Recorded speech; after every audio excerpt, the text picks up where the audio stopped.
Hello everybody, today we are going to make a stream about model making.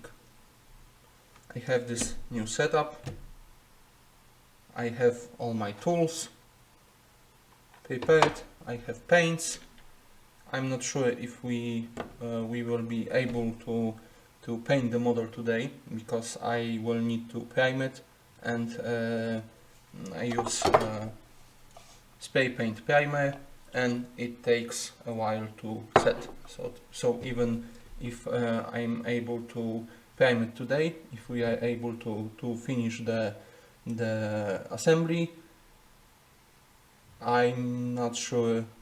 Actually, I'm sure that the primer won't set, so we can start and paint it. So probably today we are going just to assemble the model, and next time, maybe next week, we are going to have painting stream. I have the chat open on the screen. Unfortunately, the only place you can see the chat is Instagram. But if you want to chat with me, if you want to send me a message, you absolutely can. I'm going to be engaging this time with the chat. Let's just see that it works. Hello everybody.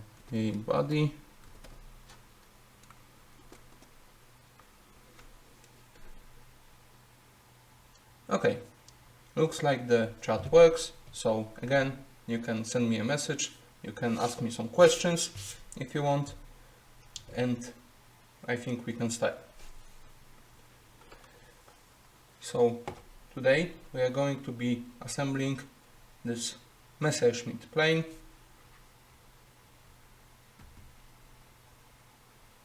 Wait, give me a moment. Okay.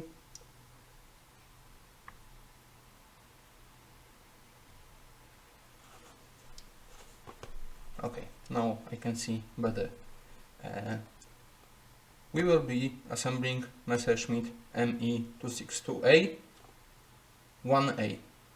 It's made by Revell. It's one of the two biggest and most popular model making companies in the world. The other one is Airfix. I think Airfix, well, I'm sure Airfix has also produced this Messerschmitt. We're going to be talking about it a little later, but this is the one I managed to get, and we are going to assemble it today. It's in 1:72 scale plane, so it's not very large. It's a small set, as you can see by the size of the box.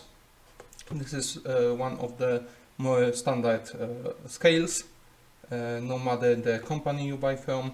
So you can actually buy from different companies your models, and they will all be the same scale. Can be displayed together. Can be used for the same diorama or the same project. You can arrange some dogfights. You can arrange some scenery. So just check that the scale is the same, and you'll be good to go.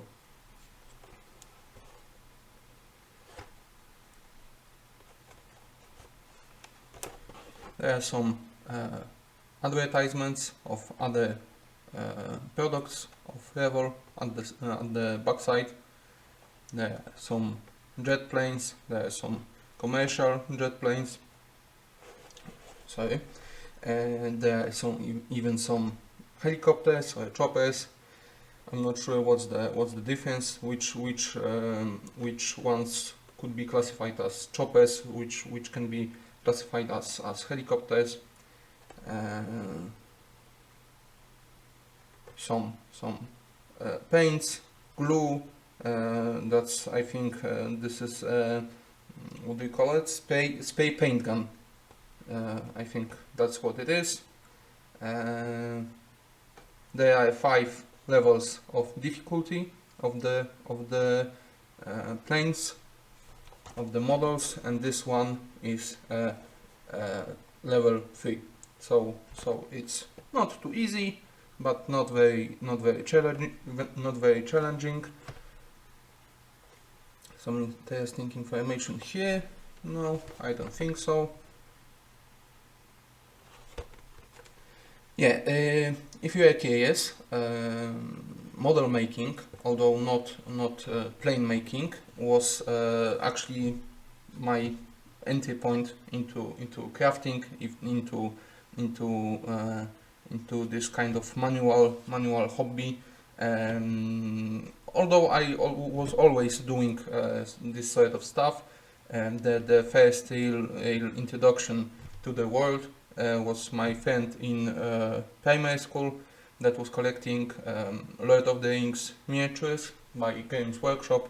You buy these little tiny miniatures, you paint them, you also glue them, assemble them, and then you use them to battle with your friends.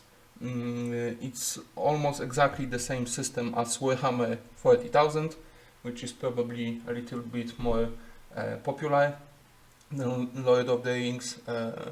It's made by the same company, Games Workshop, and I used to collect the models for Lord of the Rings, since I'm a very huge fan of Lord of the Rings movies by Peter Jackson. So it all worked out very well. And I started to collect models, units. I made army, and I played with my friends.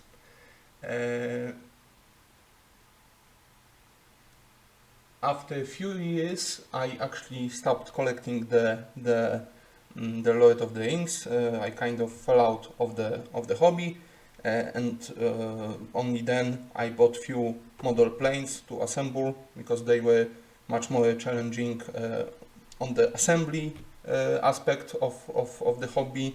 They are, I was going to say they are easier to paint than the miniatures, and that kind of depends how much work you want to put into model plane. It actually can be much more advanced to paint the model plane. There are some really dedicated people out there, and they make really beautiful and detailed planes, and other models like tanks, for example. So it's not actually one size fits all, but there definitely is much more assembly included in these kind of models than the miniatures, because well, it's also different now that it was how many years ago when I was in primary school, but back then usually the only assembly was to glue an arm to a miniature, or a shield, or things like that. So basically you had to glue one or two pieces and you were done. Nowadays it looks kind of different, especially with the Warhammer models that are much bigger, much more complex. They have many parts. You usually have few options in the box. You can assemble your units with kind of different weapons. You can choose the kind of weapon that you want to choose. So definitely now there is much more to decide while you assemble, and there is much more work to be done. But still the planes, I think, are more complex and require more work. The other backstory for this model, for this plane, is when I was little, I think it was around the year 2000, there was this PC game, FX Dogfighter, which I used to play with my friend a lot. We absolutely loved it. It was one of the first games that I played. So I spent a lot of hours on it. It was very special to me, and the premise of the game is it's a dogfighter. So it's a kind of simulator of air battles by planes. You fly with a military plane, you have objectives, you shoot down enemies, you infiltrate bases. It's a very fun game, and the funnest part of it all is that you don't fly full scale actual real plane, but you control little small model planes and you fly throughout the house. So it's very imaginative, it's very interesting when you when you have to kind of maneuver between some furniture. You kind of have to dodge a sofa. You shoot plates that stand on the furniture. You shoot TV. The base is in one room. The other room is considered neutral or hostile territory. So you also have to find keys in the rooms to access the other rooms. So it's very imaginative, very interesting, and very fun. I definitely can recommend it. I think by now it's already abandonware, so you can download it for free from the internet. Kind of legally. I know there's a debate about the legal status of abandonware, but if you don't have moral problems with using abandonware, you definitely can download it for free. So if you want to give it a go, it's a great game. It has very smooth controls. The planes maneuver very well. There are different kind of weapons. So even if you are not interested in model planes or World War II military or history, you should definitely check out this game either way, because it's just very fun to play. It requires skill to master, as all the games do. So definitely check it out in your free time. And the whole backstory was needed because I wanted to tell you that with each mission you complete, you find plans for the newer planes. You develop new technology as you are in war. So you get newer, faster, better planes with each mission. And there are two campaigns. There's campaign for the Allies side, there's campaign for Axis side, and for the Axis side, I'm not sure if it's the fastest and the best plane, but definitely one of the fastest and better planes in the entire game is exactly this Messerschmitt Me 262. So I actually knew this plane from this game for a very long time, and me and my friend learned to appreciate it both because it was very useful in the game and because it's just a beautiful design machine. The shapes, the proportions are just amazing. It's amazing to think that this machine was designed I think in the 30s, 40s, so around 90 years ago. So this design is actually almost 100 years ago, but it still looks amazing. It looks futuristic. It's just beautiful. Whether you like military stuff, or whether you like the plane industry or not, you can definitely appreciate the attractiveness of the design. So that's why I chose this particular model to assemble, and I'm going to have a lot of fun with it today. I see that Navajo joined us. Hello, thank you for joining us. Thank you for watching. I will repeat, if you have any questions for me, if you just want to chat, you can definitely type messages in chat. You won't be able to see them on screen. They are only on the chat section on Instagram. but I'm seeing them, I will be reading them out loud, I will be interacting, I will be answering. So if you want, feel free to message me, whatever you like. Okay, so with all the backstories done, with the box checked out from each side, I think we no longer need to stall this. I think we can open it. I already opened it was sealed with a tape. I already opened it to make sure that everything was inside, that nothing's missing or broken. So that's everything. Let's put that aside for now. It blocks a lot of the screen.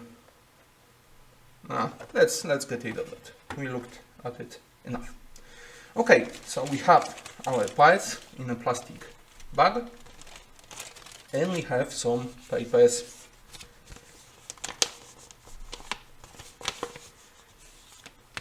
This is an instruction. We have, I think it's called water slides in English. I much more prefer the Polish name. The literal translation would be well, no, not translation, but it just says calcomania. So it has nothing to do with mania, with English mania, but the calco, the calc word comes from kind of copying, seeing through. So I think it's a much nicer word than water slide, because you kind of slide them, you use water on them and you slide them onto a model, but the water stickers is not what I think about when I hear water slide. So unless I'm remembering the name wrong, then it's kind of pointless what I'm saying right now. But either way, if I call them wrong, just don't get mad at me. I'm reading the information that's printed down here. There's printed for which model this set is, but the interesting part is that it says copyright 1997. Of course, it doesn't have to be the date of first production. Maybe that's some older date. I don't know. Maybe they acquired license back then and only started producing the set later. But I'm almost sure that it's not the date of the production of this particular set.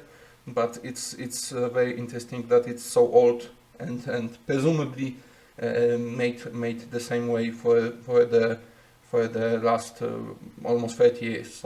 So it's very interesting.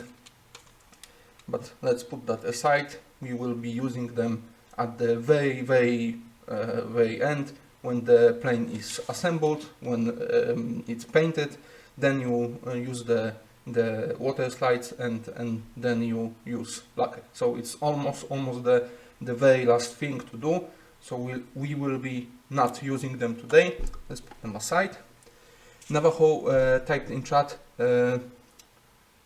it could be named decals in English. I think you're right. I think they are called decals. I'm not sure where I took the water slides from, if it's a different name for it, or if I'm remembering wrong. But thanks for the correction. I will be saying decals. I also see that Forest Demon joined the stream. Hello, welcome. We are making a model plane today, so something different this time. Let's see what we have here. German, NL. I don't know what this language is. I'm looking for English or Polish.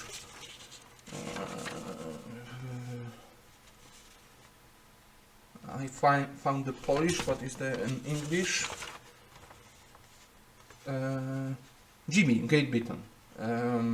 So not German. He is German, he is Great Britain. Do not drink it or smoke while working with products. So it's just the safety waiver. We don't need to be safe today. We won't be reading it. We don't need it. And here's the most important thing: the instruction. There is this first. Sorry, I keep getting out of the frame. I will try to keep that in mind and not do it. We have some information about this model plane, about this Messerschmitt. Security text. So some warnings.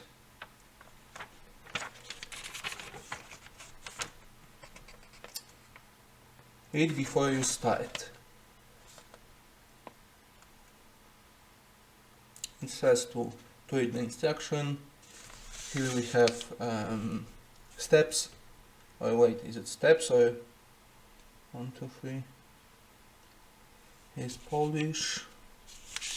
Here's British. Read the instructions.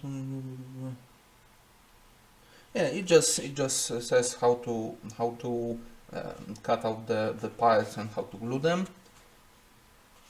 Here we have explained different symbols that will be used in the instruction later. I think they are all pretty self-explanatory. We don't need to go through them. Here are some used colors. It is interesting, this part, and very useful, but like I said, we won't be doing that today. Unfortunately, I'd like to do it all in one go, but the paint needs time to set properly, and if you don't give it enough time, you can actually ruin the model, because even if the paint appears set and you put on it another coat, it can get bad later, it can crumple, it can crack, so we won't be risking that. We'll be just doing the assembly today. Navajo wrote, in British English it can be named transfer, in American English is decal. The technique is called decalomania. That says Babla. Bab, LA, I don't know this site. So, interesting information then. Interesting linguistic information. I also wonder for the Polish term, what's the origin and meaning of the word calcomania. I'm almost sure that it has nothing to do with mania, but I can be wrong. Navajo says, I would never come up with the name transfer. Well, it kind of makes sense, because the way you use the decals is you loosen them up with water and you transfer the design on the model. So it kind of makes sense. It's kind of how you use them. Okay, back to the instruction. We have inventory. We have a list of our frames. We have all the parts numbered. Every part has a different number. Okay, and here we have all the steps. We have to assemble the body first, then the cockpit, chair, there are some clocks here. Then we assemble the cockpit in the body. Okay, all the parts are numbered, so it will be really easy. It's kind of funny that each step has the glue symbol with it. like we need to be reminded with every step that you are supposed to be gluing these parts. They don't just fit in. You have to glue them. You have to glue them. You have to glue them. You have to glue them. You have to. Okay, we got it. We got it. I know they can be snapped in place or something, or left loose to move. But come on, we don't need the glue icon with each step. I think it's not necessary. There is something interesting in the first. Oh, we have more people joining in. Hello, Gave Officer. Hello, Zoker. I see the chat. So if you want to talk to me, if you want to ask some questions, you absolutely can. I will be interacting with the chat this time. Zoker says, looks like the advanced designers more and more prefers the model kits.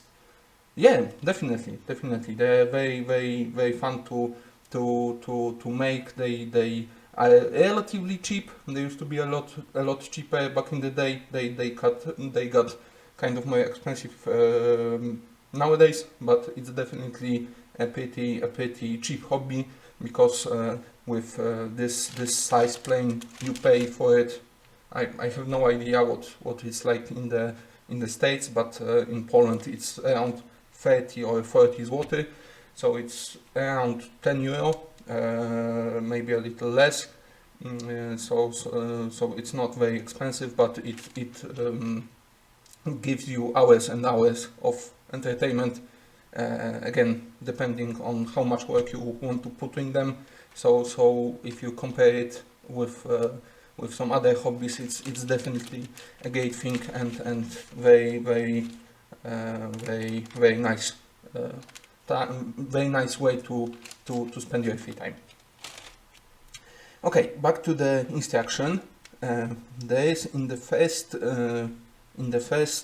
step, there is a question mark, and it says 19 to 20.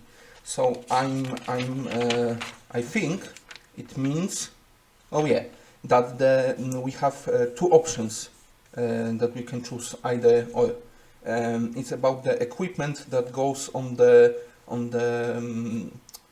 what do you call it? Not top, bottom of the plane. So we can attach bombs or we can attach launchers. So that's pretty self-explanatory. But do we have to make the decision in the first step? Wait, what does the question mark says exactly? Optional. What does that mean? So, oh, I think the drilling is optional. Maybe? This is gluing. Or this part is optional?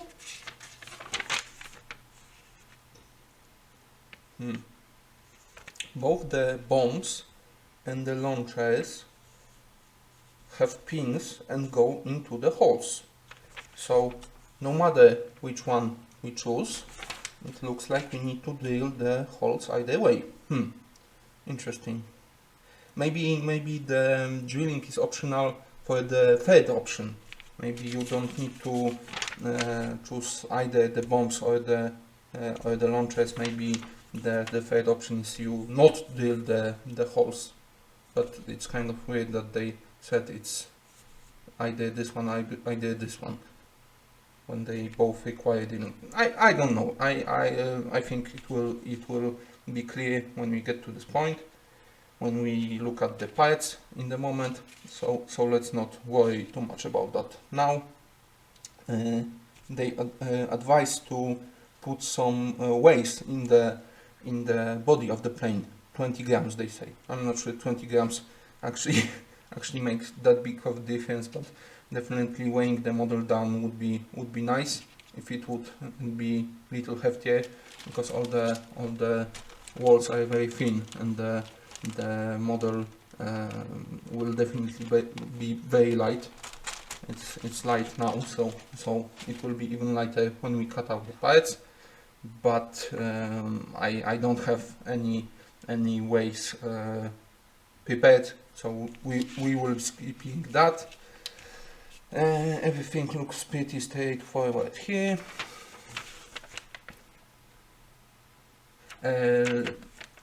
It's very important to read the instruction first and to read it all the way through. Maybe not very thoroughly, and just to kind of glance at it, but it's extremely important before you cut anything, before you glue anything, to know what you are doing, because many of the steps we will do today, whether is it cutting or gluing, they are almost always pretty unreversible. So just not to make any mistakes, just to not make anything stupid. Let's be sure that we know what we are doing first.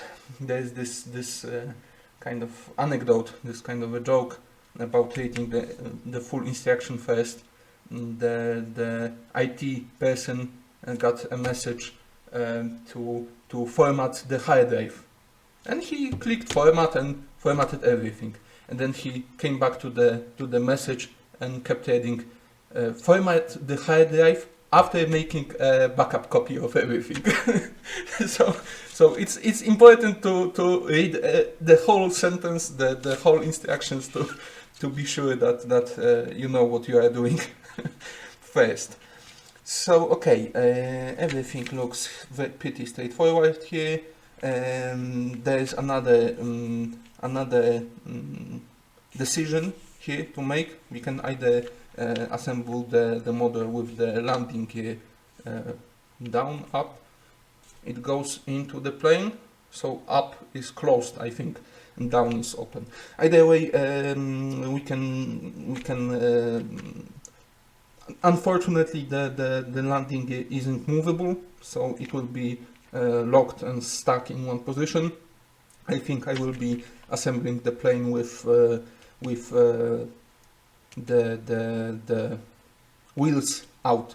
It's both to be able to put it on the shelf. I won't be hanging it or making any sort of display, but it's also more detailed than with the gears closed. So I will be doing it this way. And here we have instructions of the painting of the camouflage. There are actually two different ways we can paint this plane. This painting scheme was used on the Messerschmitt Me 262 Meet VGR. I'm not very good at German. I have no idea what this means.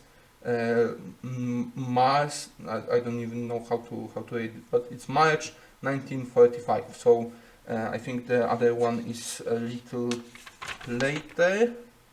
Wait, no, this is 45. This is December 1934. So this one is earlier. This one is later. I'm not sure what this demarcation means. They might also be. They might have also been used in different campaigns in maybe different regions. So I'm not very history literate. I'm not really sure what's the difference between these two exact planes, but I will be choosing the one painting scheme that I like more. But again, not today. So let's not waste much more time on it. But it's nice to have some options. Okay, so that's the end of the instructions. Let's put that aside, and now let's look at the parts. Here we go.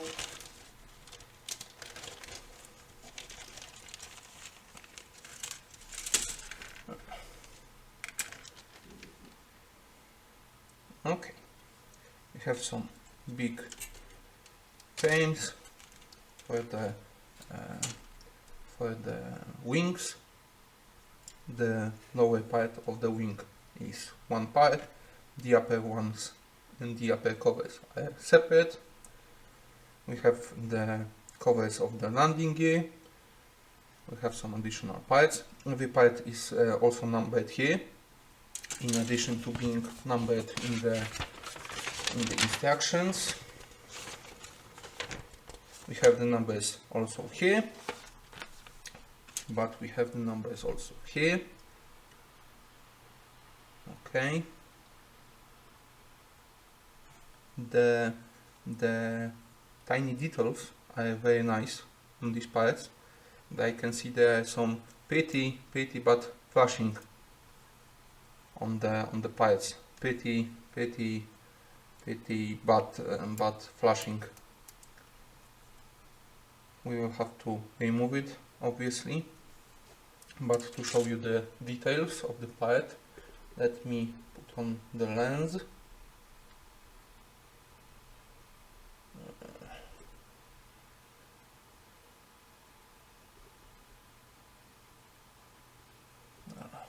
Wait.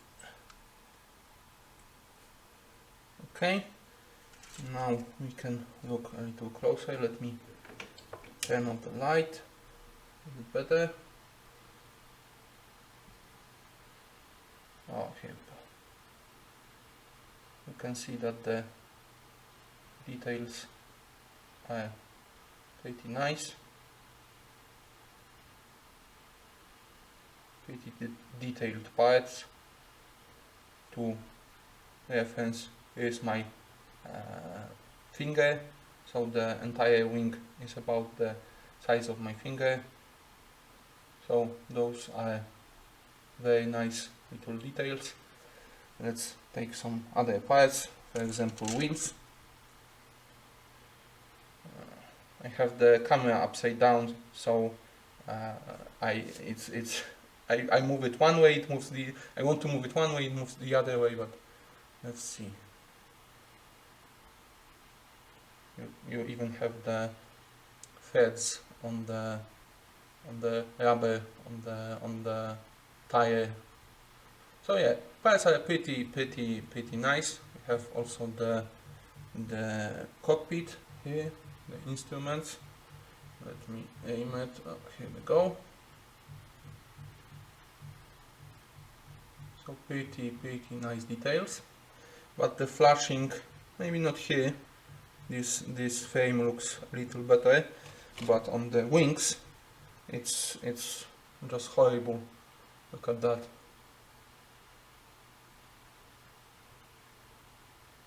That's really bad. That's kind of embarrassing. Here's another one. So yeah, it's not very good. But if the theory I had about the production date of the kit, that it was first designed in 1997, then I guess it's pretty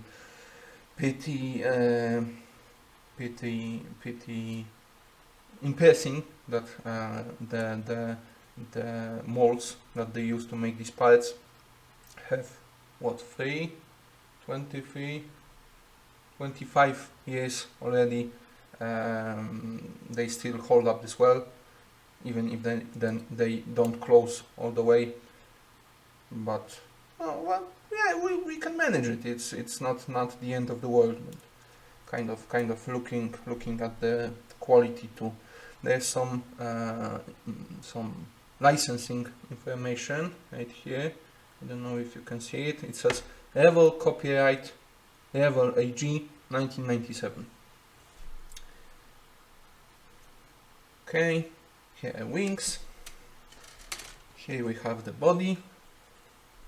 Grave officer said in chat, "Wow, it's more detailed than I expected." Yeah, it's really impressive, and kind of also a surprise for me that there are so many little details on these parts. It kind of could have been all flat, and it wouldn't make big difference, but it's actually very useful when you paint, because if you had the smooth surface and you would have to paint all the rivets and all the cracks, but joints in the panels, it would be basically impossible. But with this geometry here, with all these details, you can use some special painting techniques like washes and actually pick up all these details. So it's very useful when you actually paint the model. So the body, I don't know how you call the little wings at the tail.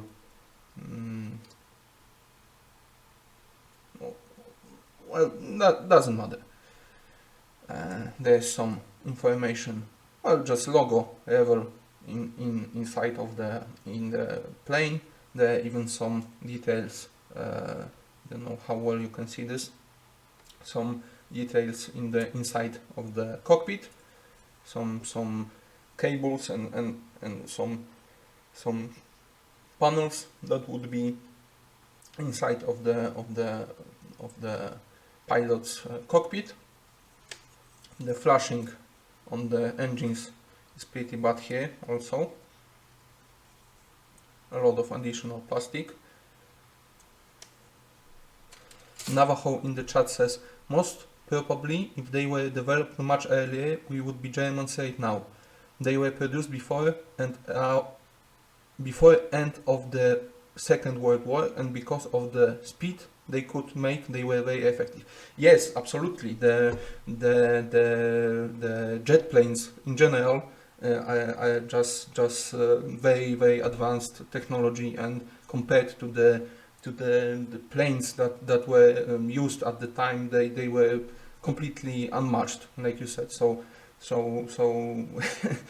it's very lucky that that they didn't develop it earlier. But putting the politics aside, they are very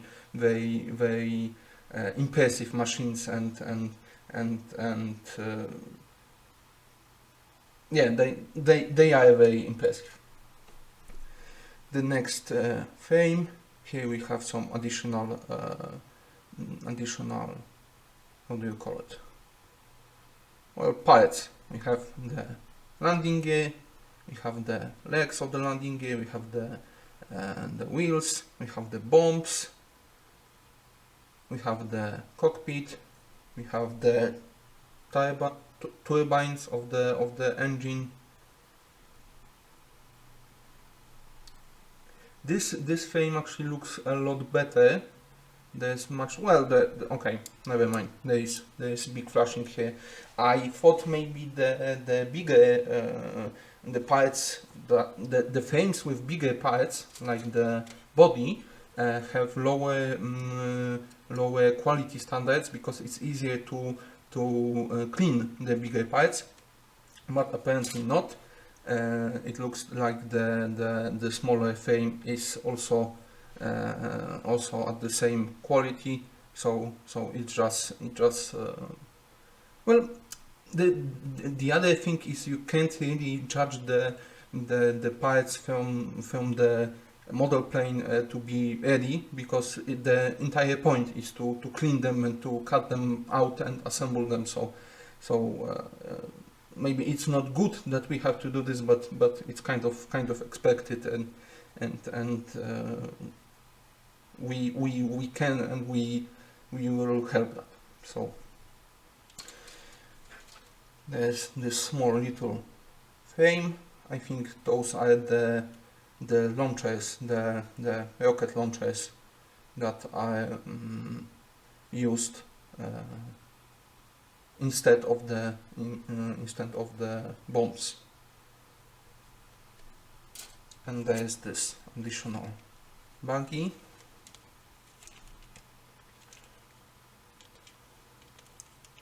Oh, come on.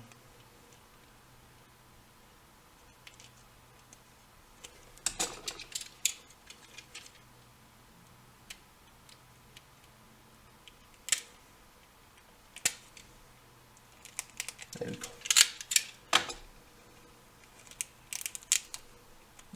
No. Here we go. Oh man, why is it so big? Get rid of that, and it's clear that it's cockpit. Then this part is molded with a different kind of plastic for the cockpit shield, for the again, I'm not sure how to say it in English, the glass for the cockpit. Okay. Navajo in the chat says, unfortunately I don't remember much information about Messerschmitt, but for sure they were important part of history. Definitely, no question about that. Okay, so I think we are ready to start. We have around 10 minutes to a full hour. I will have to keep resetting the stream each hour. I haven't confirmed this from the last time, but I'm pretty sure that the Instagram limits the stream to an hour. But also now I'm using additional software that also works for only 1 hour. So we will be resetting the stream soon. So don't be alarmed that I go offline and be ready to rejoin the stream if you want to keep watching.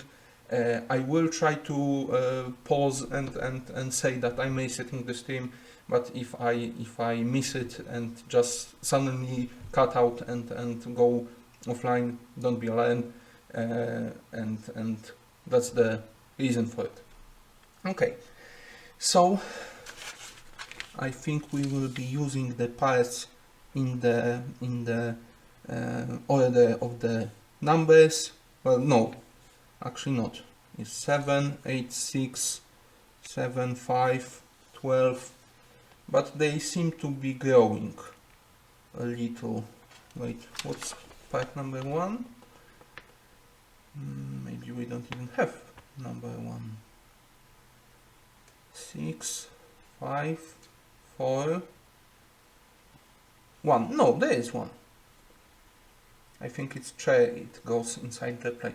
Okay, but either way, we can definitely put aside the glass. We can, I think, those are torpedoes. Well, no, torpedoes are underwater, I think, so it's rocket launchers, I think. Let's confirm this. 47, yes. So they can be set aside for now. 2. I'm not. I haven't decided yet if I want to use the bombs or the rocket launchers in the game I was talking about, in the Airfix Dogfighter.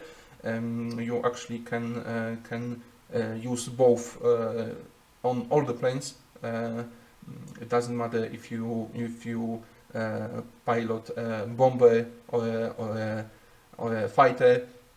You can use all weapons in the game, no matter the plane you pilot. I'm not actually sure if it's accurate if you would attach bombs to fighters and launchers to bombers. I'm not sure if they actually did that, but the Messerschmitt appears to have used both bombs and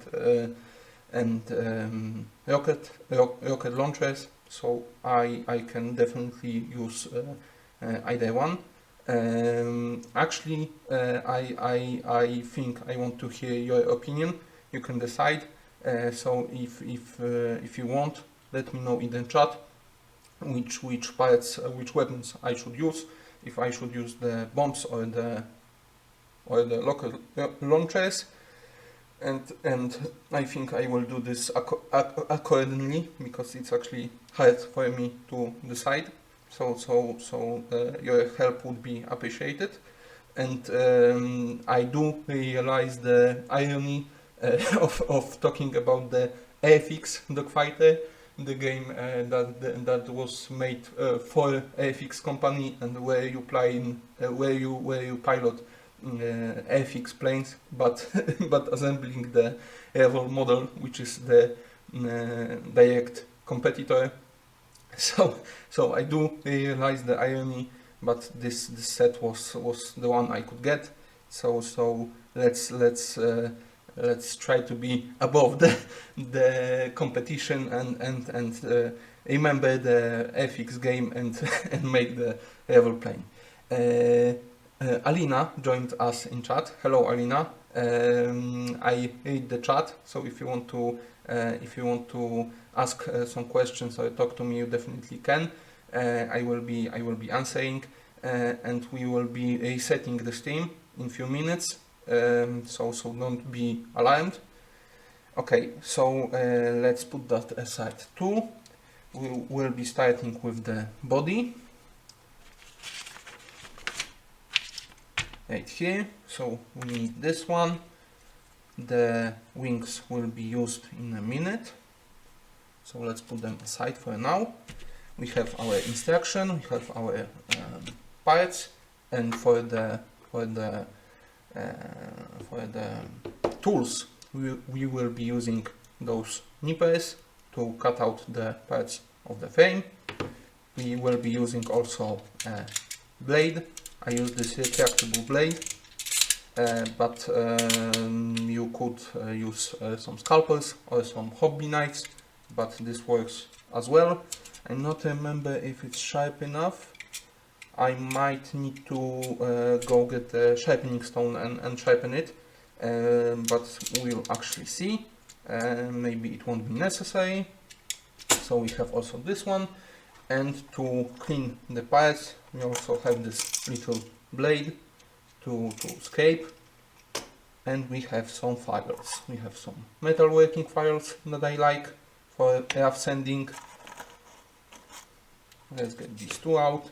And we also have nail files, sandpaper files with rougher grit, with finer grit. So let's get these two out. We have our tools, we have our parts. We can start, but because the hour is almost up, I will reset the stream before starting. So everybody who wants to keep watching, reload the page, rejoin, and I will be right back. Hello Navajo. Sorry for the wait. I had some problems with all the different programs I'm using. So I think we can continue. Let's not delay any further. Let's get to work. Let's put that to side for now. Okay, and the first step, C. What's C? I think it's painting. Yes, it's color C. So we need the sides, two sides of the body. And what do we glue? Oh, we just drill. Let's see, where do we drill? We also need this part number 8, which is this one. Okay. So we also need this. I don't see the... Oh, we are supposed to be drilling from the inside. Okay, I see it now. Here and here. I unfortunately don't have any drills with me in this size, so I'm worried that we will have to just cut off the pins from the weapons and just glue it to the plane itself. But maybe we will try to drill it out with this blade a bit. We'll see. Hello First Demon, thanks for rejoining. Okay, so we can start with this big parts. I'm not going to cut flush with the model like that. I'm going to leave the little bit of the sprue on it, and we are going to clean it. It gives better results. If I cut close to the model, I can make a little hole in the model. So this way is, sorry, I don't think you can see very well. Let's do that this way. Okay, around here. I'm pretty nervous. I haven't made any models in good few years, so I'm nervous. In addition to making a stream, I'm nervous to not mess up the plane. So forgive me, if my hands shake a little. Hello, Grave Officer, thanks for joining the stream.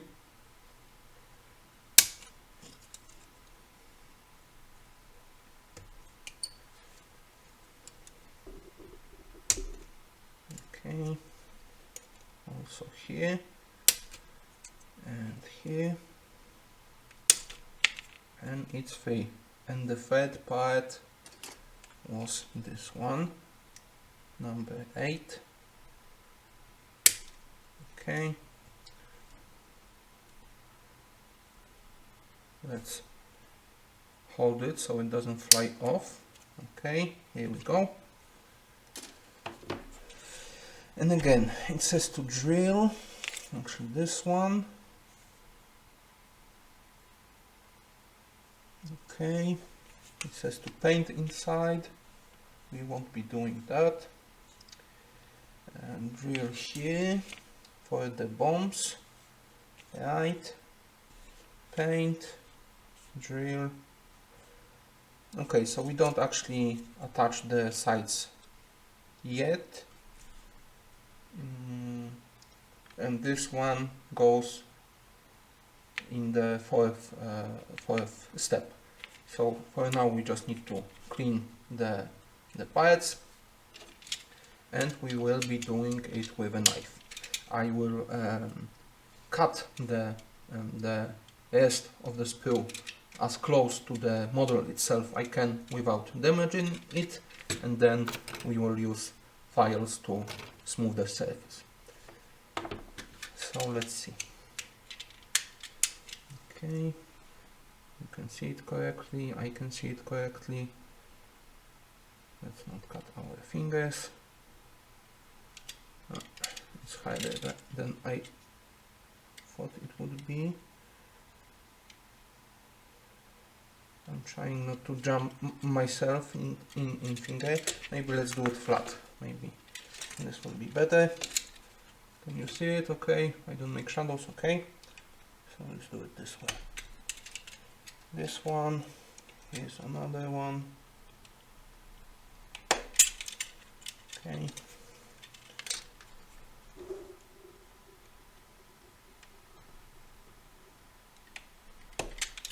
Okay.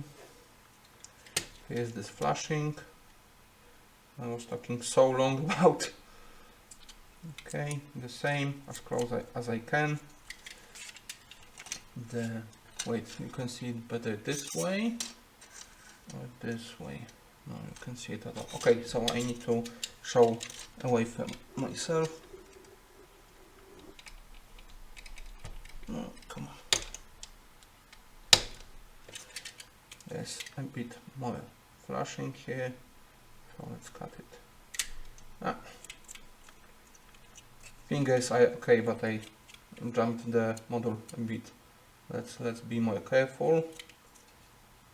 Okay, I'm going around the part, and I think that's all. So now we need our file.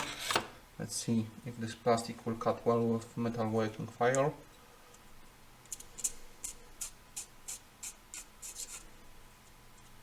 It cuts kind of okay.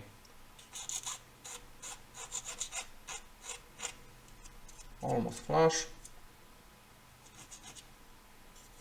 Now here.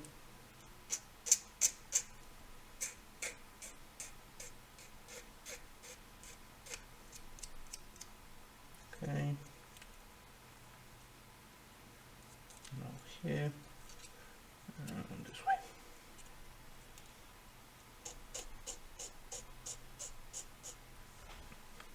If I'm going out of frame, if I'm covering the parts with shadows, if I do anything wrong, please remind me in chat. When I focus on the work, I might drift out of the frame a little, or not look at the camera.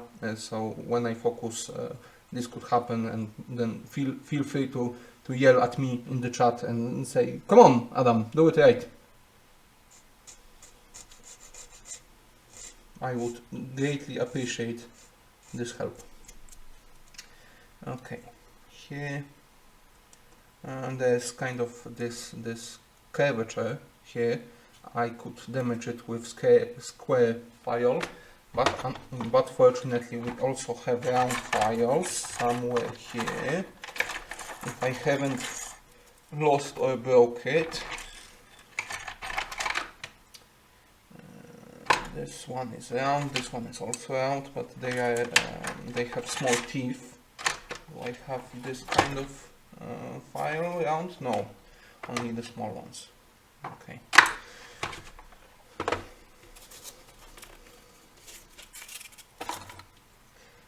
Also the camera is extremely close to my forehead, so you can see very well, but also I can see very well what I'm doing. So from time to time I might actually bump it a little with my head. Sorry for that, I will try not to do it. Oh, this one might be better.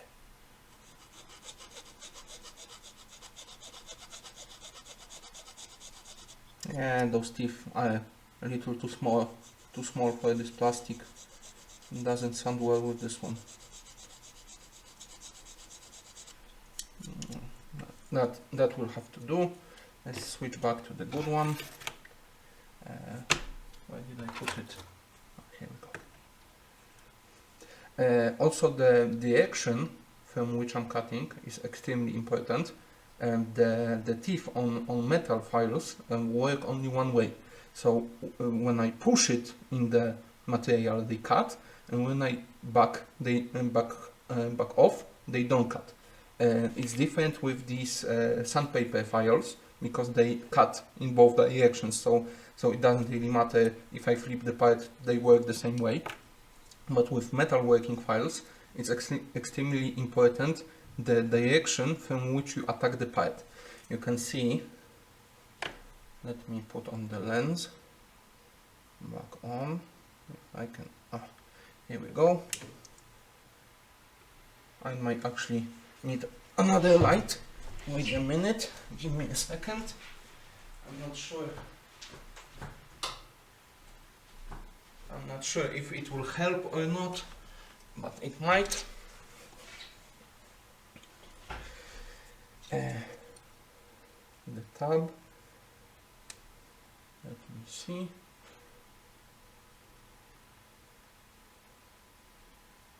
Okay, here we go. You can kind of see, you can kind of see that on the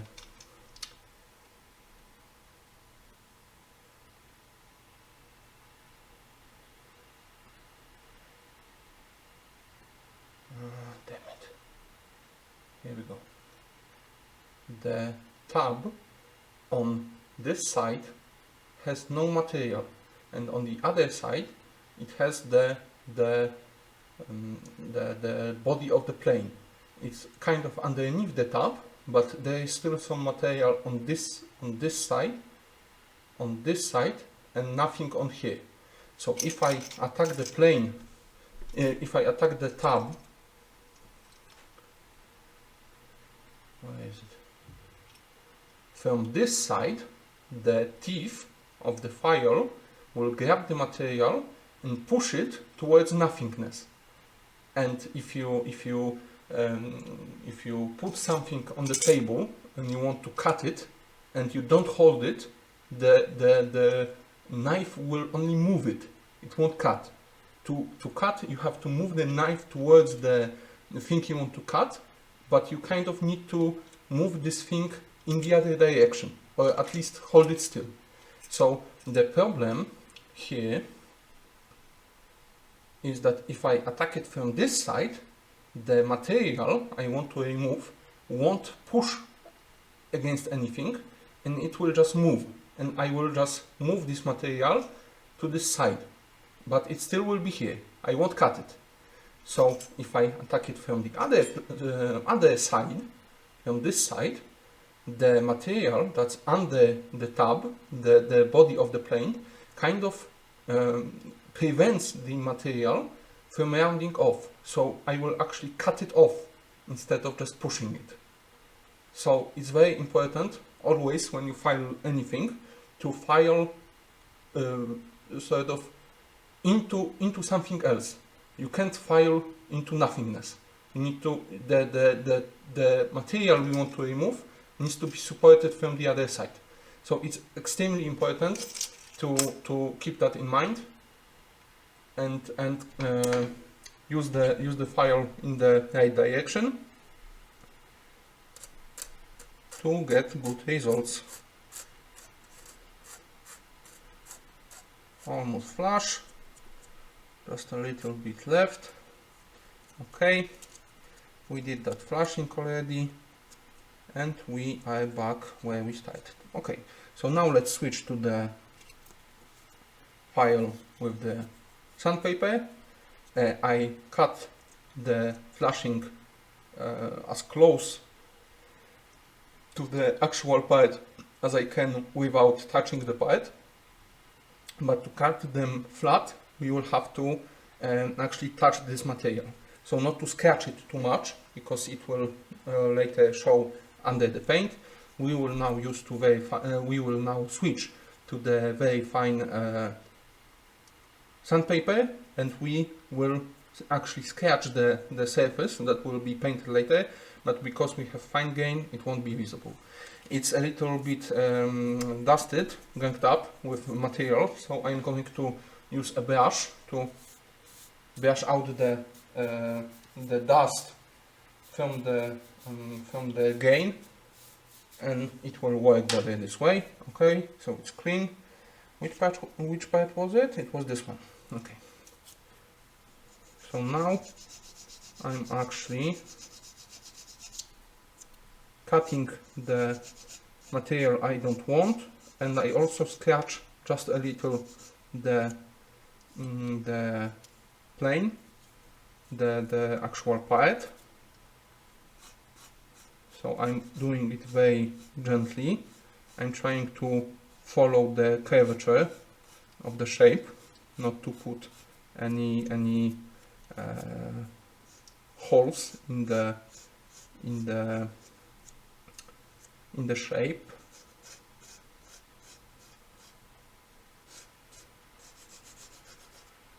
When I move to the place where there is material on both sides, I use the motion back and forth. But where I have this this place where there is no material on the other side, I drag the file on the part in one direction. But when I back up, when I back off, I lift the file from the part to not put the material here, like we did, the same way we did with the metalworking file.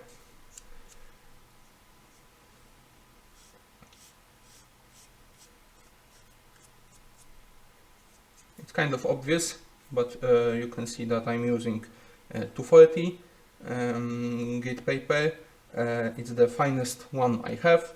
The roughest is 80, then I have 100, then 180 and 240. So this is the gentlest file I have, and it works very well. Let's put on back the lens.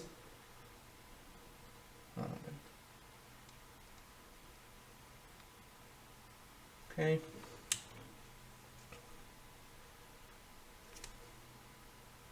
Let me see. There's no tab left. You can see that the surface is scratched just a little bit, but it's very smooth. It won't show from under the paint. You can see that there is no tab left. It's completely gone.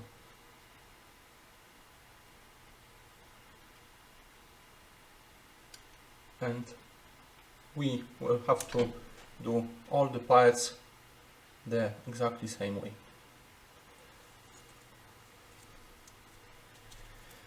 Okay, so going in one direction to not skip any tabs.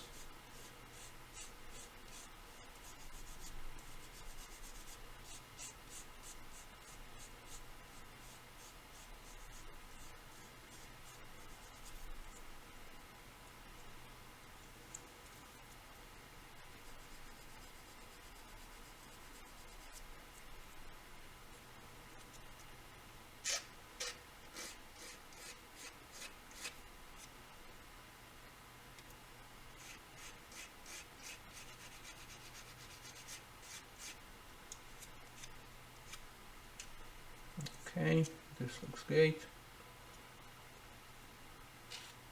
There wasn't any tap here, but there's just a little bit of flashing. Flashing? I think it's flashing. Okay, everything looks great. We will have to clean out this section, but we will need smaller file, so let's just keep moving here. So flashing here. There's a little tiny hole on the end of the nose where the plane would be. Okay, here's another one.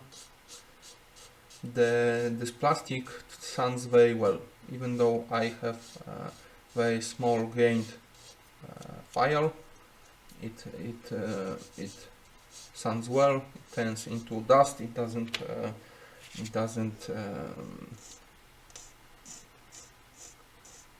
gunk up. It doesn't create these little balls. It doesn't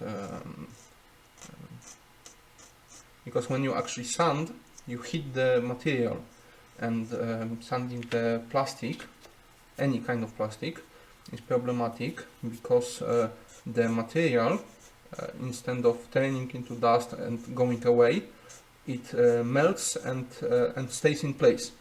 So it not only jams your file, but it also can damage the shape that you are sanding. If you heat it up too much, you can move some material and make some holes, but this plastic, well, I'm also very gentle, so if I used some big, especially metalworking files, it still would gunk up, but it's a very nice plastic to work with. Okay, here we go.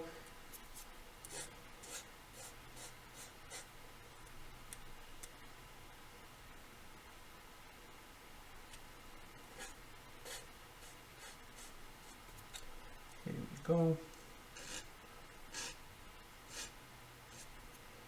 Everything's clean here.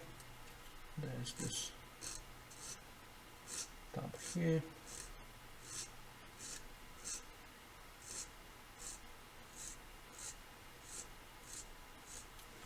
This one is sticky because of the tail.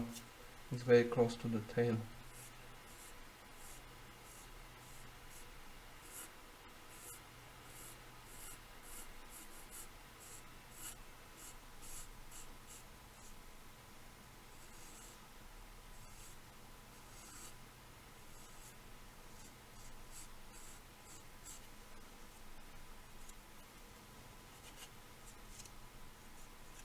Okay, and we are back to the start. So now let's switch the file to the metal one. Here we have some connection points that don't actually need to be very nice looking, but they can't have any extra material here, because the wings won't join. Okay. Everything is clean here, everything is clean here.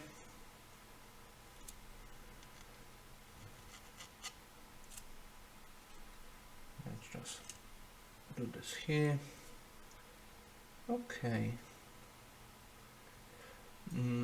With the scratching the surface, it would be actually nice to use some sanding.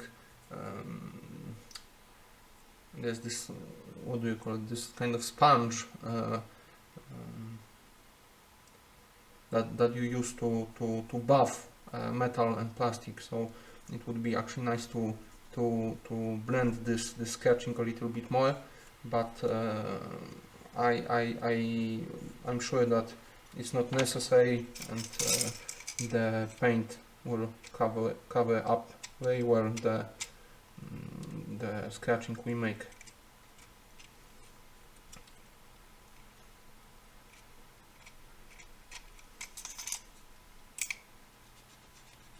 Actually, we can try to scrape it off a little with this blade. Is it better? A little I'm not sure if it's worth it.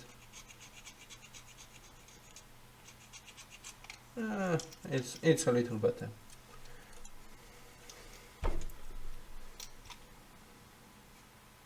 Can you still see it? Oh, here. Okay.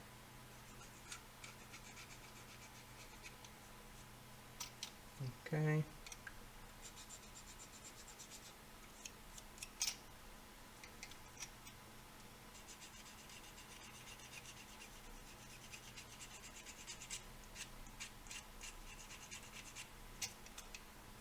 Okay.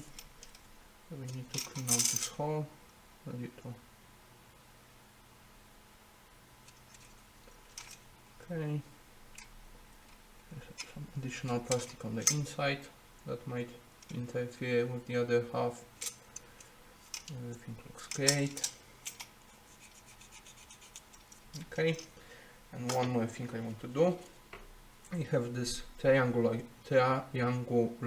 file that has much sharper edge than the rectangular one.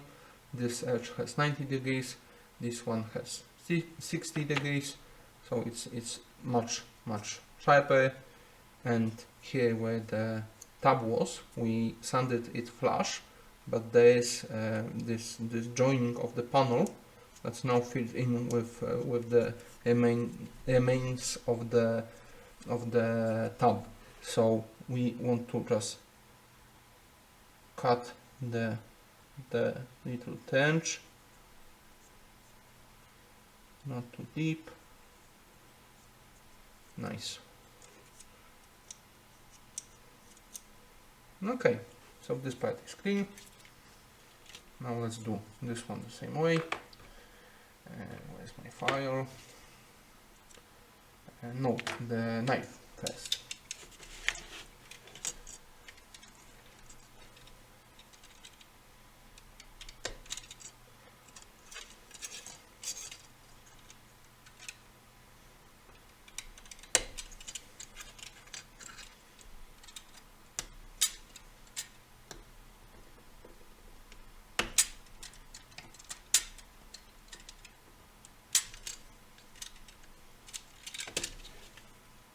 There was no tab at the top of the tail on the first half, but there is one on the other half.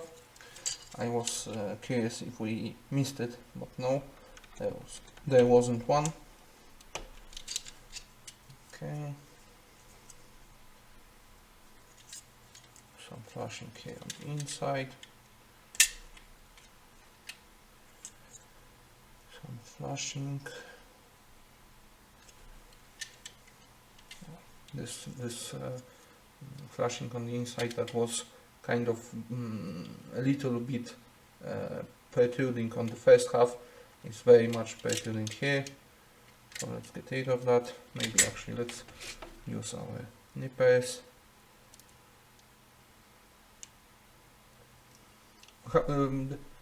I think, back to our linguistic conversation, I think nippers is a British name for this tool. I think the American name is flush cut pliers, if I'm correct.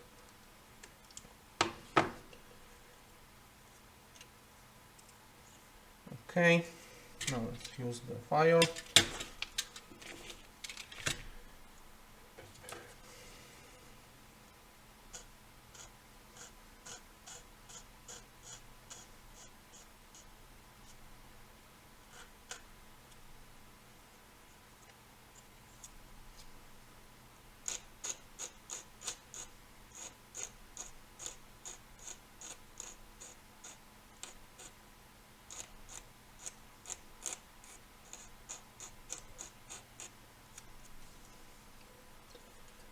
We are going as close to the wall as we can without touching it. We can actually leave a little bit more material, but it will take longer time to remove it with the fine gauge file. Here's an interesting tab, because the tail is very thin.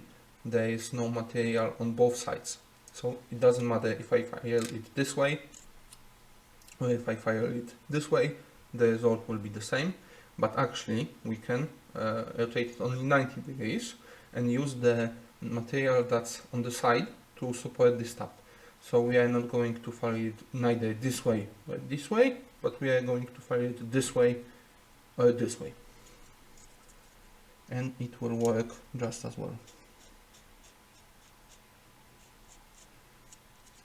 It's very small, so it doesn't take much to remove it. The one near the tail, let's just try not to cut into the tail.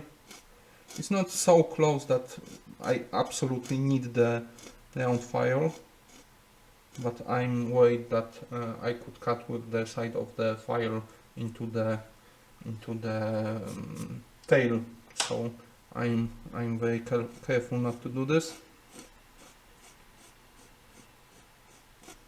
Okay.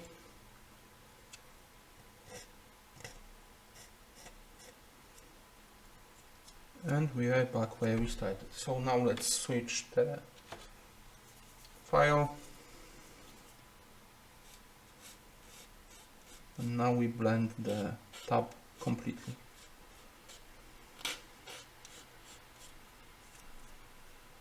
Actually, where there was no tabs at all, there could be some very small flashing. That's basically invisible now, but when we attach both, okay, looks like everything moves the way it should. Sorry, no idea what happened there, but we can continue with our work. I see Zoker rejoin. Hello Zoker, thanks for rejoining. No tabs here. Oh, I was knocked out of what I was saying. There might be a small invisible flash here, so I'm trying to make sure that the connection here will be fine. But it's not actually important not to fillet this. Not to put a chamfer on this line, because if we put a chamfer here and then we reconnect the halves of the plane, there will be gap here, which I don't think is supposed to be there. It might be that both sides were joined this way on the actual plane. I'm not sure. It doesn't. Well, clumsy me, something fell off. There we go. Not to lose anything, not to kick anything. Yeah, so I don't think there should be a join here. So let's be careful with our sanding.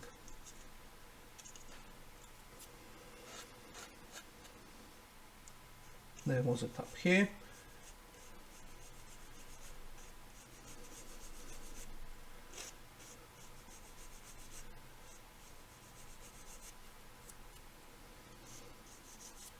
Create a rough surface.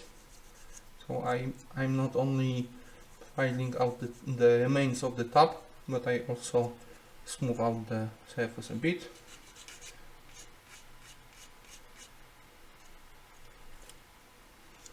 Okay, there was another tab here.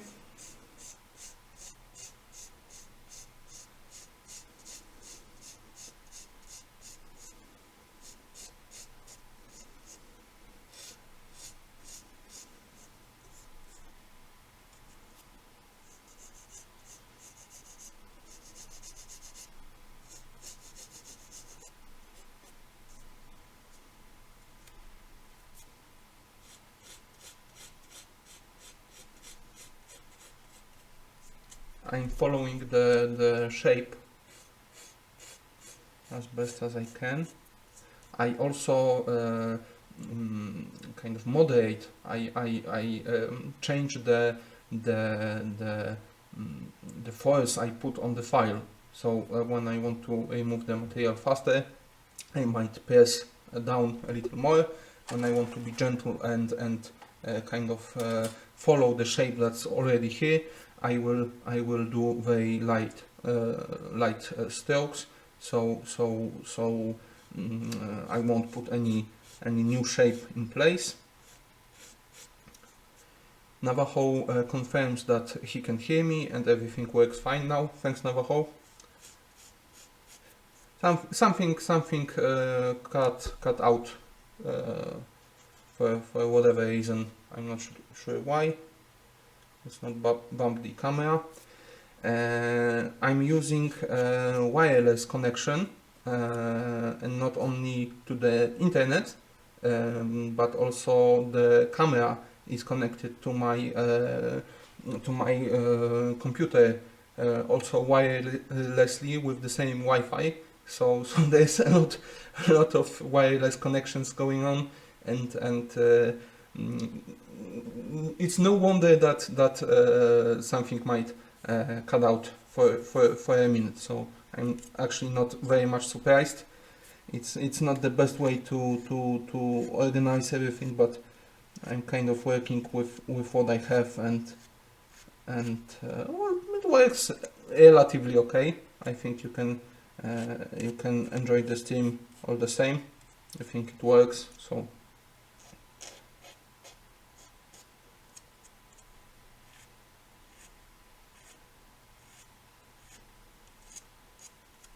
okay.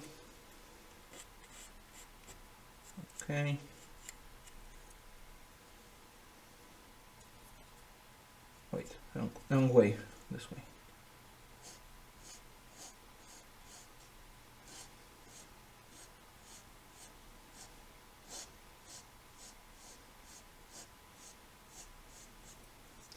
I'm trying to keep talking to you, so not to have the there, but at some point I'm just repeating myself, and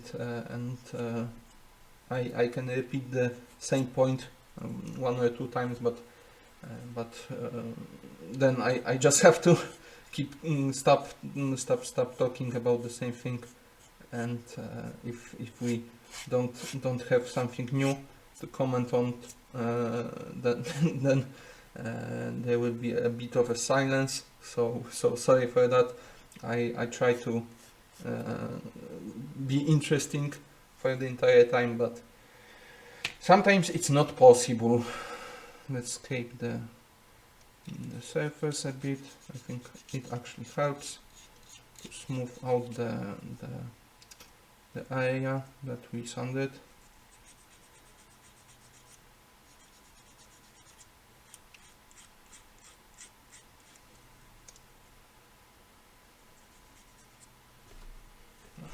Sorry. That's what I was talking about when I focus on the work and not on the stream. I slowly move to the most comfortable position, which might be better for me, but you stop seeing what I'm doing. But I'll try to catch it in time and move back into frame.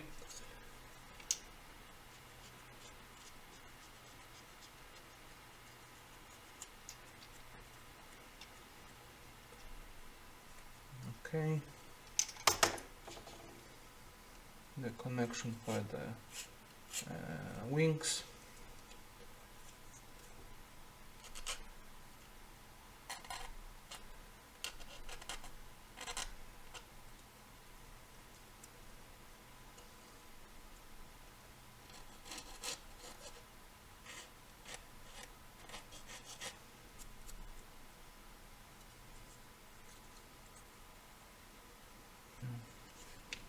There is some flashing on the connection here.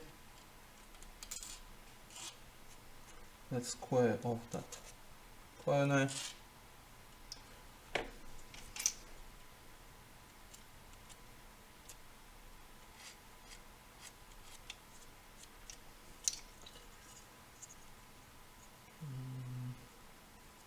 Everything looks okay here. One thing I want to do is to make sure that everything here is flat, so we have good connection point and nothing sticks out. Just very lightly make sure. I'm more of checking with the file than actually sanding. If something would be protruding, I would feel it, so I'm more checking than actually sanding. And I'm always putting the file between 2 points, because if I put file in 1 point, I can rotate and introduce a new plane here. But if I put the file on 2 points at the same time, I'm sure I'm always at the same point. So for example, for the small parts that don't have the connection with the rest, I'm always resting the file on something else also. And here we actually can't do it very well, because there are some protruding pins that go into holes on this side, so it can join in the perfect place. But we can check between them if everything is flush. Everything looks okay here. There was a pin here that's no longer here. I don't think I removed it by accident, I think it broke off. Okay, so it looks flush. We supposed to put the cockpit between those two halves, so let's not push the pins all the way in, because they might actually break off when you try to disconnect them. But everything looks very nice. I will go finish this connection line when the two halves are connected. So I'm not very worried that it's not 100% finished. Everything looks nice. Let's just wait, which we did. What was the?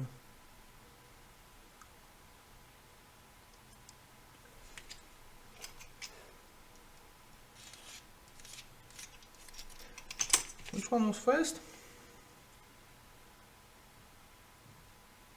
I think this one was first. Yes. Do we need to repair any lines? There was no tab here. The tab here was between lines. No tabs here. Well, here, maybe a little.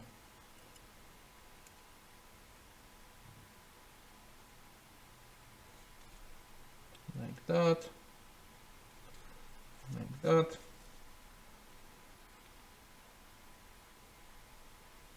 Not too much.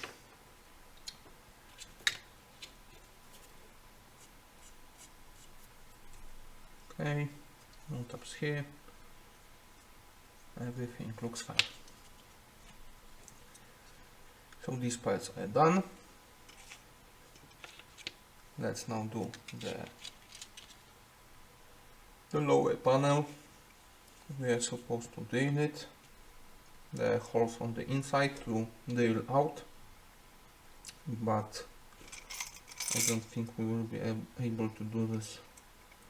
I'm considering using a needle and heating it up on the flame and poking it through.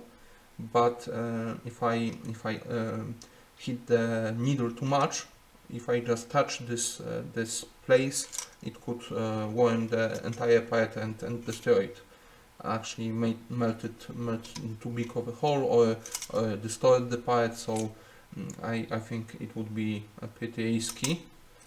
But can I drill it out with this blade? Maybe? Yeah, the plastic here is very thin. You can see that I almost poked through the hole. So I think we'll be able to use this triangular blade to drill it with. That's good news. Okay, let's now cut off the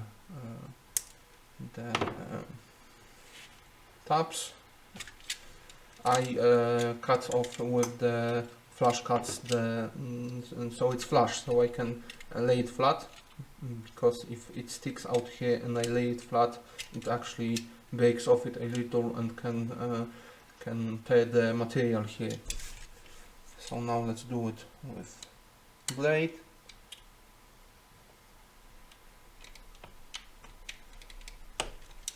Like that.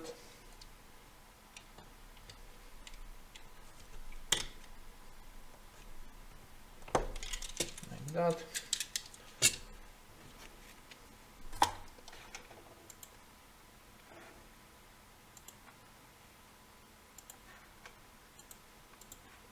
Okay. I thought it would go a lot quicker than this. I didn't remember how much it takes to clean all the tabs.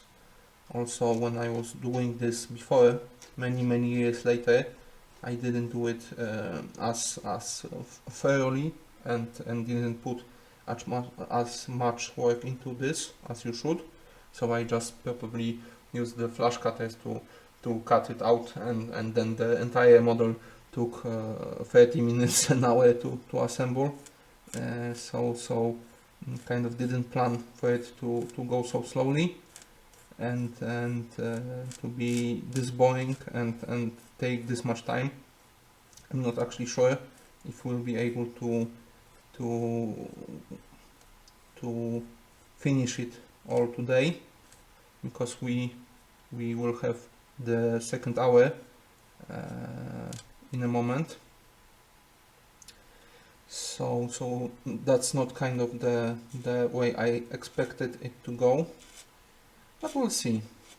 Maybe I'll just do some today, finish the plane of stream and do another stream with just painting, or maybe we will finish it tomorrow, for example, the assembly, and the next time the painting. So we will see. I will definitely post the finished plane to my Instagram and to my Facebook.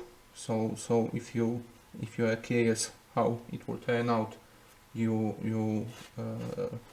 will be able to. But I'm not sure if I will finish it on Steam. Well, actually, let me know in the chat if you would like to see the entire process, or if you just want to see the way I do it and don't need to see the whole build. I will definitely take it under consideration. If you really want to see the entire process from start to finish, then it's completely fine by me. I can do as many streams as we need to finish this plane. I'm just worried a little that it's boring, and you now that you know how boring it is, you won't rejoin for the second time, and that's completely fine. But if no one watches, then I don't need to stream. I can just do it all by myself. So let me know in the chat. I would greatly appreciate it.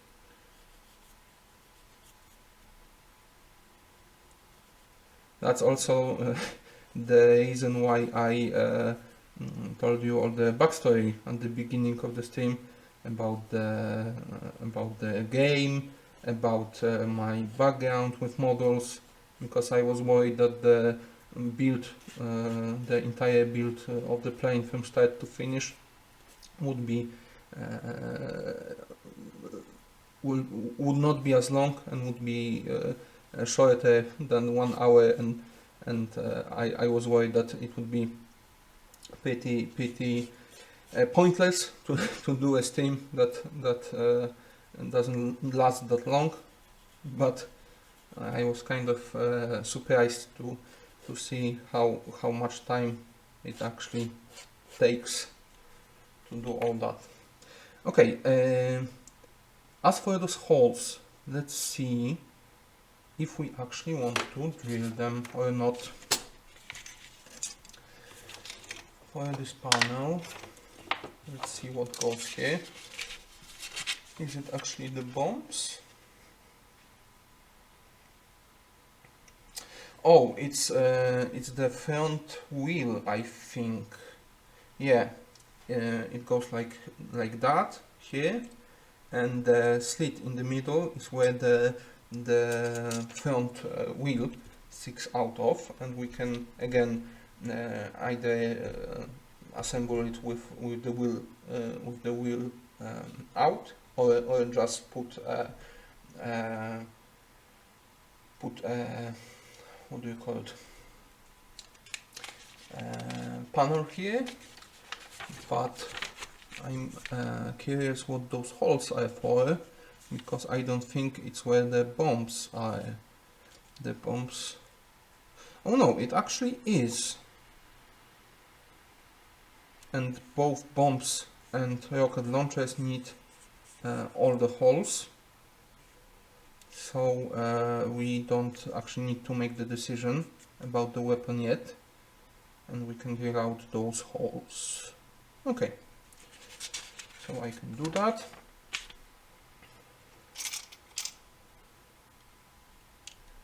So flashing on the inside can be just scraped off with the blade. There's no need to be so precise on the inside, since you won't be seeing it anyway. Now let's poke the hole through.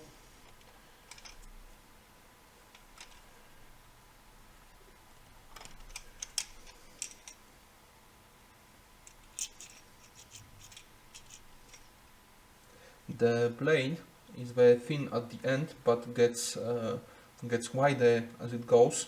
So if I put the entire length through this part, the hole would be too big. So I'm very gentle, not to go too deep, to just poke through the oh, here we are through. I don't know how well you can see this, but I don't want to fidget with the macro lens again. Actually, the best way to do this would be to have two cameras, one general one like this one, and the other one on the side that I could turn on and off just to show off details, and that had the lens on it permanently, so I don't have to keep putting it on and off. That's actually a nice idea, and I might actually do it this way the next time, but I will have to get another camera, so it's not that simple. We'll see. Okay, the blade is triangular, so by rotating it I not only make the hole round, not triangular, but I also use the three edges of the blade to cut the material, to drill it. Triangular cross section is not the best drill, but it actually drills. You can see, I hope you can. The zoom doesn't work. We are through, but we have a bit of flashing. I basically pushed out the material through instead of cutting it. Like I said, it's not really a good drill, but that's completely fine. We can now sand off the material flash.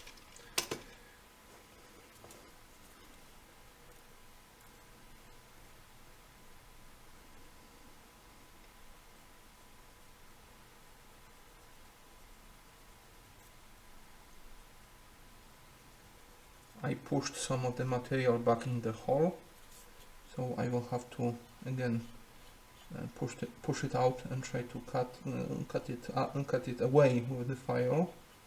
The file is grain, so we'll have to do the second round. Although the pins will go from the inside in, so I can just push the material in.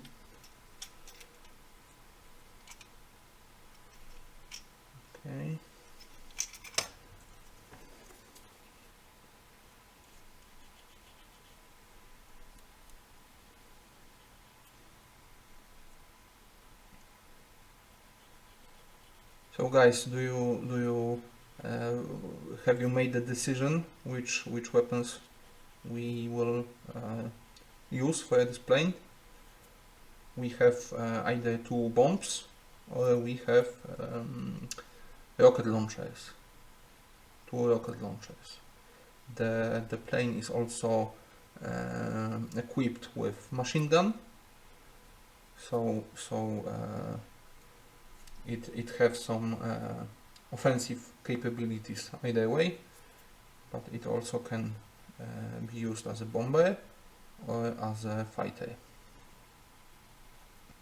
So let me know which one would you prefer, if you want to see the bombs or if you want to see the rocket launchers.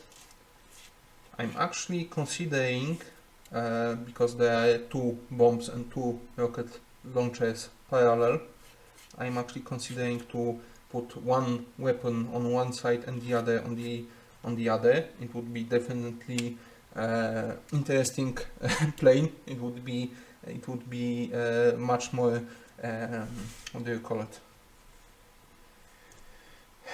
Better for different tasks, but I'm pretty sure that it wouldn't be very historically accurate. So I think it would be just goofy to anyone who actually knows anything about these kind of things. Okay, let's keep moving. This is the painting scheme for the cockpit. We have the bottom of the cockpit, we have the back side, chair, and the steering, how do you call it, stick? It's not steering wheel, joystick maybe? Well, no, definitely not joystick, but steering stick, I'll go with that. Okay, so we need parts number 1, 2, 3, 4, 5. Those are colors. So 1, 2, 3, 4, 5. Okay. Where do we have? Here's 1, 2, 3. So we definitely need this small frame. It's actually much more convenient to use instruction to look for parts than look at the numbers that are on the frames. So again, 1, 2, 3. Where's 4 and 5? Here is 5. Here is 4. So we need all of the frames.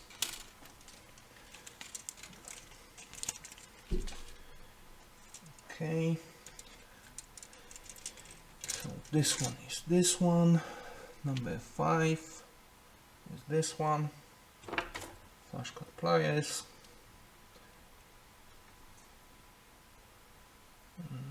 This way.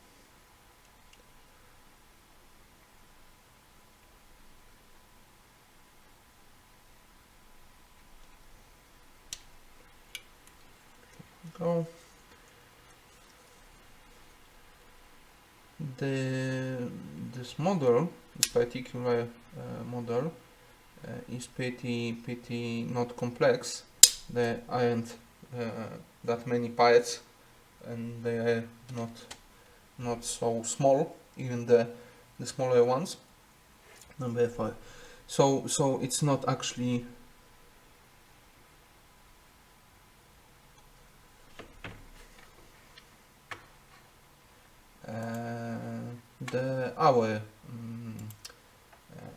we hit an hour mark, so we disconnected. I missed it this time. Sorry. Sorry. You will need to reconnect. I'm not sure how much of my ramblings went through. What's the last thing you heard? But let's continue with the stream. Okay, 4, 5. So now we also need 1, 2, and 3. Here's 1. Here's 2 and 3. 2 and 3. Okay. So we need the seat. Seat is number 1.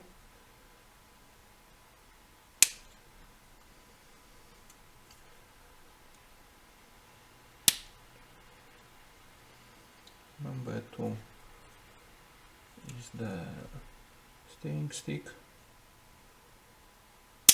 Very small part, let's not lose it. And number 3 is the cockpit. The cockpit is very small and has 3 tabs, so to not break off the tabs, I will try to make some relief cuts around the part, so we can gently cut it out and not deform anything. Navajo rejoined. Hi, so sorry, but I saw you wrote a message, I presume about the weapons, and I didn't read it in time before the Steam disconnected. So I'm so sorry. If you could please retype what you typed, I would love to hear which weapons you would like to see. Navajo says, I Google it and it's steering stick calls yoke. Yeah, that's I heard that one before, but I didn't remember. So thank you very much for your help. We have 5 hour parts for the cockpit. And now let's see. We will cut flush the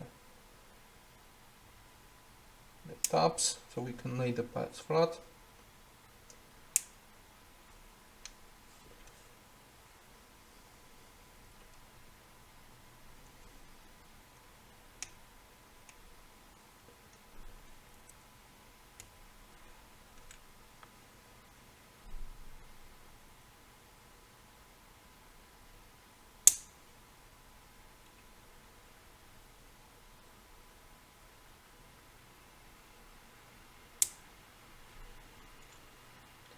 The yoke is so small that I thought it's cut off of the tab, and I almost brushed it off the table with my hand. So I have to be very careful not to lose it.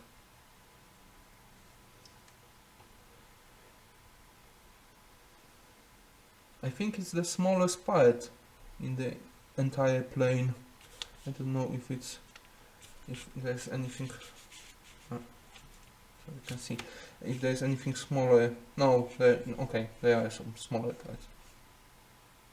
Oh, the same size. So yoke is one of the smallest in the plane.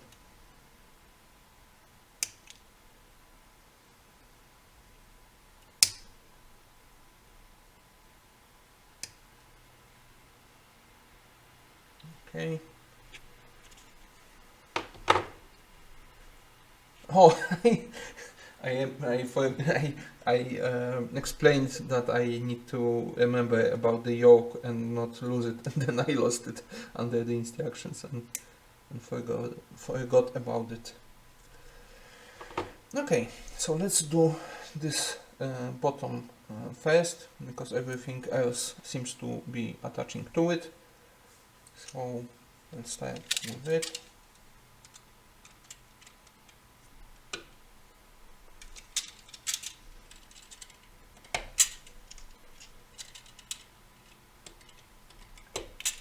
Or actually, well, if we had as we had the knife out, so let's do all the parts with the knife, and then we'll move on to sanding.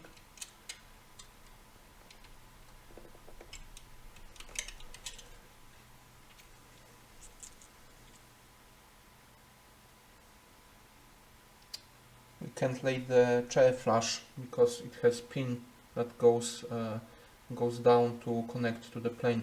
Navajo wrote, I was thinking if the big bombs, that's what she said, could be assembled easily when the front wheel with the front wheel together. There's not much space there. Yeah, definitely. I'm not sure what's the order of the, but yeah, the wheel goes first and the bombs go after it. they are kind of to the side, but yes, you are definitely very correct that the bombs will be in the way. I'm looking if the two color versions have difference of weapons. This one has rocket launchers, this one has nothing at all. But no, we don't need to be this accurate historically. We can use whichever parts we want. Back to the point Navajo was making. Yes, absolutely. There are some parts that will make problems with other parts, and also we need to remember that we want to paint the plane. So, for example, when we assemble the cockpit, we should actually paint it first and only then glue it into the plane. Because both is hard to reach inside the body, and there will also be the glass on top. So definitely we won't be assembling the plane 100%. We could leave some stuff unattached, then maybe paint them and glue them on later. So that's a good point, and we need to keep that in mind.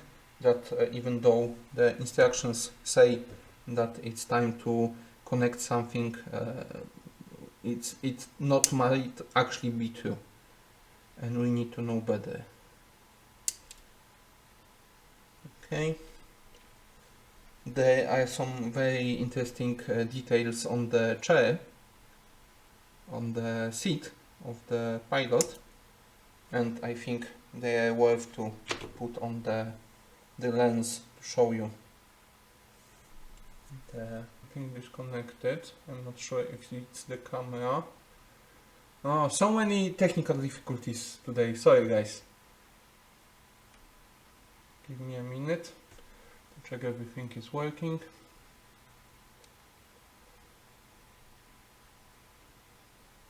I got message that some app stopped working, but I'm not sure which one. Sorry for the pause, everything looks great now.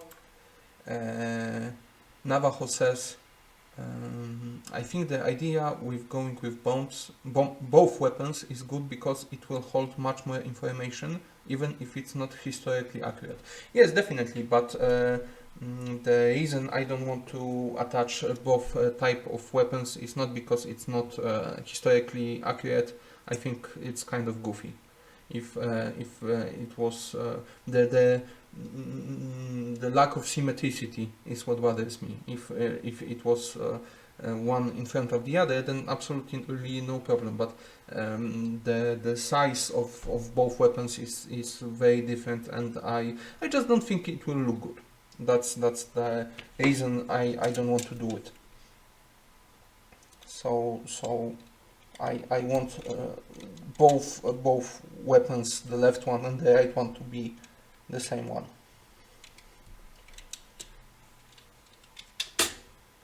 Right now the vision is perfect. Yeah, I know exactly what was the problem, and I just needed to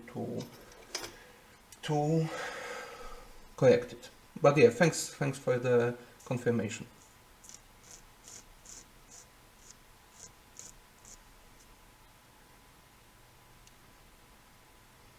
Oh, I was supposed to show you the details on the seat. I forgot about that. Let's put on the lens.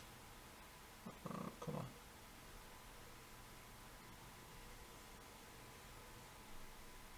I don't know if it got a little dark, but yeah, you can see it. Well, there's a little seat belt with seat buckle on the seat. I thought it was kind of cute.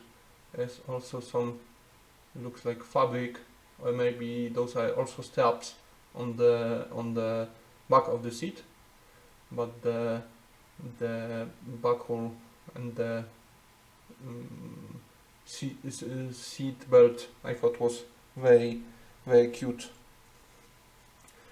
As long as we have the lens, I'll show you the cockpit. I got better with the aiming at the lens. I'm proud of myself. The inside of the cockpit, the floor, have all the connection points for the seat and for the all the instruments. But what's interesting, there's even details on the underside of the floor. It will be covered with sides of the plane, and you won't be visible. But you can not glue in the no details here. Let's show you the yoke.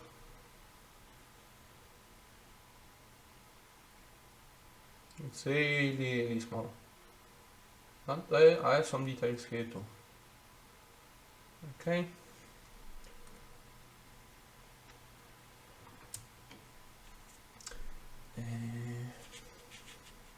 Okay.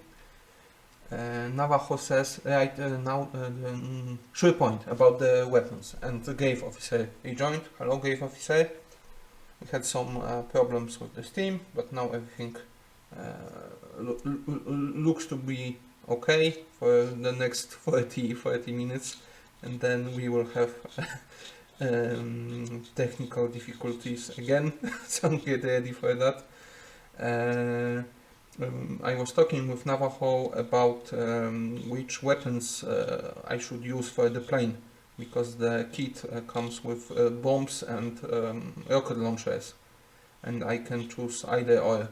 So we was discussing which one is actually better and which one I should choose for the build, because I like both the bombs and the rocket launchers, and it's hard for me to decide which one I should use. So if you have any ideas, if you have an opinion, I would love to hear it. Which of those two you would like to see on the plane. Let's cut off a little more of that tab. That's a lot to sand. Come on.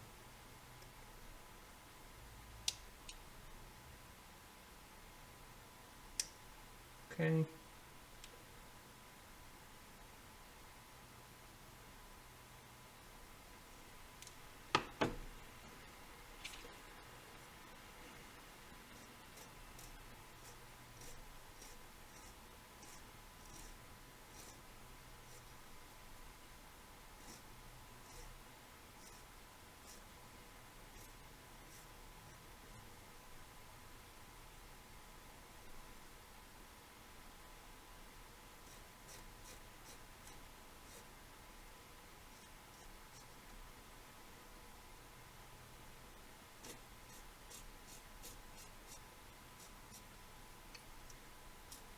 The chair already is a very small part, hard to hold on to. So I'm dreading the yoke and the other small parts. We'll see if we can actually assemble them on, or we will have to skip them. I'm not sure if I have the skill to put them in place and not break them. We'll see.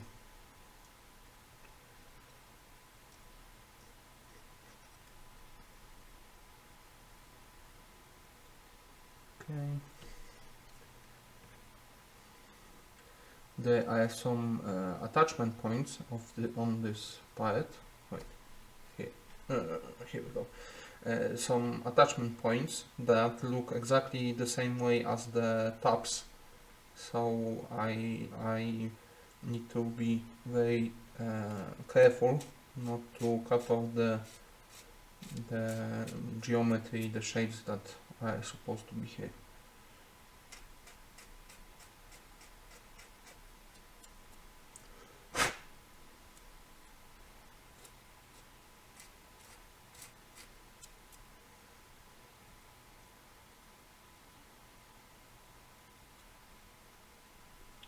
I can actually try to fit it here. How does it go? Oh, like this. Why is it symmetrical? Is it supposed to be symmetrical? Wait. Yeah, it is. Oh.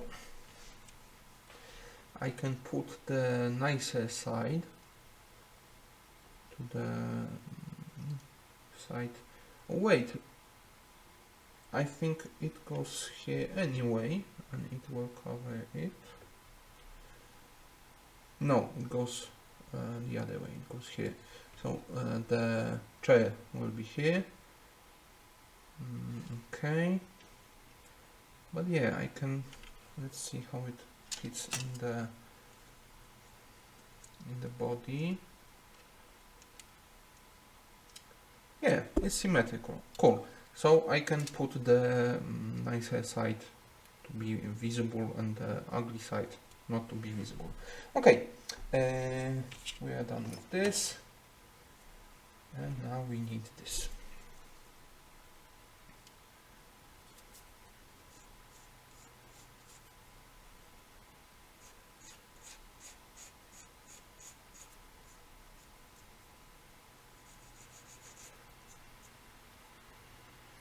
I gotta say the focus that's required to do this right is really calming and makes you forget about other stuff and not to think about your problems. I can really see right now why people do it. It's very calming, very peaceful, very nice. I really like this thing. God damn it! that's it with the calm. No, yeah, but it's really nice. Just to focus on the model when you have other things done and you have all the time in the world. You don't need to go anywhere. You don't need to do anything. You can just sit here and do this. I really like it.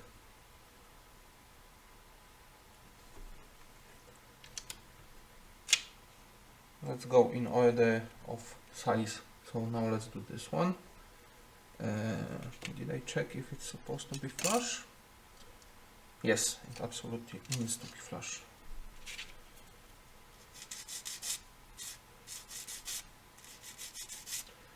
I will need to get, how do you call it? Tweezers for the small part, for the yoke and for the chair in a moment.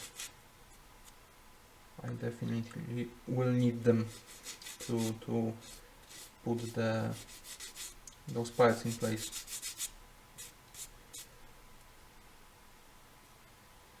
We are almost 3 hours into this theme and we haven't even opened the glue yet. Gotta say, really surprised how much work is required if you want to do this right. I really didn't expect this. I thought we will be done gluing in like 40 minutes, maybe an hour.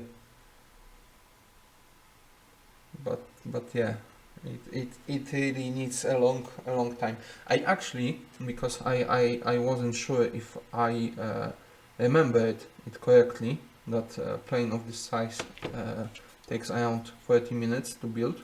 So I actually googled it before this theme to be sure that the theme won't be too short, and I googled how much time does it take to build a model plane, and the answer was, well, of course it depends on how much work you want to put in it and how fair you want to be and such.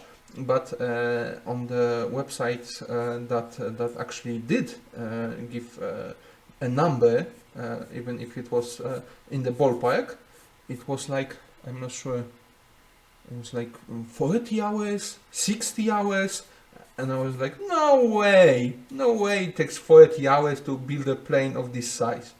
If you want to, paint every little clock on the dashboard, and if you want to, make the wheels movable, and you want to make this the best model in the world, yeah, I could believe it then.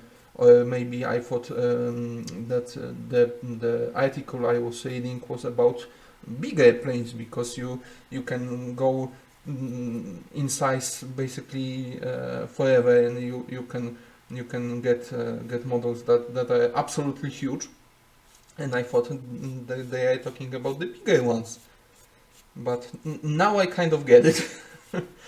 I don't think this little plane will take 60 hours either way, but yeah, it's not 40 minutes if you want to do this right, if you want to clean all the parts, if you want everything to fit nicely. And there's the painting also. So yeah, I kind of get where the 60 hour came from.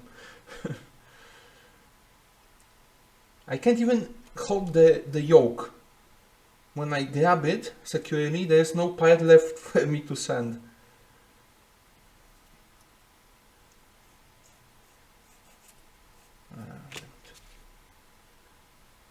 Let's cut off as much the top as we can.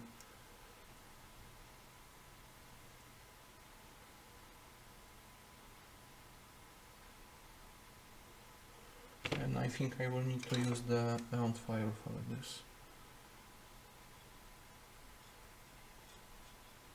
No. Is chat working okay? Let me check.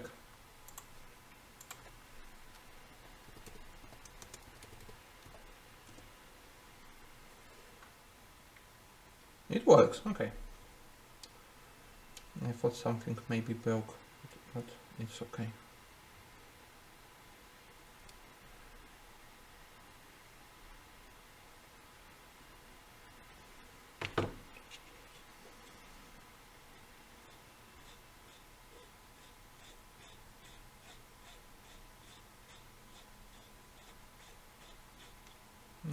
This file almost removes no material at all. It has very tiny teeth, and for metal, which is much more stiffer, it works okay. But the distance between teeth in this particular file are so small that the plastic bends out and doesn't fit in the teeth, so it almost doesn't work on this material. I would have to put much more force on the file for it to grab the plastic, but I can't with this part, it's too small.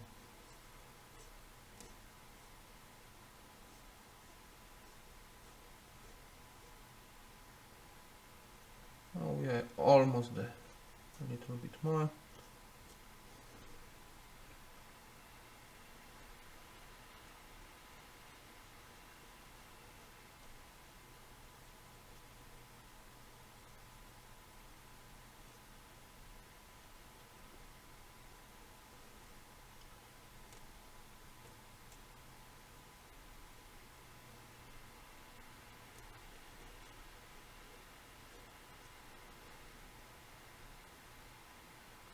Okay,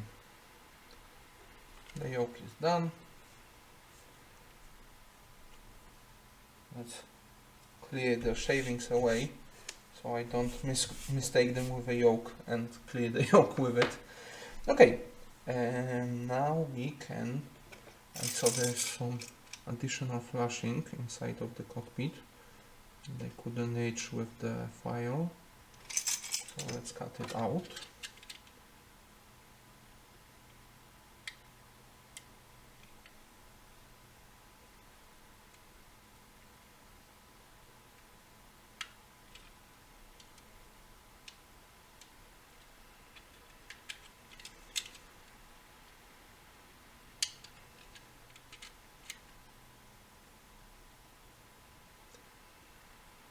there is supposed to be a hole here for the chair, but the flashing closed it. You will have to clean it out, poke through in a minute.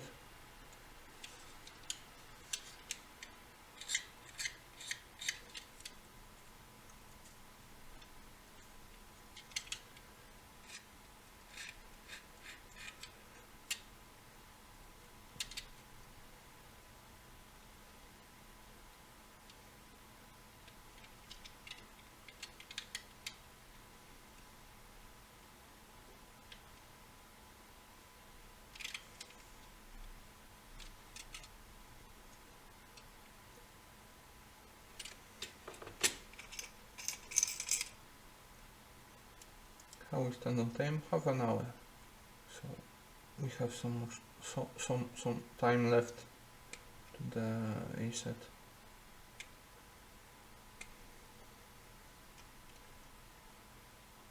I do realize that the Instagram is a terrible platform to stream on.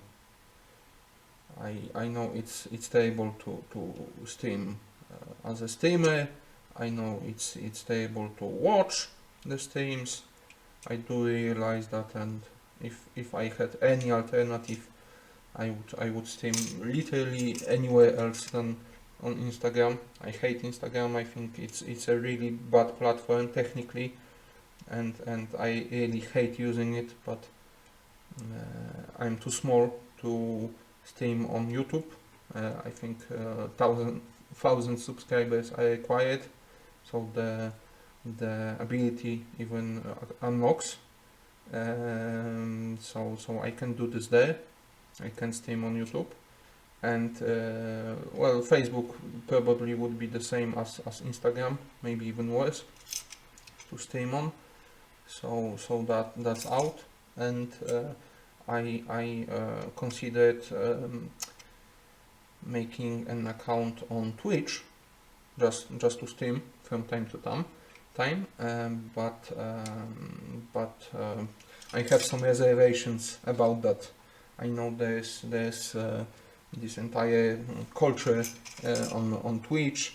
There are many different rules, so you not get banned. I think there are some agreements you have to agree to not stream somewhere else. I'm not sure if it's for everybody or it's for the bigger streamers. I basically don't know the platform well, and I'm afraid that it will be a big learning curve to get into, but maybe that's the way we will have to do this. We'll see what the future holds. I'm putting the clocks in place to make sure that the hole is big enough, and it fits nicely. Grave officer said it's all good now. It's all good. All good.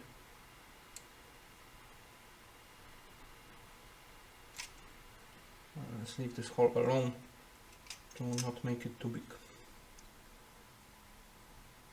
Okay, so we can put that aside. This one is for visit function done. Maybe a little bit more here.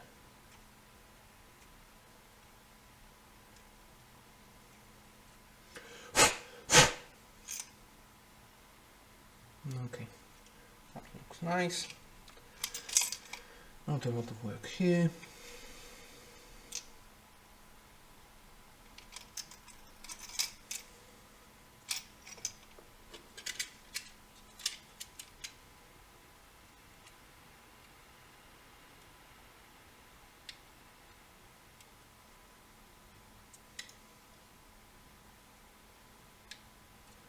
As for the chat, I really tried to make the live chat appear on screen, because for the Instagram it doesn't really matter because it shows next to the stream, but I will be reposting this stream to YouTube, which is a normal platform, and at least a little bit more normal than Instagram. You can actually watch things there, so people can actually see it in some normal format. I will be posting it there, and the chat will not be visible then. It would have to be part of the video, and that's what I tried to do, but I wasn't able to find this ability for Instagram. Oh, sorry, I was trying to make the camera in the right place and I made it worse by bumping it.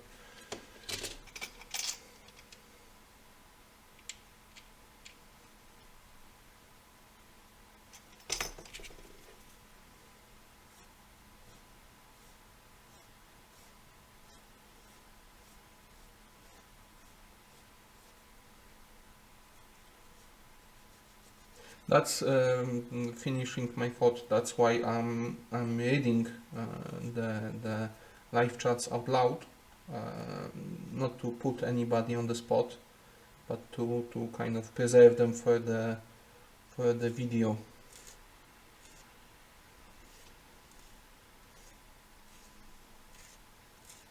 Because me reading them out loud is the only way people will know what we are talking about. That's why. Okay, clocks look to be clean, layout is clean, and I think we can assemble something now. Actually, we need to glue in the clocks on the floor, the back plate, chair, yoke. Okay, so this will be last. Let's start with the clocks, and they are supposed to go in like that.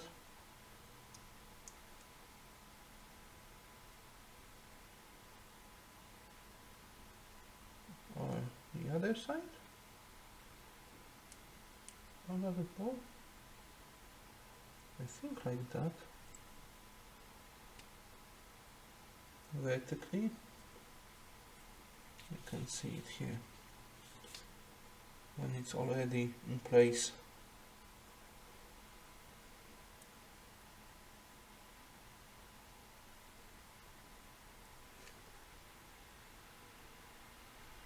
Wait, did I put it in the correct orientation? It doesn't fit very well here. I'm not sure if I'm doing it right. I'm going to get the tweezers. Give me a minute. My tweezers. This will be a little easier now.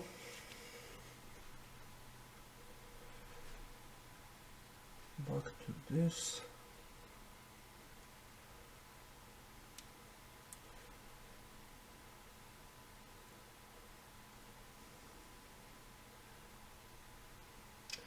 The problem I have is when I put it the way the instructions show it, there are some instruments here on the side, some details that come in contact with some wall here, and I'm not sure if that's how the model was made and it's a mistake, or if I'm putting it in the wrong way.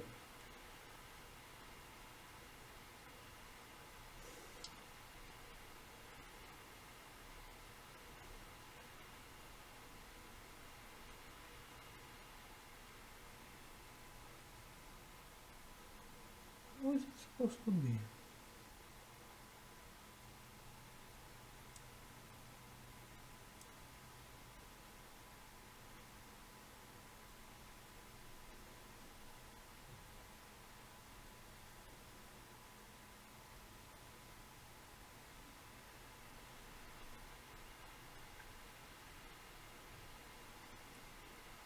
How does the chair fit in here?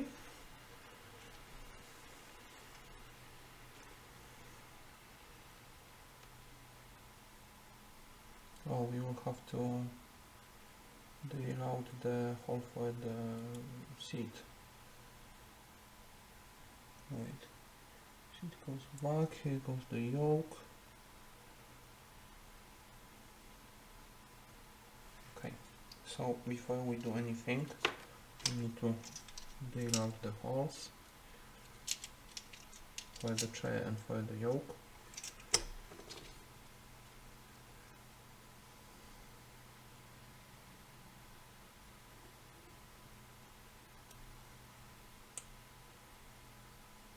Okay, chair fits in nicely.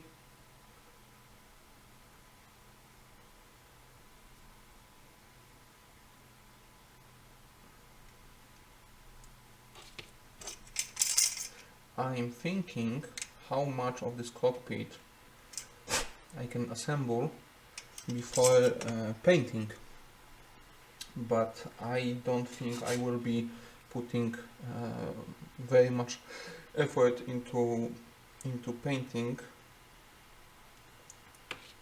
because I don't even have the proper paints I would need. So I'm thinking how I will paint it. I will be priming the entire plane with black paint, black primer. So if I coat the, okay, yoke fits in as well. If I coat the everything in cockpit black, I have some silver paint. I have also red and blue paint to maybe put some details on the clocks, but I don't think I have even good brush to do this kind of small work. So I think I will paint everything black, maybe dry brush some silver on some on the what do you call it, the clocks.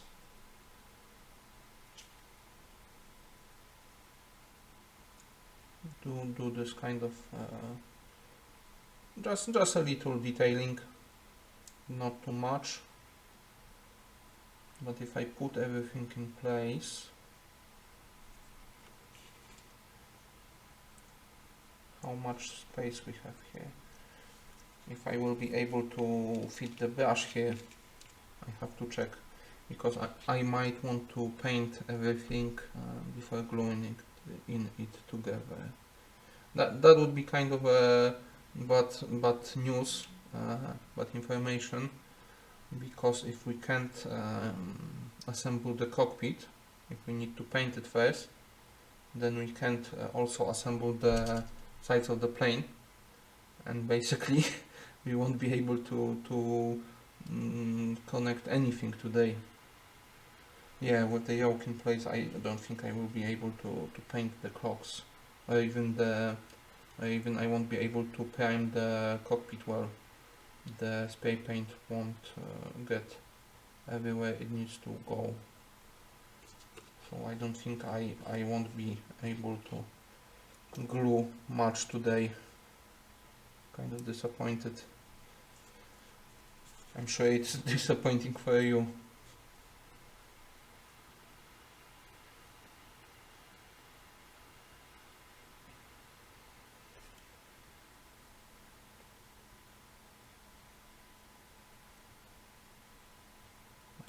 Let me get my brush. Let's see how much I could fit here.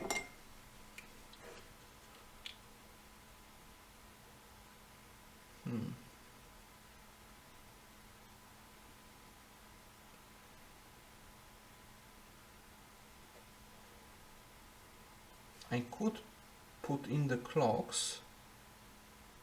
I will definitely have to leave the yoke unattached. So definitely yoke goes out. but I could put in the clocks and still have good access to them.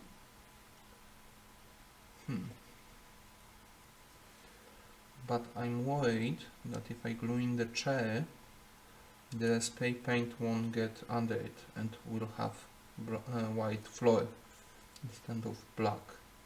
So I don't think I can put in the chair yet. So chair is also out. We definitely can't attach the back plate. Or maybe, wait. I could put the chair from the up direction. Yeah. So we could maybe attach the back plate and maybe just the clocks. Maybe those 3 parts. Just to glue something today. Not to make all this time to be wasted on basically nothing. We almost did nothing today. So it would be very disappointing to end on that note. I want to do something.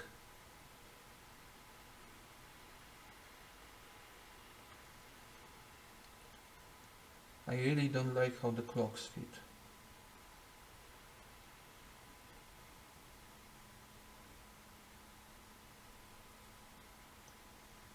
But even if I don't put in the clocks, it will be very hard to prime just like that. So if I put them in, I think it will be actually easier to prime. The spray paint will fit behind the clocks. Yeah, that's the way I'm going to do this. I'm going to start with this back plate. It fits very well here. No doubt about how it goes. I need to cut a little the material here, but I can trust the back plate to be in the right place. It fits very well. So I can start with that, and then I will put in the clocks, and we won't be gluing the body today. I know it sucks, I don't like it either. What you gonna do?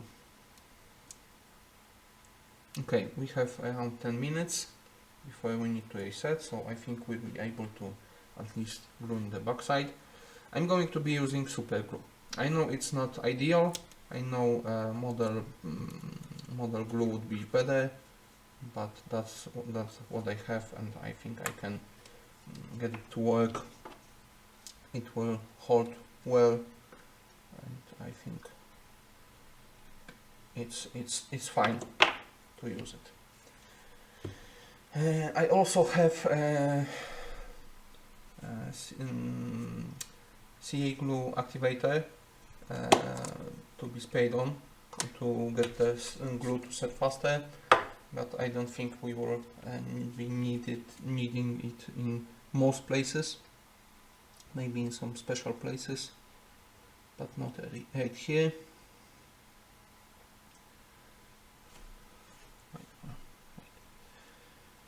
Okay, where is it better to put the glue on this side or this side?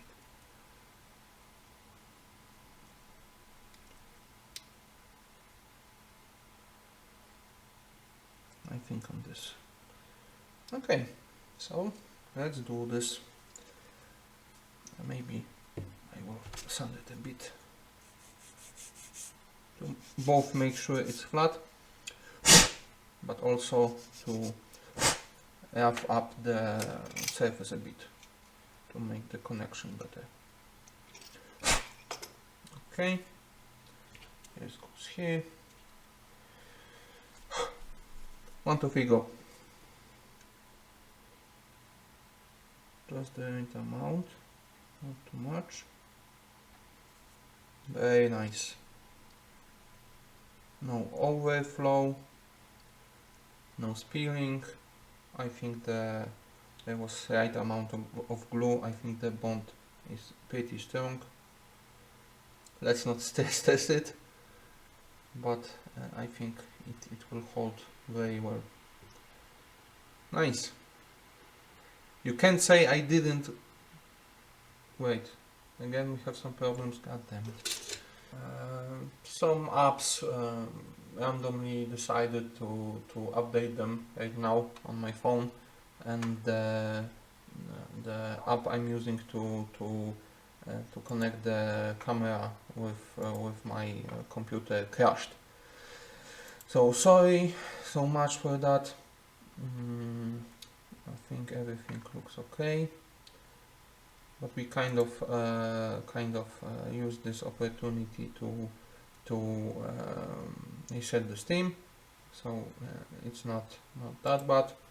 We have another hour now, so I think we can continue. I'm not sure how much you saw when the steam crashed, but I glued the back of the cockpit to this part. It went on really nicely, and now we can put in the clocks.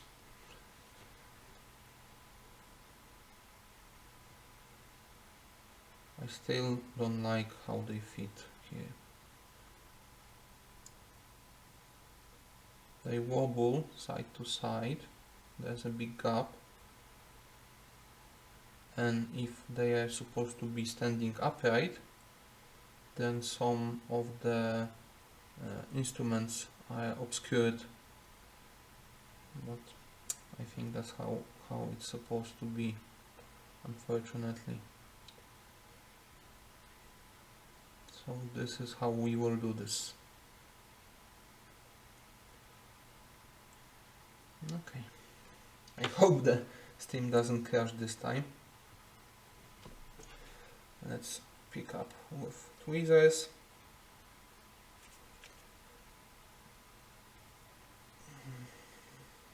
What's the best way? Maybe like that. We need to put glue in 3 places, at the bottom and at 2 sides, but I have the access to the bottom from the other side of this part. So I think we will just put glue on the sides, put it in place, and then firmly attach it from the bottom.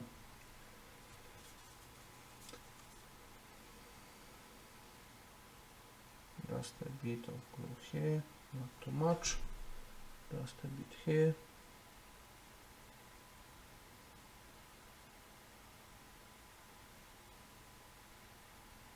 Okay, the moment of truth.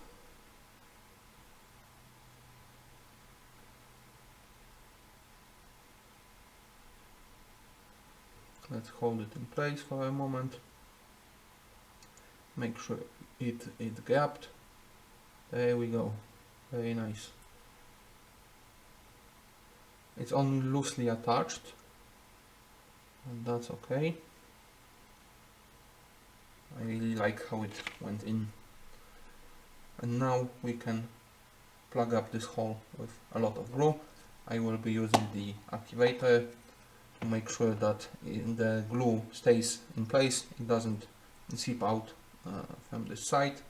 So we will put a really big bead of glue in place, and then I will blast it with the activator. I won't be doing it here to not spray the instruction or my mat or my computer, so I will blast off screen. Okay. Big drop of glue. Oh no, that's too much actually.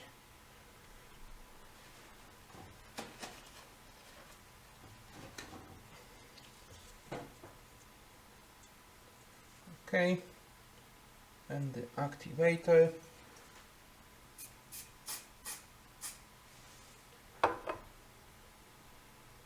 That's a bit more glue that I wanted. It's peeled out of the hole, but it's okay. It won't be seen, and it's not really that bad. So we can call it a success. Maybe not full success, but definitely not a failure. The clocks are nicely attached. We have our yoke, we have our chair. Let's put them in place just to check. We won't be gluing them in yet. The chair still fits nicely. It will also touch the back side. It fits very nice.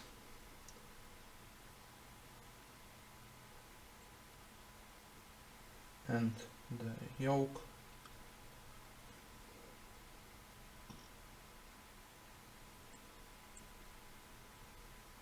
also has place. I drilled out the hole for the yoke just a bit too big, so it doesn't stay in place. It's loose, so I can just put it in place. The glue will hold it fine, but if I would just leave it there, it would fall out. Is the glue still wet on the inside? I'm not sure. Let me blast it either way from this side too.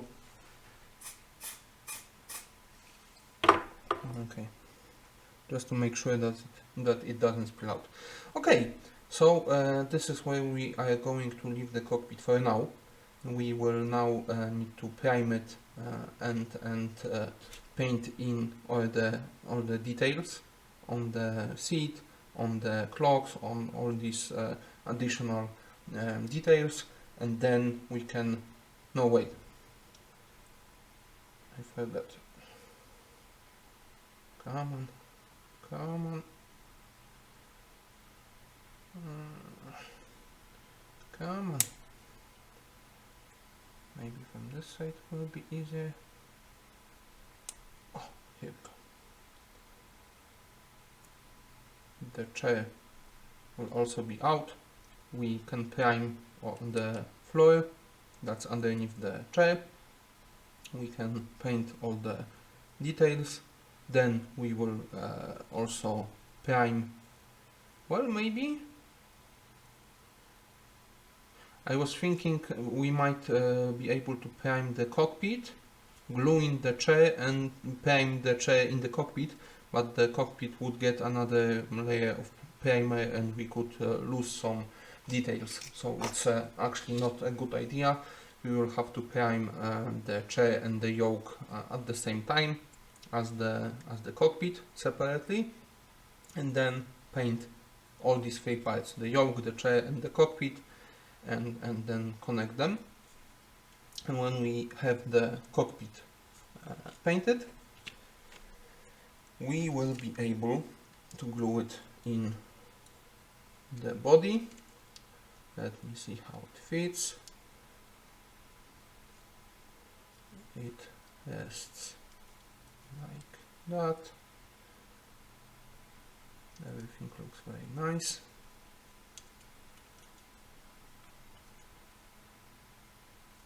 There is some flashing here that I will need to clean.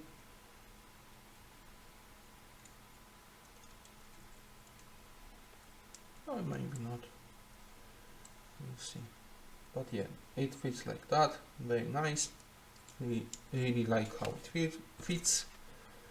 Now let's check with this side.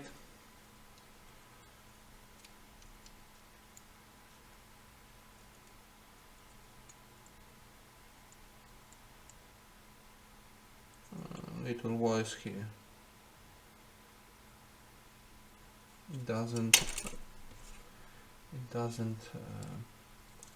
touch the front really. The back rests nicely on this little ledge, but the front, oh no, it's the flashing here that prevents. the contact. Let's click that off. And now let's say check.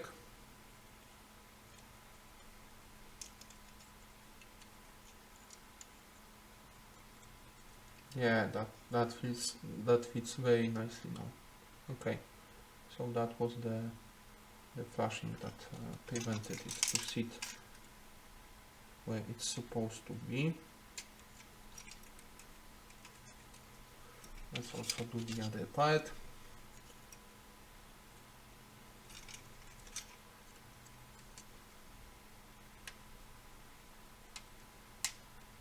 Did they really have to put the gates right here where the cockpit touches?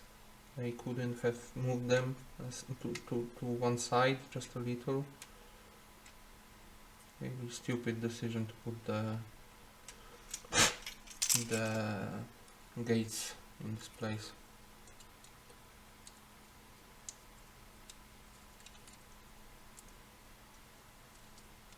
Does it fit better? Kind of. Also, it's not supposed to touch at the front, I think. Wait, how does it go?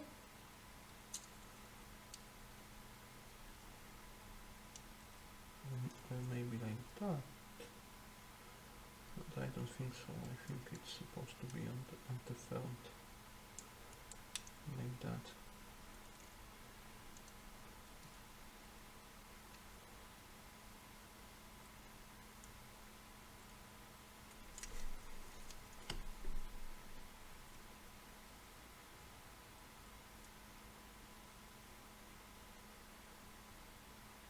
Wait, so the front of the cockpit just...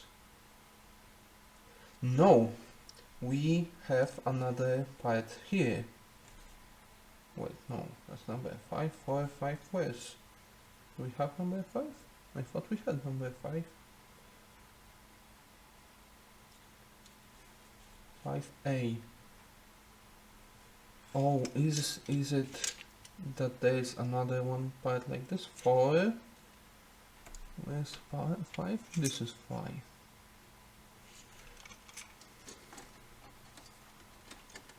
Wait.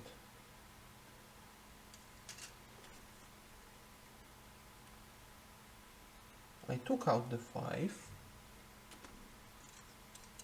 So I switched them, I think. And number 4, no, I took the number 4. I took the number 5, but where is the number 5? Wait, what? No, the bottom is number 5. The bottom of the cockpit is number 5. So what is this part? It says 5A5. Do we have a part like this? 4, 5, 5A. Oh, I see it. Here is 5A. And it will go on the front. Okay, okay. So the front of the cockpit doesn't just float freely in space. You have another plate that will connect it here. And I think there is absolutely no problem to add it to the cockpit. So we can do that. Also, let's move the chair and the yoke to a place that I won't lose them accidentally. Now we can add to our cockpit this 5A. Let's see.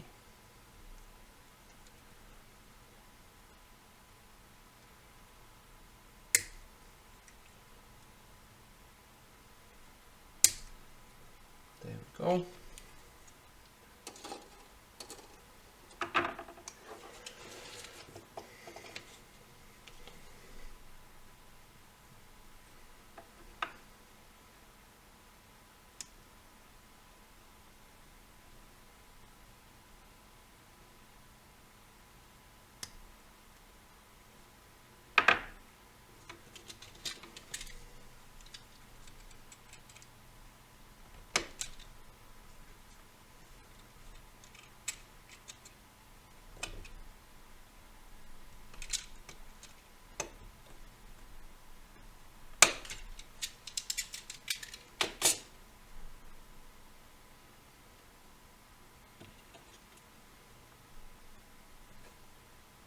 Sorry that I keep bumping the camera. I really try not to, but it's really hard. It's really close to my head.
Didn't I change the curve? I don't think so.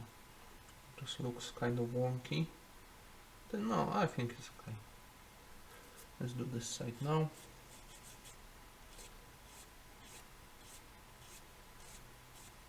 I really like how this plastic sounds. I don't know what it is, if it's ABS, maybe something different, but I really like how it sounds, how it responds to the tools. It also cuts well. Really like it, really nice.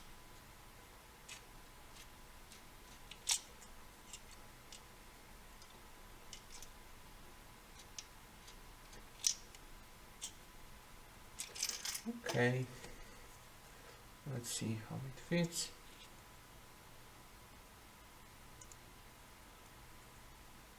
It's a really tight fit, but it's good, so it won't rotate. Oh, this will be really easy to attach. Maybe just flatten and squelch this plane a bit. Okay. A lot of place to put the glue.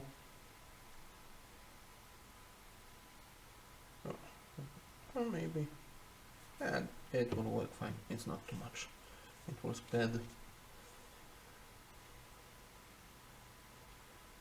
Okay, now to touch it perfectly.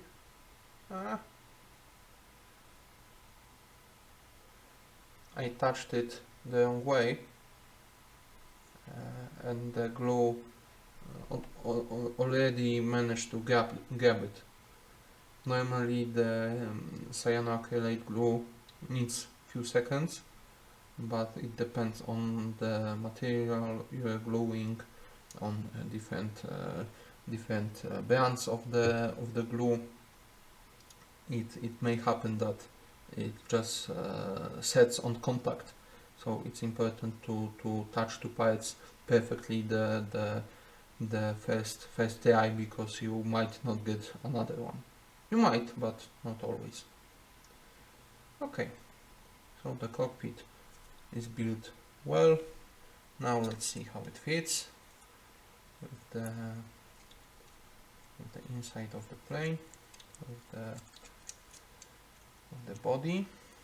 Oh yeah, and now the front plate fits between those two lines. I was wondering what they are for, if nothing connects to them, but now something does. So they make a lot more sense now. This fits here, this fits here.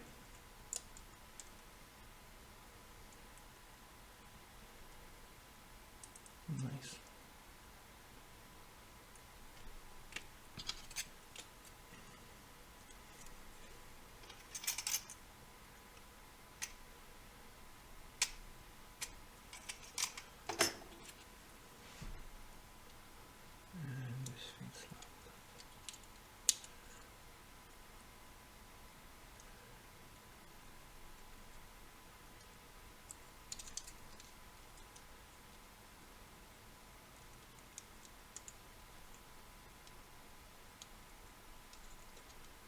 although the front still can be moved, yeah, it only touches the side wall, it doesn't rest on anything actually, so it still kind of floats in the air, but not as much as it did before.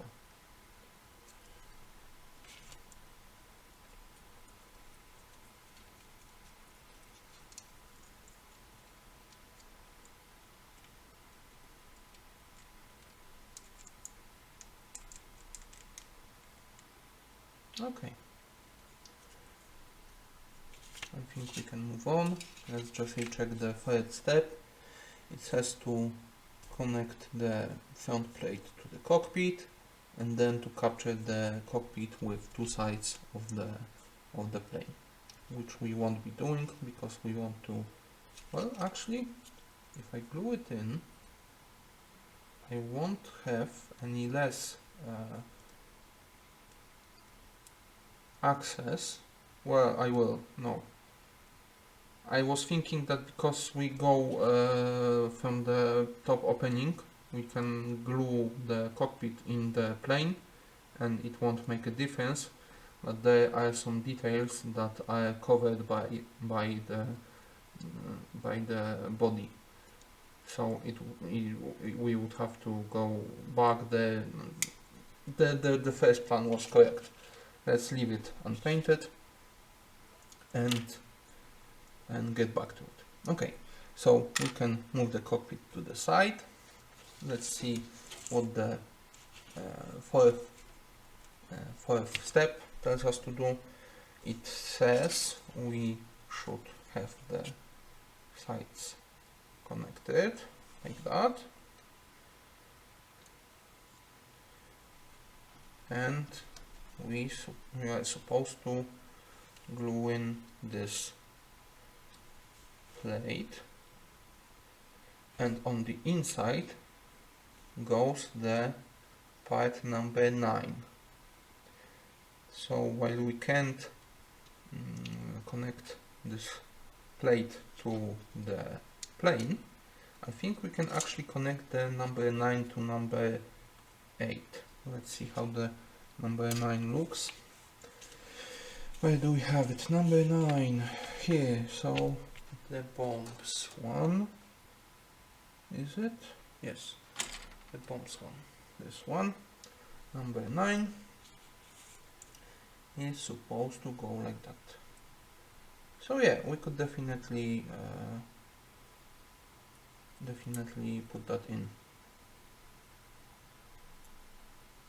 It doesn't look like it rests on anything on here. So let's cut it out, and I think we'll be able to attach it. Grave Officer is back. Hi, good to see you. Sorry for the crash. We had some really big problems with the stream, but I think everything works fine now.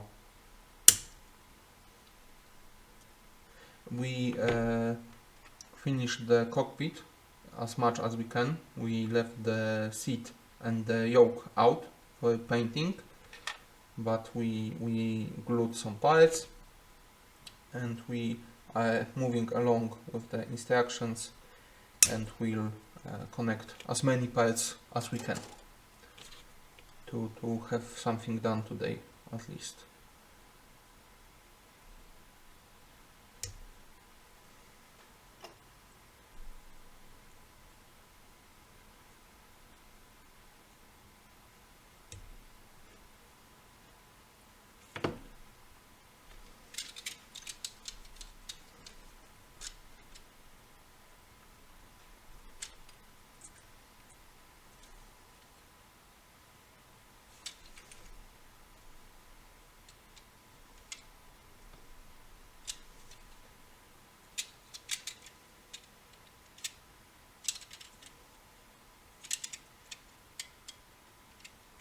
Okay, now let's try to file this down.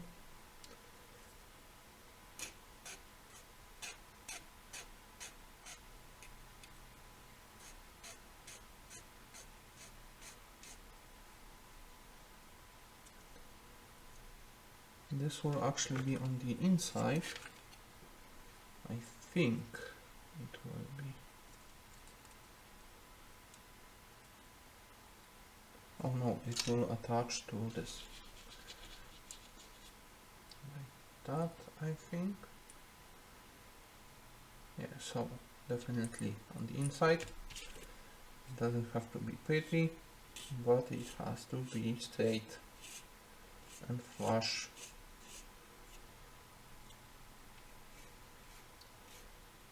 So let's focus on that.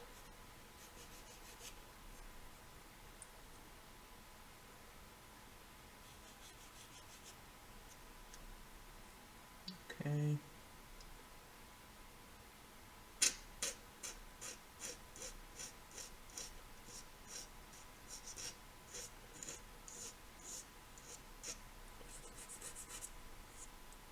Okay.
Butterfingers.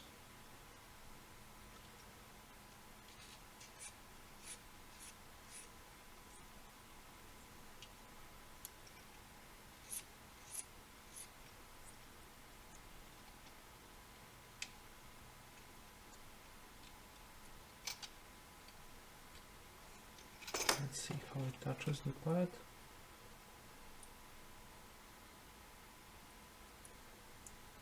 Oh, there are some tabs here. That's useful. Tabs that help to find the correct position. That's really nice. We won't be gluing this to the sides, so we will still have access from this side.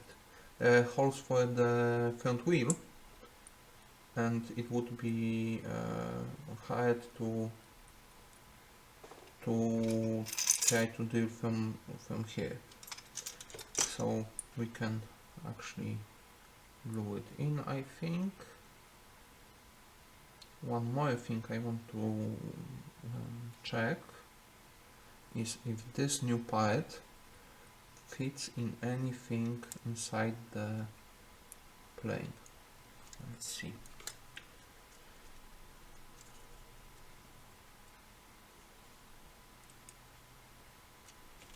How does it even fit here?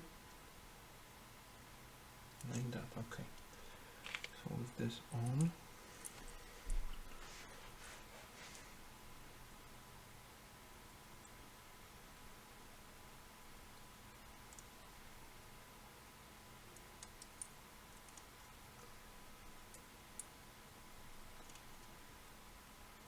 now it creates this little step to rest. Okay,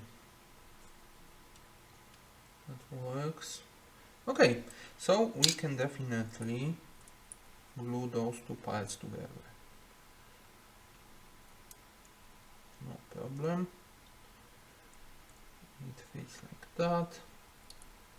We can put glue in here. Okay, so let's do this.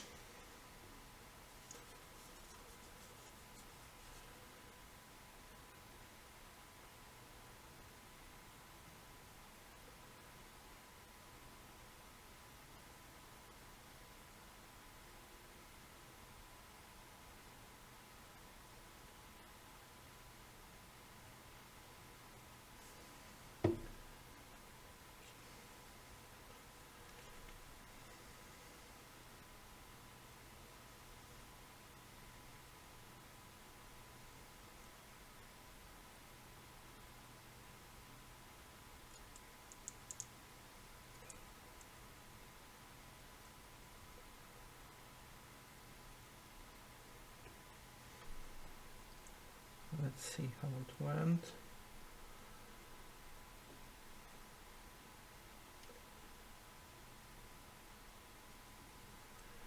Okay, so move it. Yeah, we can. So let's say do this side, because it didn't turn out very nice. It moved a little.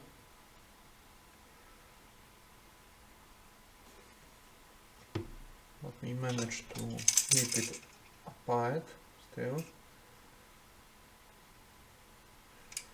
And now we can fix that. This will be much better.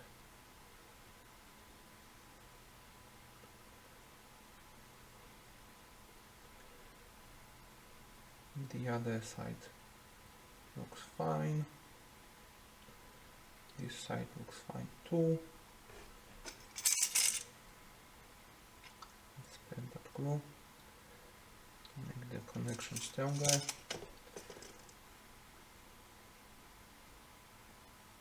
And I think I want to put some glue on this side too, to make it stronger.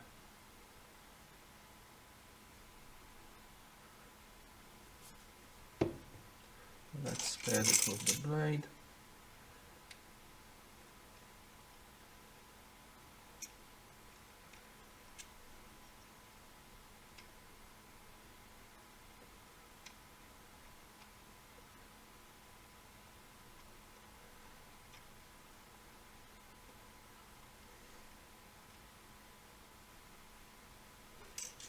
Okay, and now I will use the activator.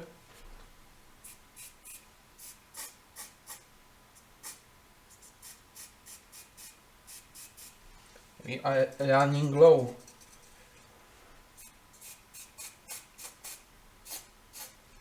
I need to buy a new can of activator. Okay, so this will hold very, very well with this amount of glue. So this is never coming apart. This is very secure now. And when we have the both sides of the plane connected, we will glue this in like that. It fits very well to this half.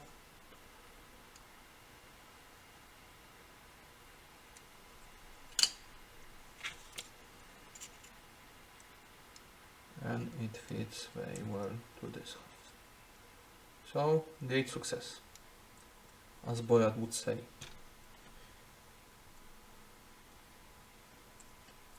Okay, so we can actually, it will have to be painted at the same time as the plane, as the sides, to not have any white gaps here. So we will have to glue this in and then paint it. So we will have to connect these two halves before priming everything, and the cockpit will have to be painted already. So we will have to paint the cockpit, glue it in, mask it off so we don't paint it, and then we can assemble the sides. So actually the painting will require some maneuvers, and will actually be quite challenging, much more challenging than I expected, which is good. I'm happy.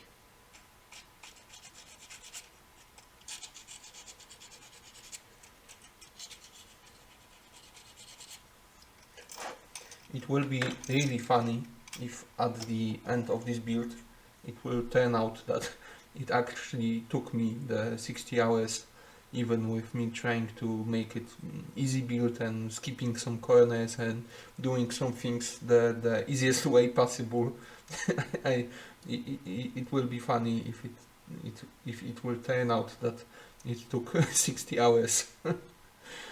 Okay, so let's see what the instruction has for us next. And glue this to those sides. It's number 4. Number 5 is glue in the cockpit shield, the glass. Or is it actually? No, wait. Number 10. That's not number 10. What's number 10? Number 10, number 10. 10. Here's number 10. So with the, not the wings, but the other side, this number 10. Wait, what is it? Oh, I know. It's the back side of the cockpit shield. Only the front half is glass, like that. But the back side is not translucent, not transparent. So they fit together like that. Okay, so this is supposed to go on here, like that. And we need the both sides of the plane attached, but we can already cut it out and clean it, so it's ready to be glued when the time came. So it can be ready to be glued in place when the time comes. Nailed it.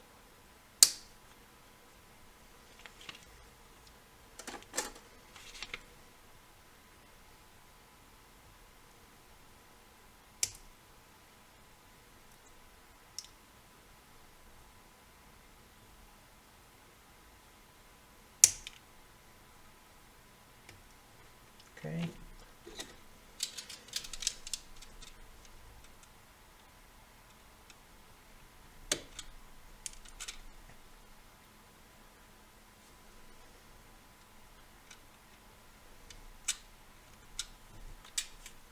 I'm getting better and better at cutting those tabs off.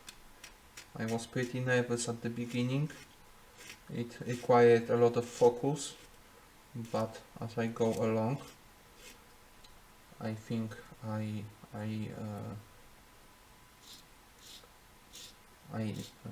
don't require as much focus now. It's easier to do, and I think it also comes out better than at the beginning.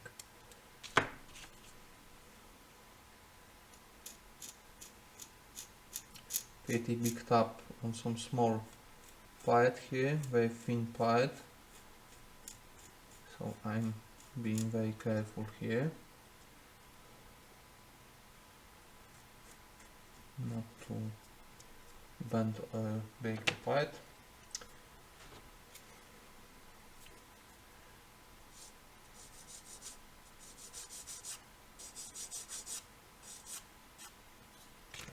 Maybe I'll try cutting off some more.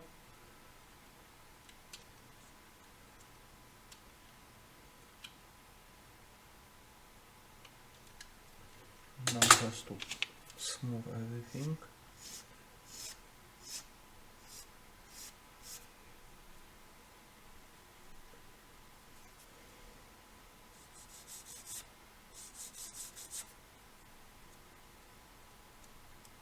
Okay, that looks okay. Okay, that looks okay. Very rich vocabulary by me.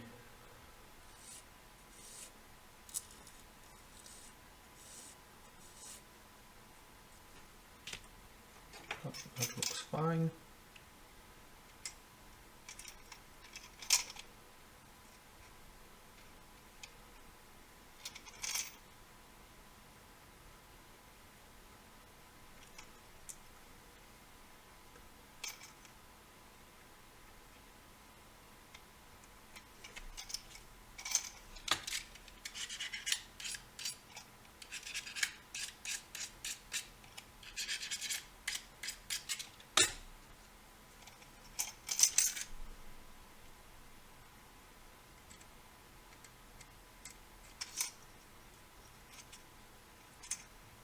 And that part is ready, so we can just see how it fits.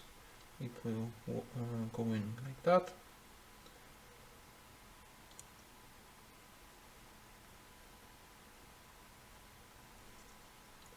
Again, very beautiful curvatures on this plane. Just look at that, how it all comes together, fits perfectly. I really love it.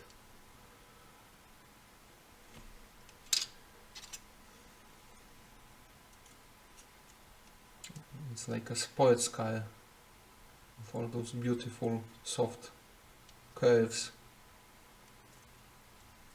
Great design. Really like this design, this plane design.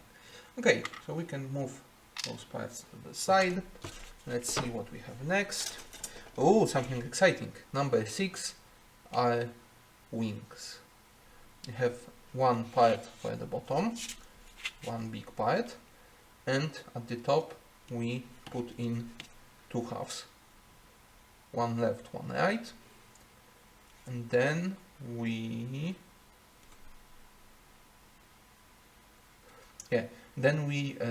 glue it at the bottom of the body.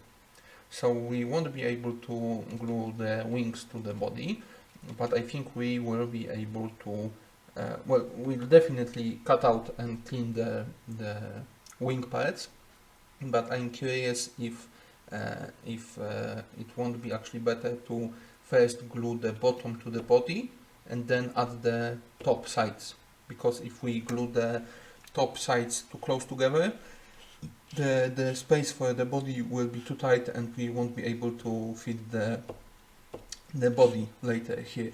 So let's definitely cut out and clean the wing parts, but we'll see if we will be able to glue them together. Oh no, those giant table flashings are on the wings. Actually, now that I look at it, it's probably because those parts are so thin overall, but the edge also is thin because it's rounded off. So I imagine that's why the forms, the molds for these parts couldn't be squeezed together as tightly as they as they would require. So that's probably why those big flashings are here. But they will be very hard to clean, because the flashing is only a little thinner than the wing itself. So if I would, for example, go from here with a knife, I could really easily cut into the blade, into the wing of the plane, and I could really easily damage those parts. So to clean all those flashings will require I'm getting tired I think after all this time. My tongue twists. It will be very difficult to clean. We will have to focus on it very much. Okay, so let's start with those smaller parts.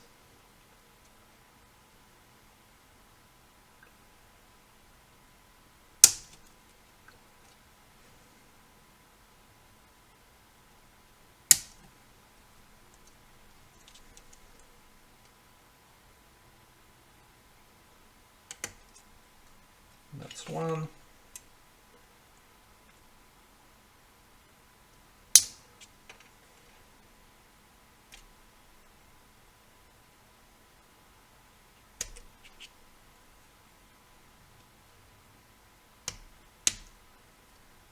That's two.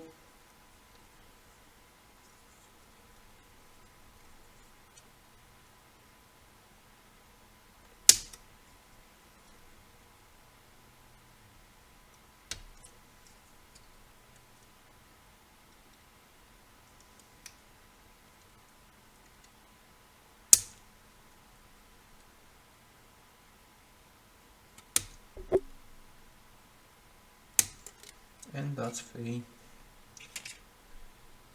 There are some parts here left with some pretty big number, 39, 38. So they will probably go at the end. And there are those two panels for the wheels, the wheel covers.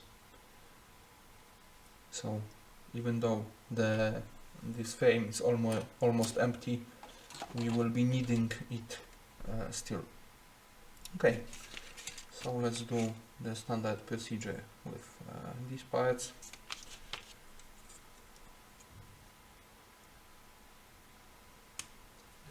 Really, those wings are very thin. Look at that.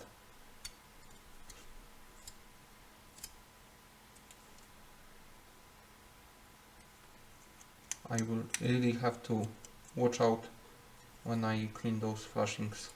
Not looking forward to it.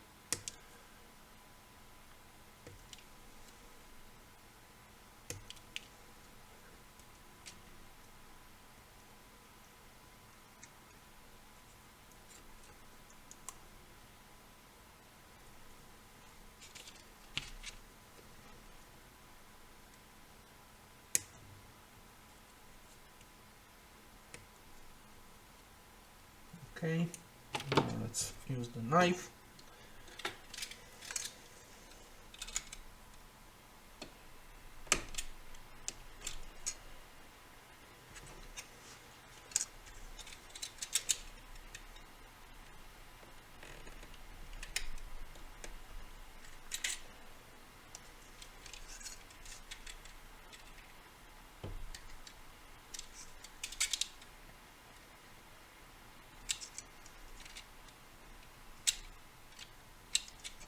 Actually, that's a really good way to trim those flashings off, like that, flash with a knife.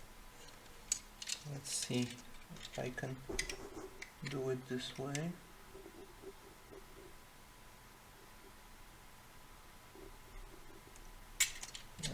Not really. The blade wanders and doesn't leave smooth line, so I can trim off the most of the flashing, but you will have to go in with the file.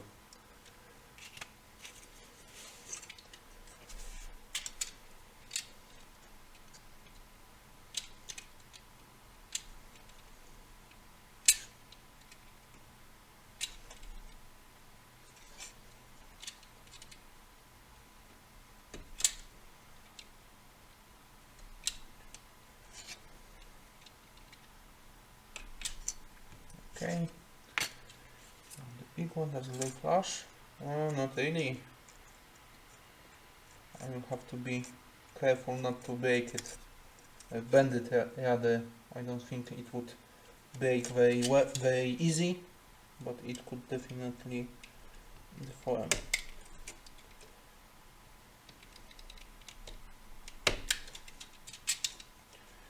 Okay.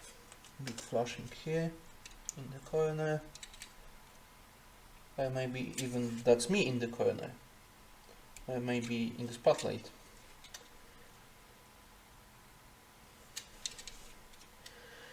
I guess I'm just losing my religion.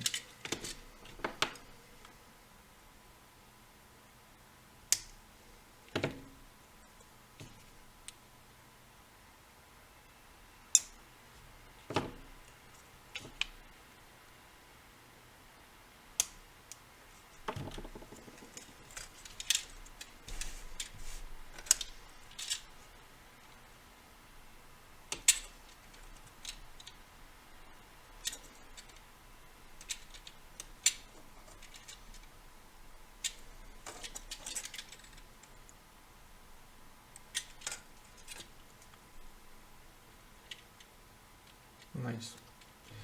Those dimples to connect it, yes, there are some holes here, there are some dimples here, and it's to help you position one against the other. Wait, now that I think about it, it might actually be better to leave the flashings and the tabs uncut and glue the wings first, because then they will be more rigid and wider.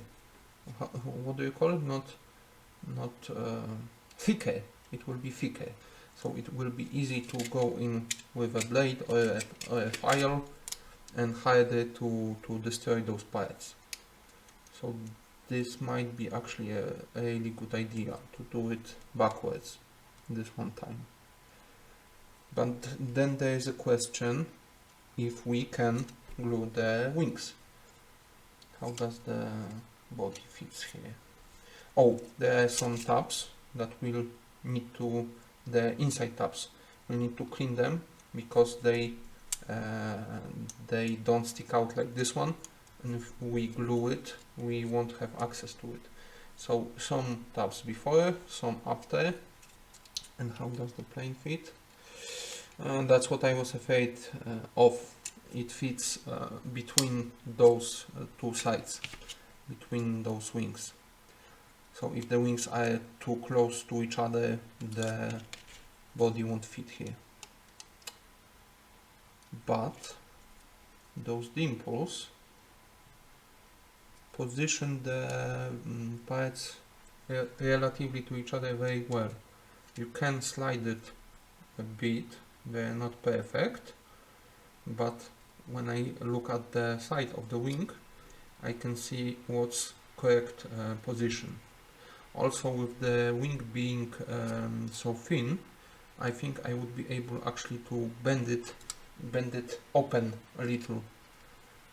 So even if the body here fits tight, I can open it up a bit. Not a lot. The section here is much more stiffer than the end of the wings, but I think I will be able to do that. Okay, so we know everything. We need to clean the tabs that are on the inside, glue all three parts, clean the tabs that are outside, and we'll leave it there. And then we will attach it to the rest of the plane. Okay, that's a pretty solid game plan. I like it, and we can get to work.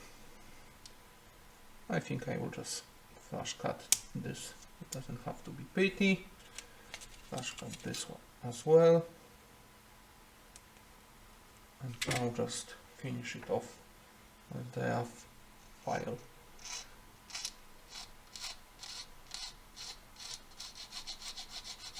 So it's smooth. This wall will be obscured. It will be glued to the body, so it doesn't have to look nice. That's perfectly fine. Now this one.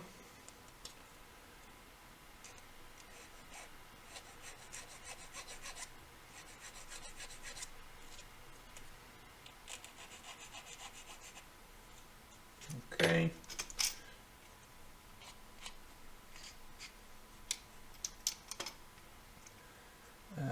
Let's sand it flat because we won't have access to it later. Nothing sticks out very well. Same here.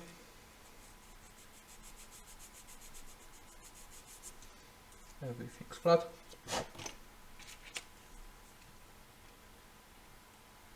Okay.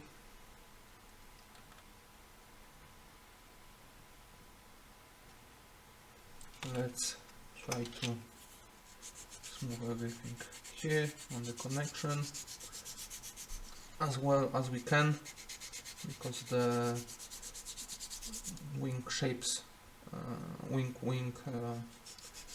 what am I talking about? The wing is so thin that it can bend out of the way of the file, so we can just smooth it here closer to the center where it's a little thicker. But the end of the wing will just have to trust this kind of smooth and kind of well, it's also thinner and it's bent, so even if it's not exactly where it's supposed to be, you can kind of close the gap and then it will be. Okay, let's see if we need to do something else before gluing. We are leaving this here. This looks nice. We can trim those flashings.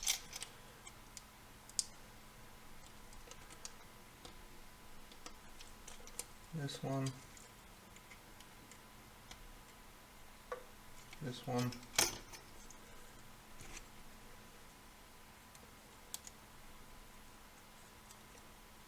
This fits like that. Nothing to do here. Everything looks okay. There is a hole here, and I think something attaches to it later.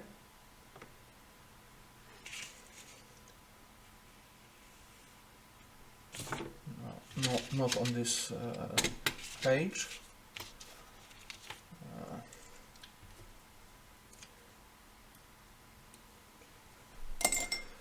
Let's see, next page.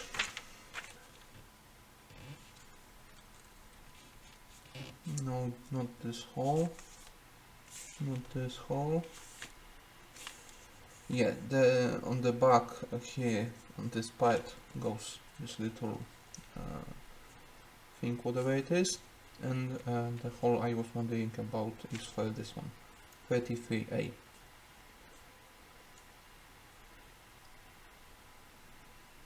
So let's see how it looks. Man, those are some really fragile parts. I wonder if I should skip them entirely, because it's better that they are unattached than if I attach them and then they fall out or break off.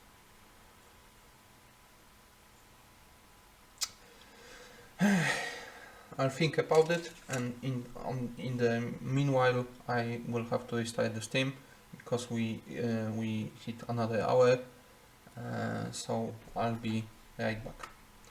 We can continue. So where were we? Oh, the hole. I was wondering about the hole. That's what she said. Is it through? It is through, but even if I glue this part here, I think the access from this side will still be enough to drill it out if I need to. Although it looks very clean, so I wonder if the drilling out will even be necessary. But if it will, well, it would be easier to do it now, that's for sure, but I would need this part to fit it. Where is it? It was 33A, I think. Where was it? 33A, so this one. Okay, so let's cut this part out and let's see if it fits. Make it fit.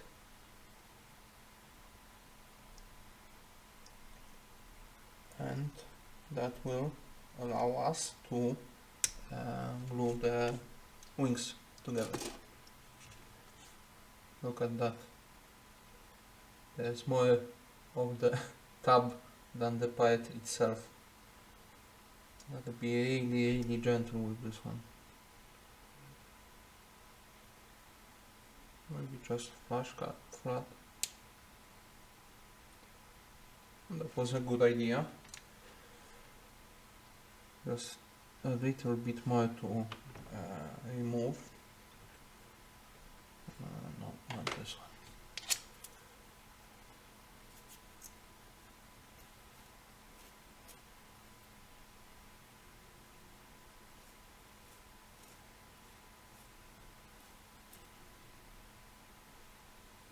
Oh, that wasn't so bad.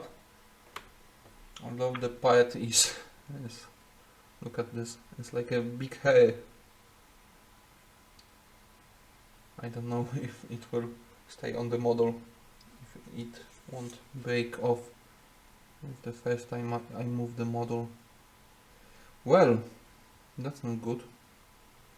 The hole is much too large for this part already. And well, will it actually rest on the top half?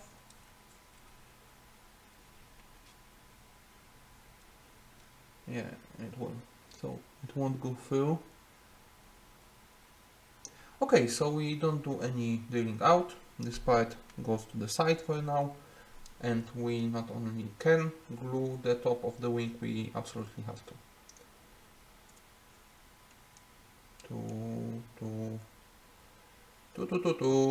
To connect the other small part. Let's get rid of that.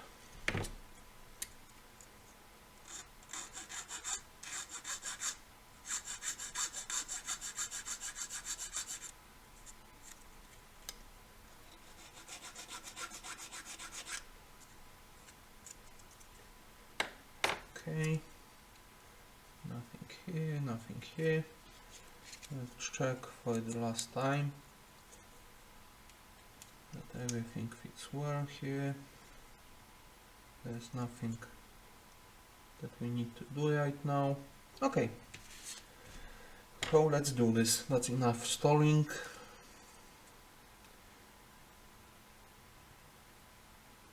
Okay, so I will actually put glue on this side. I'm wondering if I can do this in two parts, in two goes. Well, I could, but it would be difficult. I think it will be easier to do it all in one go. There are some strategic places that the glue will absolutely need to be on and will have to set. Those are the corners, those three corners, those two corners and the end of the wing. It's nice to put the glue between them. It would be good, but it's not absolutely necessary.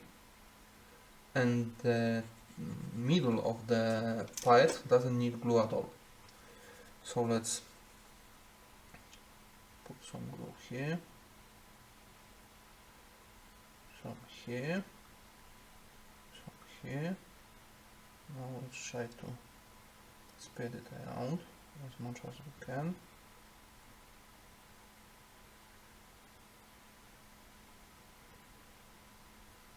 And now, to don't risk the squeeze out, let's spread it around a bit.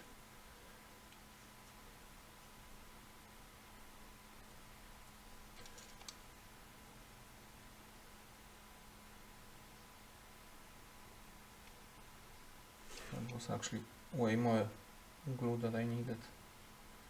Oh, that's okay. And now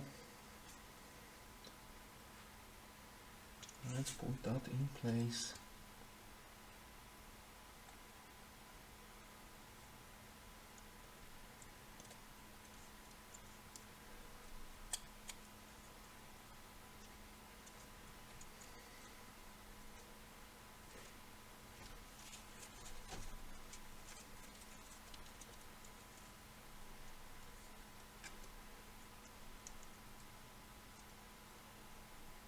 There is a gap here. The glue managed to set before I was able to connect the parts. There's something weird going on here. I think we'll be able to sand it out. The end of the wing gapped well. This corner gapped well. There's no gap in between, neither here nor here, so this corner that didn't gap is the only thing we need to redo. I will spread the parts with a blade, just a little. Ah, there was a glue on the blade.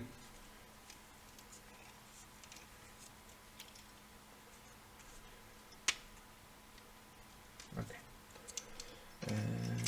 here.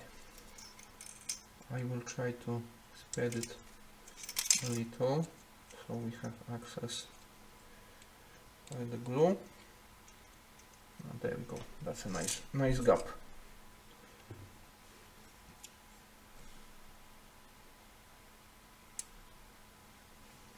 Okay, and now let's put some glue inside.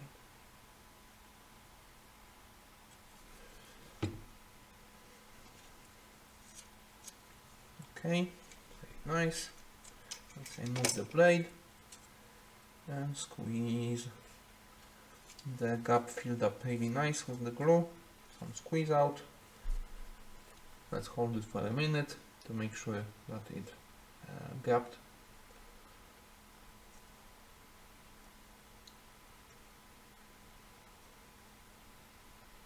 And I think we are done with this side.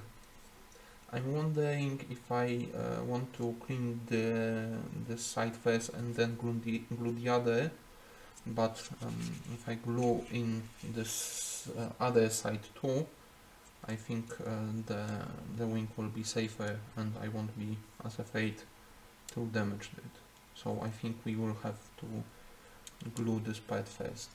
So let's see that there are no exceptions on this side. Everything will be accessible. Okay, so we can do the other side now. The same way.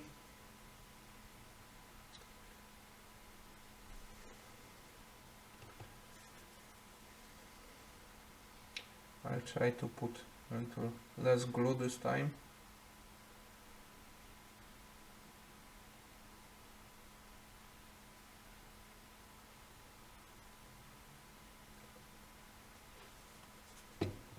Let's spread it.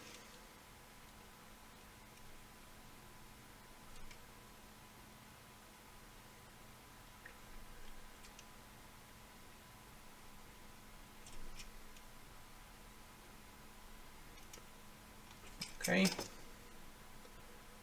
now I hide this part.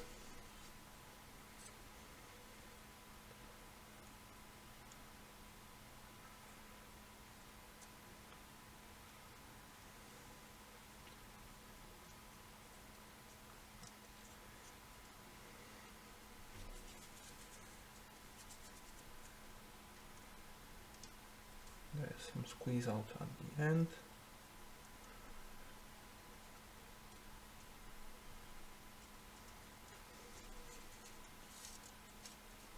Okay. Okay.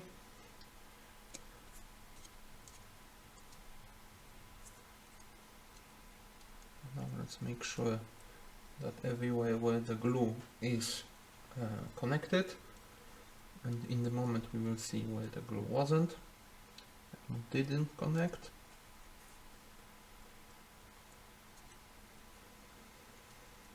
Okay, let's see. The end connected very well. This corner is connected well. This corner connected well also.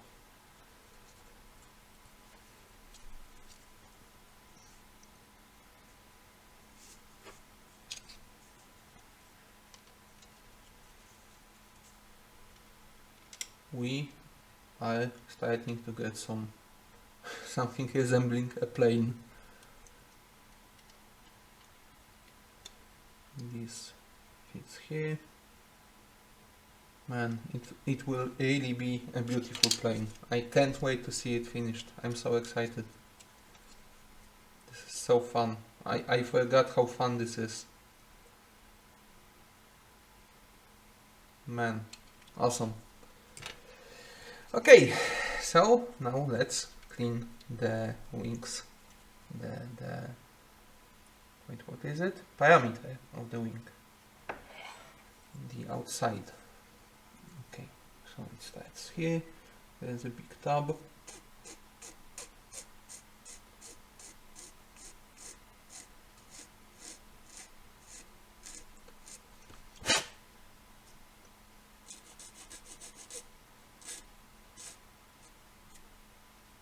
That's enough. There is a big tab. There is a big gap also here. I wonder if we need to put some glue.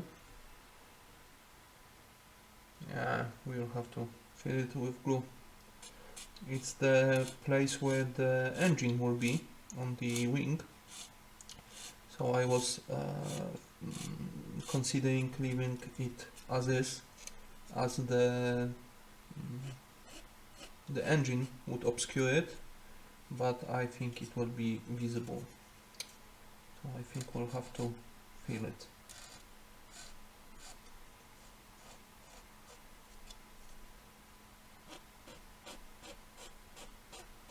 It was a really good idea to glue the wings first. It's much easier to work on it now.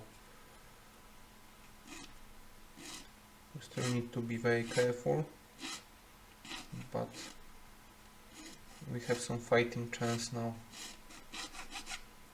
Okay, actually we can get it all the way to where it's supposed to be.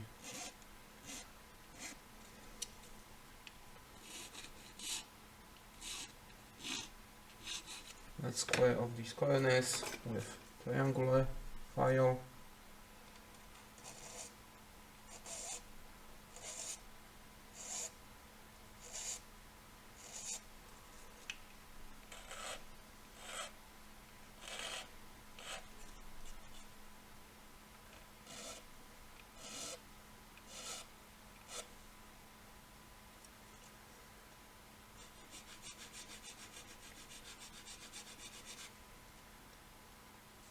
Okay, this turned out really well.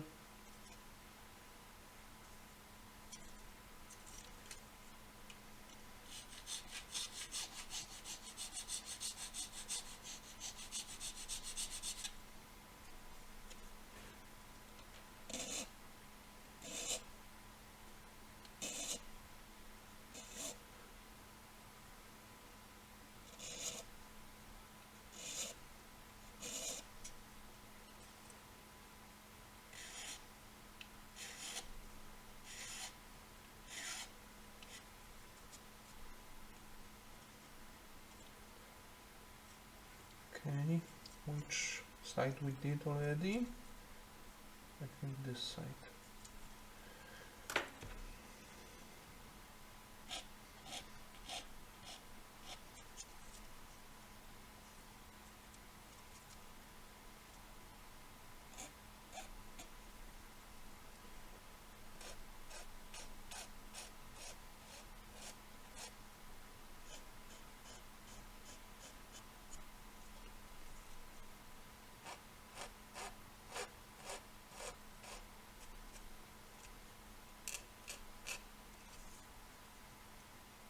Okay, big tabs are removed. Let's redo this one. I can take off a little more. Okay, the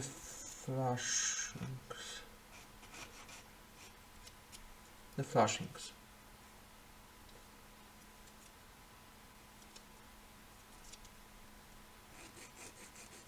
I think I will have to do them entirely with this file. The sandpaper file won't fit here.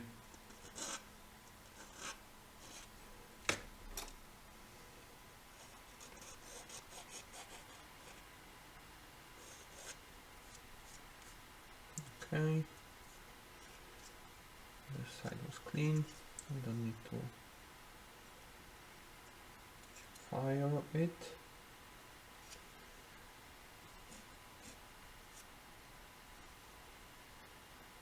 Okay, so now let's finish the flashings with this file.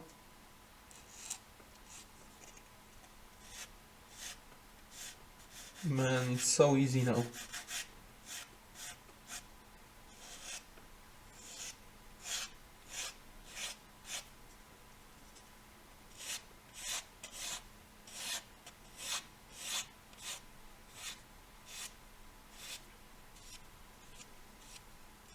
That's perfect.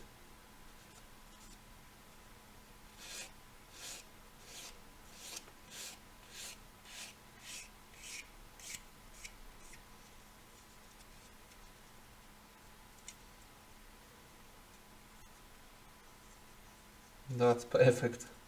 Really glad with it.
You have to watch out for those details, not to sand them off.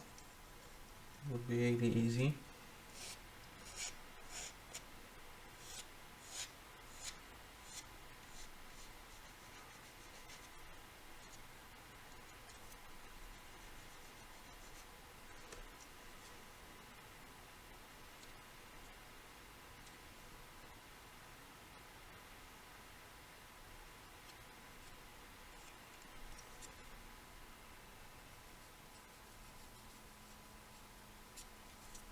Okay.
Beautiful.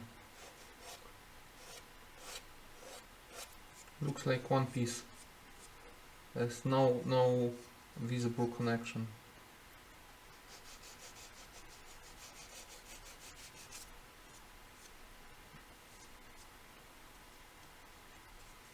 I think I will have to come back with a scraper, but that's almost perfect.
The mold, I think, was damaged here, maybe even repaired.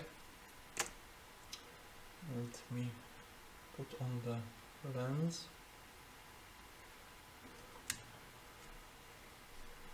Where was it?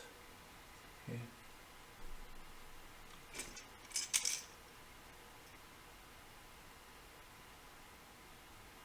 Can you see it?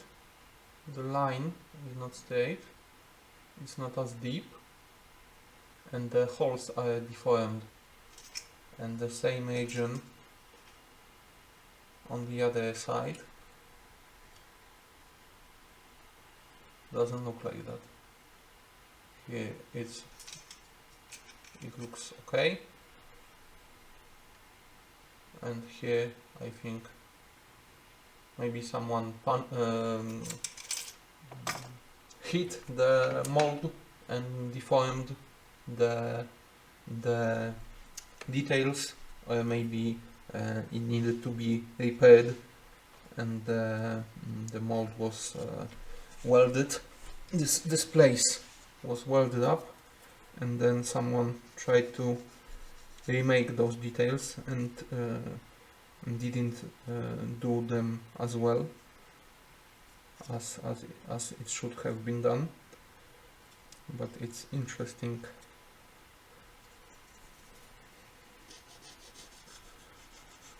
Nothing I can really do about it. I can't really correct it. The only way would be to mill out this entire section and make a hole, fill it with some sculpting putty like green stuff, and sculpt those details in myself. Or maybe cut out a precise hole and 3D print on a resin printer the sort of a patch and fill it, but it's really big amount of work. It would be really difficult to do, and I don't think it's really needed that much. The rail plane also could have been punched in this place and deformed the same way. Planes were metal, mostly aluminum, so it's a very delicate, very soft metal, and it could have easily been deformed this way. So my headcanon will be that this Messerschmitt was damaged in this place, and it's not not because of the mold.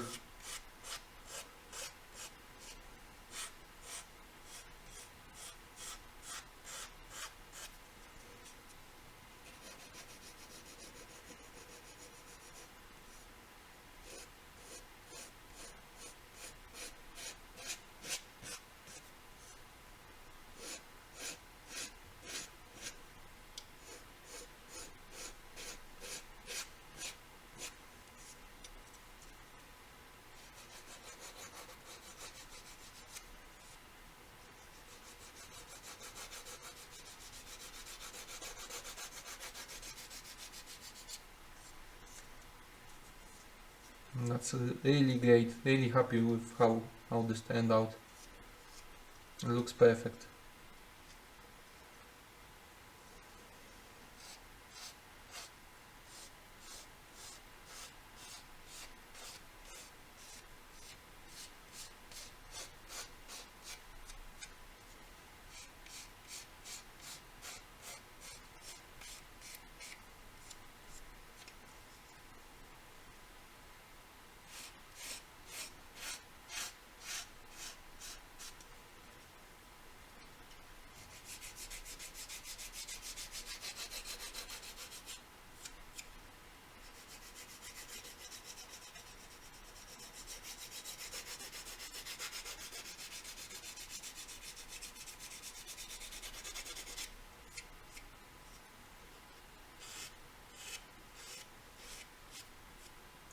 There's this extra detail here.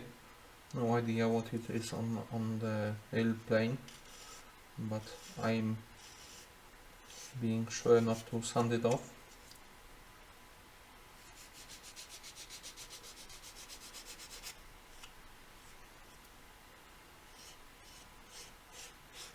Going around it, not to touch it with the file.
A little bit more sculpting required on this side, but we are almost there.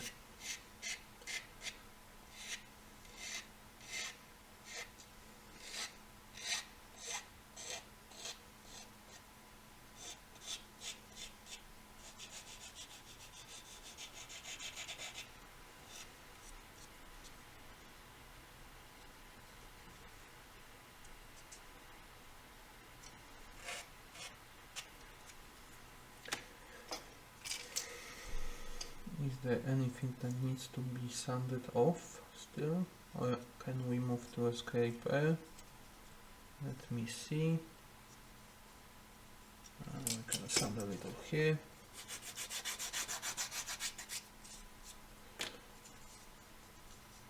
That looks better.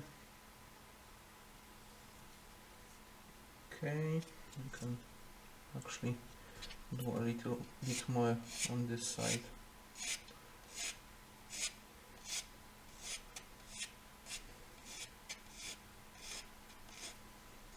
It was very close, but it can be closer. And that looks better.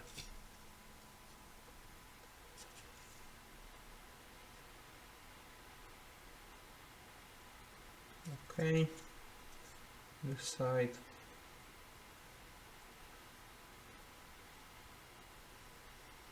Okay, so we can move to escape air.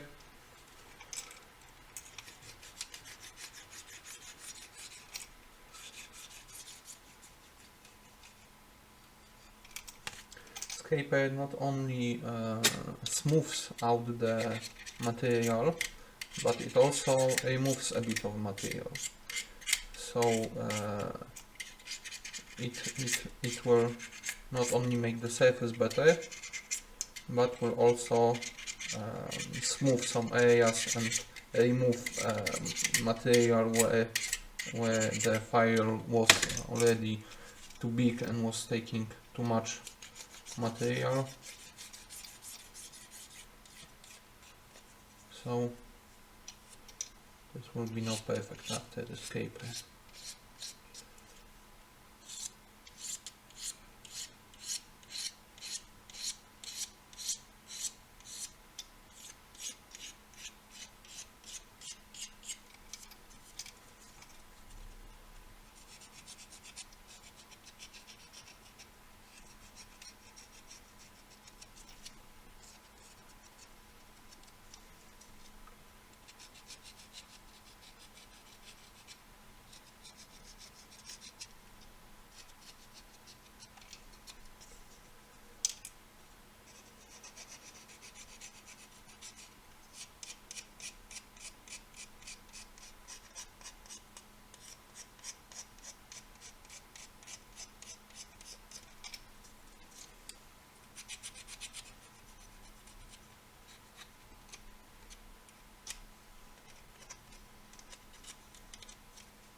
I loved how that turned out.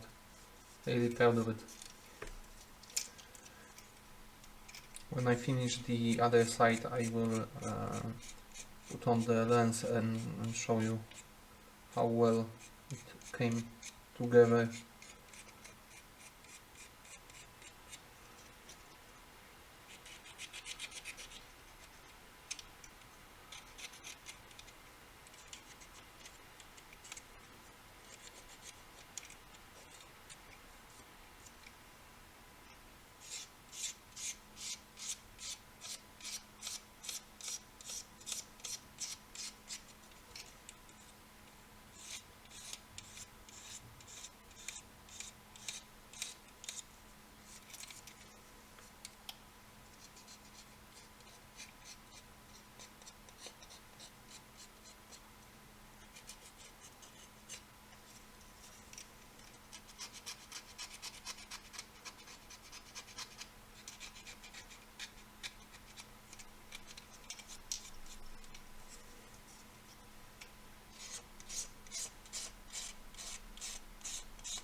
add that.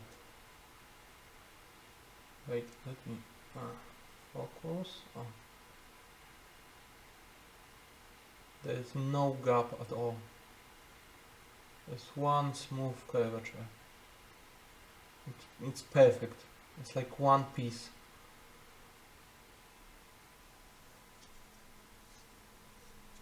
End of the wing.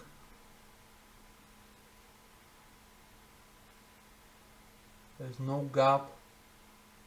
There's no nothing. It came out beautifully. I love it.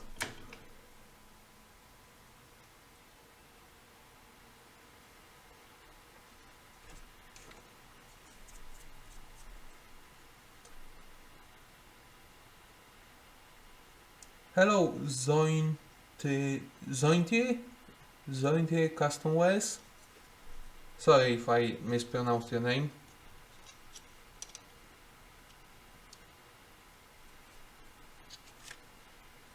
If you have any questions, feel free to type them in chat. If you want to talk about anything.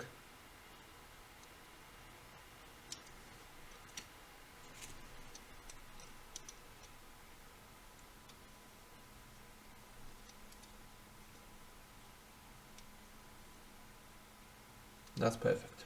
Okay, so we can move along. Let's see what's next. Where were we? We were at step 7. Step 8 is assembly of the jet engines.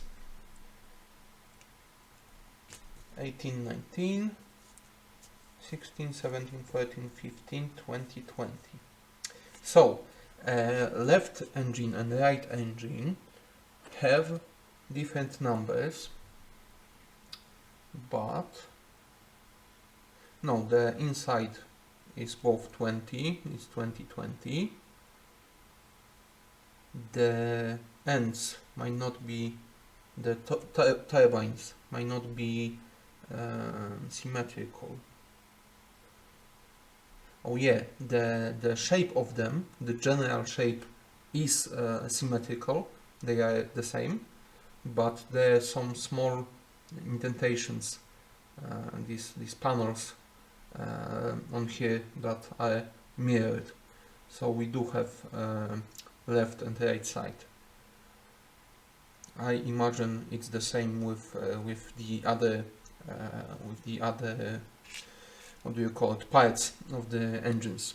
So to not mix left parts with right parts, we are going to build them separately, build one fully and then do the other one. And the important thing, they are labeled, this one is A, this one is B, and then we have to know which one goes to which wing. So we will have to label the engines so they don't get mixed up. Okay, let me see. They join on this part, on this connector, left side and right side. 1, 2, 3, 4. 1, 2, 3, 4. We have 4 parts. Left side, right side, connector on the inside and front. Nothing more. Okay, so we need our first 4 parts. We need 14 and 16. Not from this. What do you call it? I said it so many times today. The frame. Wait, let me see. When we started. We are almost reaching 5th hour, so I think we will make the engines, attach them to the wings, and I think that's where we will finish for today. Sorry to kind of finish in the middle of the build, but I'm getting pretty tired, and I also have some stuff I have to do. Didn't expect it to last this long, so I think we will end after the step 9 and leave the rest for the next time. I think I will off screen prime the cockpit. I don't think it's something very interesting to see me spraying parts, so to have it ready for paint for the next time and to assemble the body, I think I will prime the cockpit and the chair, the seat and the yoke of screen, and we will have it ready for the next time. So now let's build the engines. We have 15 more minutes till I will have to restart the stream, so I think we will at least be able to cut out the parts. So let's not delay. 18 is this one.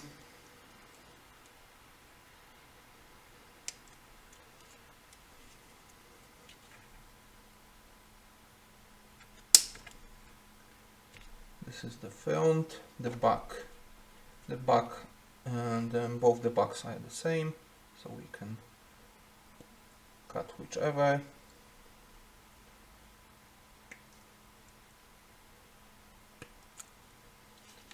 This is our back, and now we need to change the frame to this one, and we need numbers 14 and 16.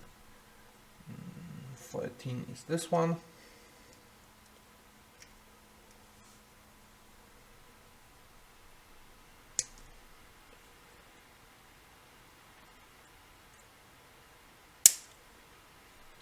Here we go, and the other one, 16, is this one.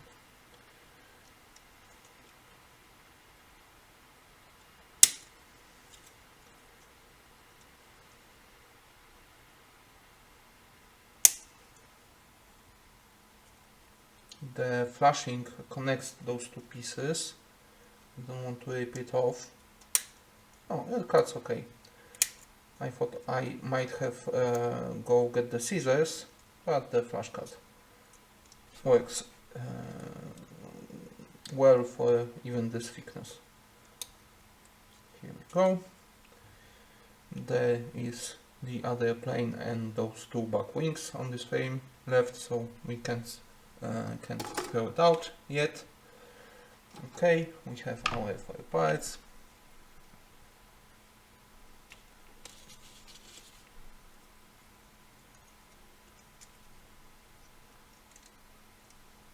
Okay, let's trim.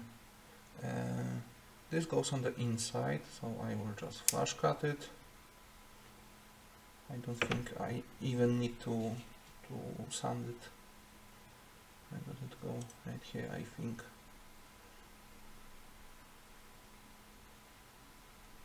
Okay, so this can be left alone. How much do we see this? This can be also flash cut. It won't really be visible.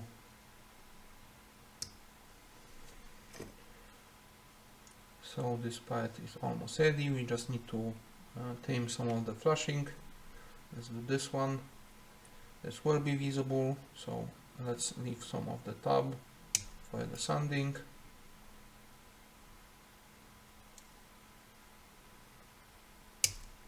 There we go. And this will, I think, all be visible. Wait, is it A? So it's the right one. So it goes here. What will be visible? What won't be visible? Wait, this way. Yeah, everything will be visible. I love the transitions between those parts. Look how cleanly they come together. It's great. Really beautiful.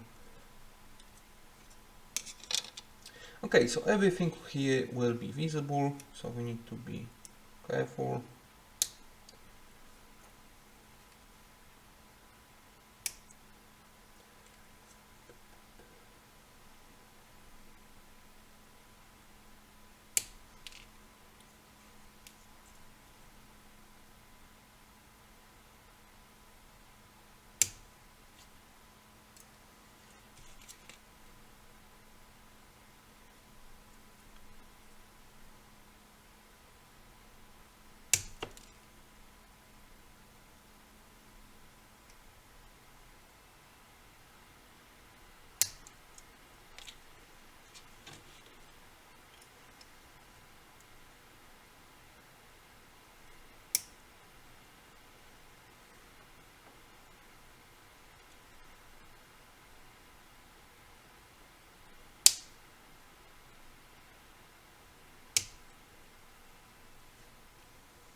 Actually, I'm wondering if we should do this the same as we did the wing. Connect it and then clean all the flashings. This front goes in from the front like that, or upside down.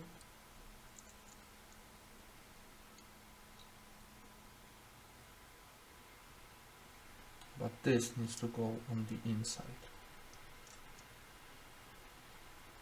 Okay. So this needs to be completely cleaned. This doesn't have to be yet. And I think we don't even need to label the engine because it only fits one way. Yes. So it can't be attached the wrong way, so we don't need to label it. Okay, so let's start actually with this part.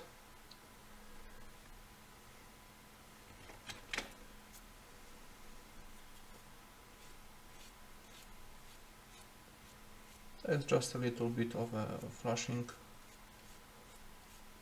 so we don't need to do much here.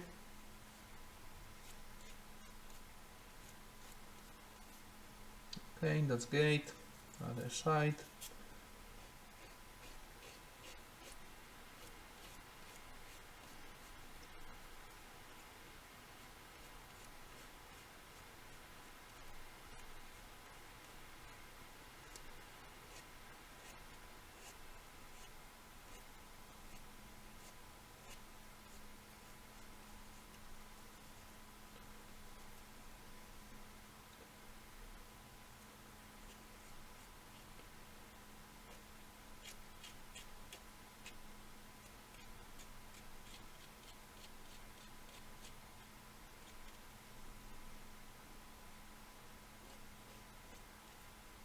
Okay, that's great. This part, let's just aim this because it will be harder to access when we glue the both parts. We can sand it smooth, or rather sand it flush. Okay. So this is ready for now. There's just some of this flashing on the inside.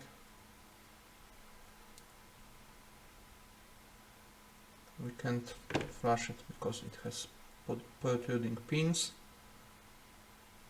Protruding, I'm not sure. Okay, and everything looks flush. Otherwise, let's see.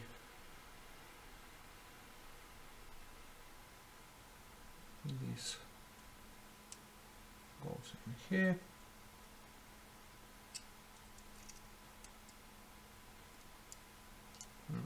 Shame that it doesn't lock in place, that it's loose. Let's see if I can capture it with the other side. Like that.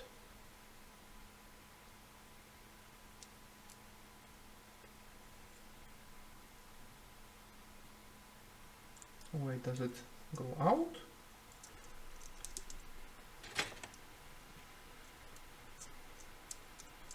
No, it doesn't go out, but it doesn't need to be glued at the same time as the sides. So we can just put it inside, glue both sides, and then glue this in place, like that. No, like that. It goes to the back. Okay. So we need to put the glue only on the outside of the part and not on the inside. and capture this part inside of those two halves. So let's try and do this. Let's see if it will work out okay. Really thin walls, so they won't take much glue. That's way too much.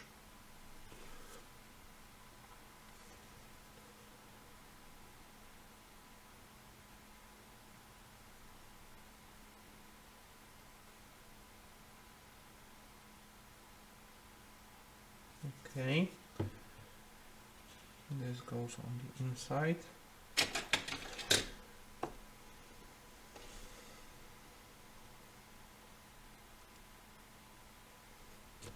And the other half goes in like that.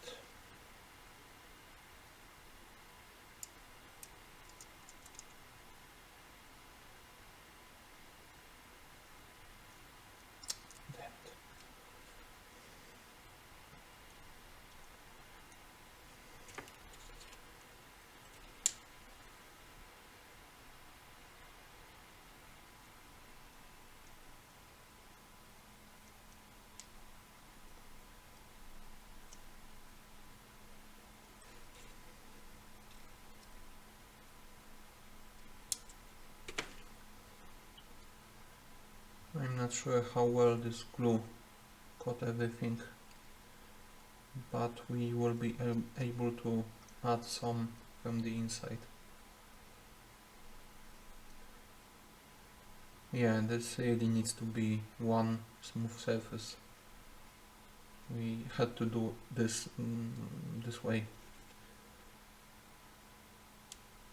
And this will go on the other way, I think. Yes, this way. But that's later. Let's see. Our part is still loose, as it's supposed to be. It's in the right place. Okay, so let's move it out of the way for now and try to add some glue in the middle. Oh, that's way too much.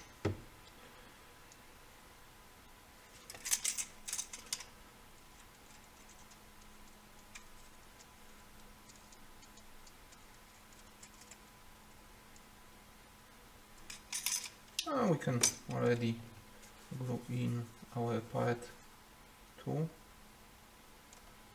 like here and here. Put that in place, make sure that it's centered.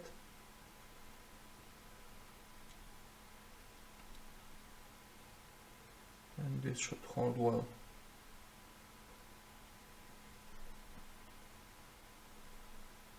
Is it centered?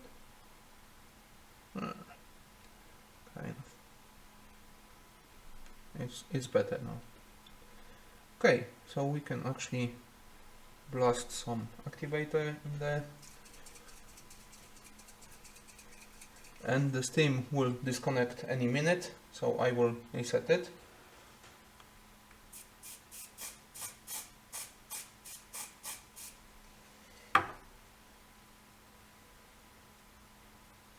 Okay, so let's now deal with the steam. Everything works great, so we can continue.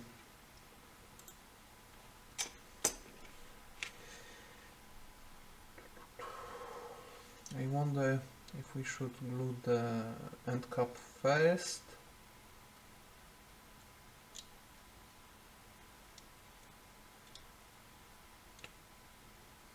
I think it's a good idea. So let's just make sure that it can be connected flush. Damn it. I tore off the tab.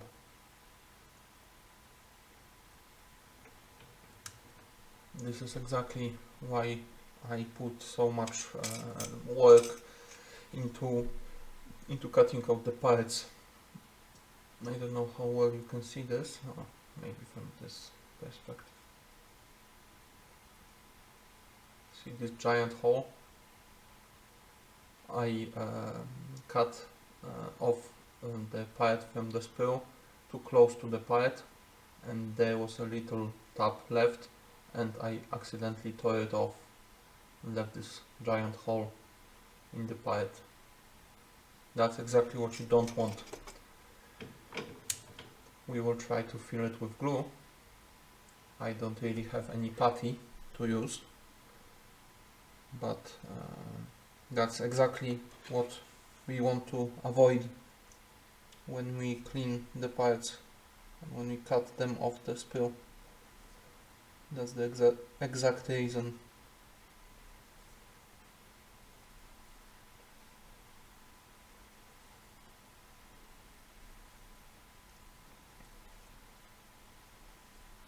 The hole isn't that big, and it's right on the connection line with the other part, so there's a big chance that the glue will actually fill it, and we will sand it flush. Yeah, see, it's right on the connection. So I'm not very concerned about it, but if the hole would be bigger, you would actually need some putty to fill it and sand it flush to repair it.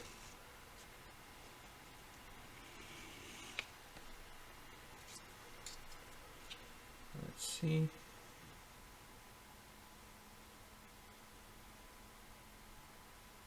Very nice.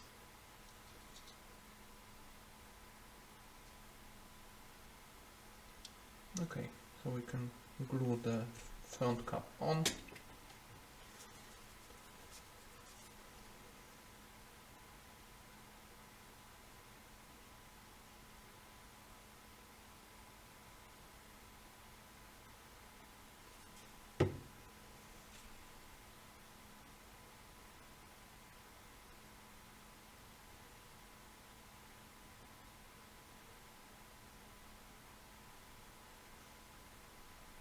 Just like that.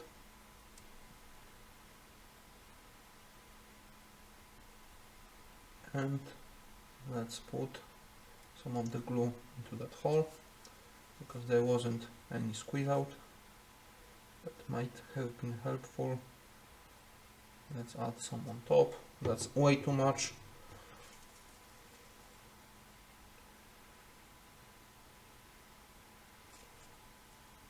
Okay, let's cure it with our activator.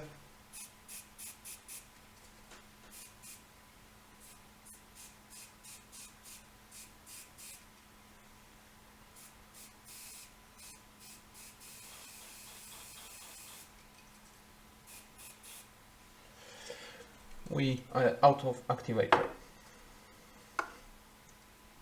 There's something slashing around in there, but it doesn't want to come out, so I don't think we'll be able to use it much more. Really love how it all comes together.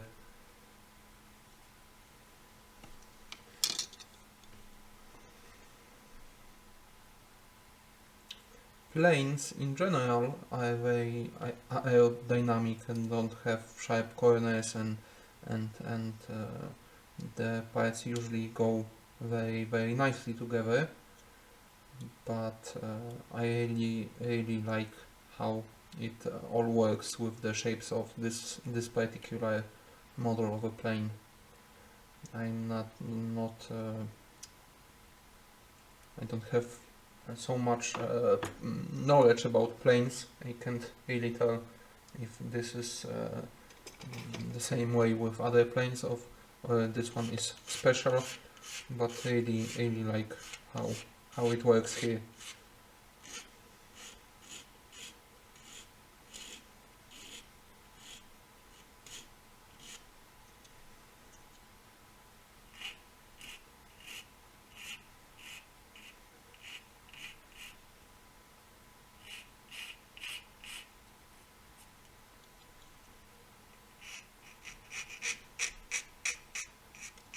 the parts, the halves of the engine didn't really came well together. There are some pretty big gaps, but I don't think it's anything we won't be able to sand out.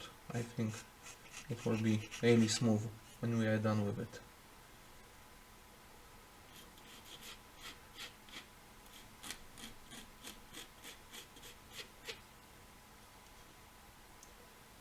Forrest joined us. Hello, Forrest.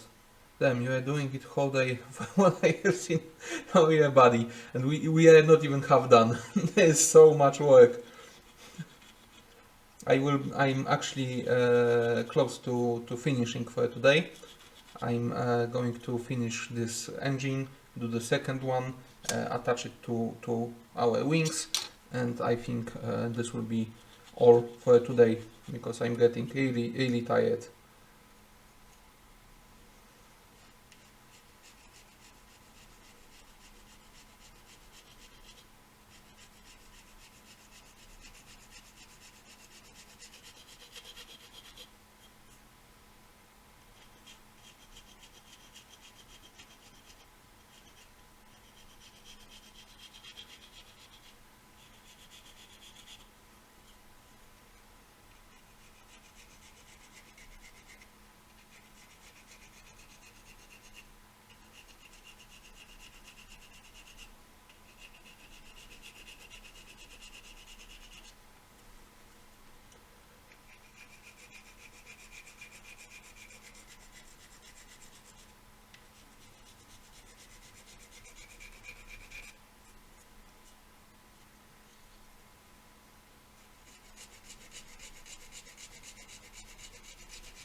How does it meet with the wing? This one? No, wait. This one. Might be actually better to wait. Oh, it was front to back. Yes, okay. Might be actually good to finish it all with the engine attached to the wing. The top part of the engine. I think that's how we will have to do this.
There is a risk of sanding to the inside of the engine.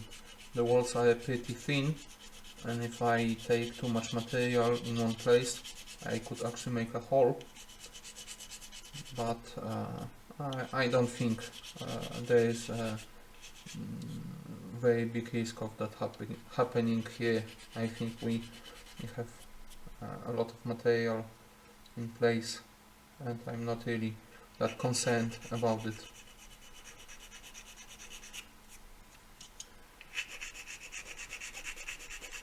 As long as we don't go crazy with the sanding, I think we'll be fine. Navajo is back. Hello, Navajo.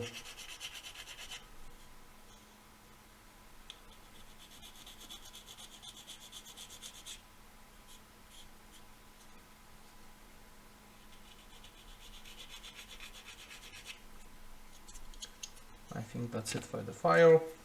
We can switch to the sandpaper.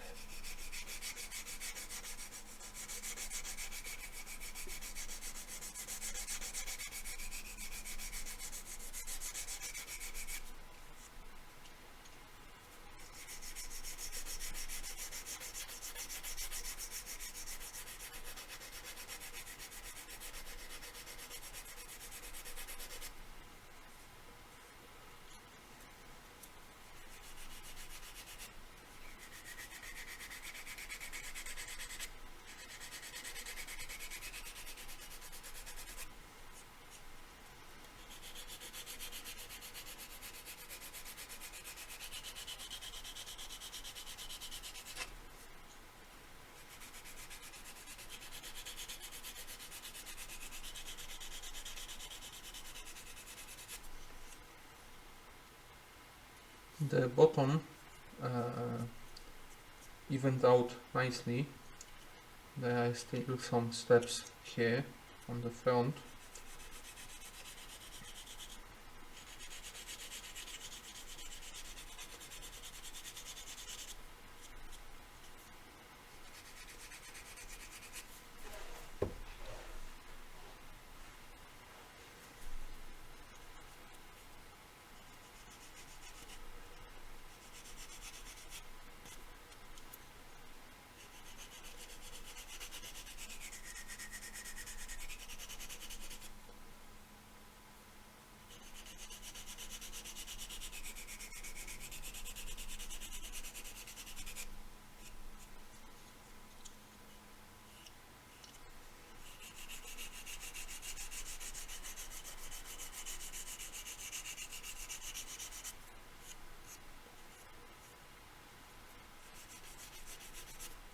Okay, let's maybe try with some rougher sandpaper at this front.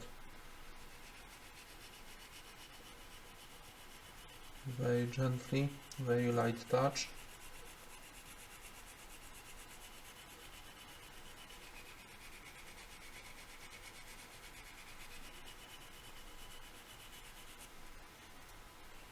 I need to align the front better on the other engine.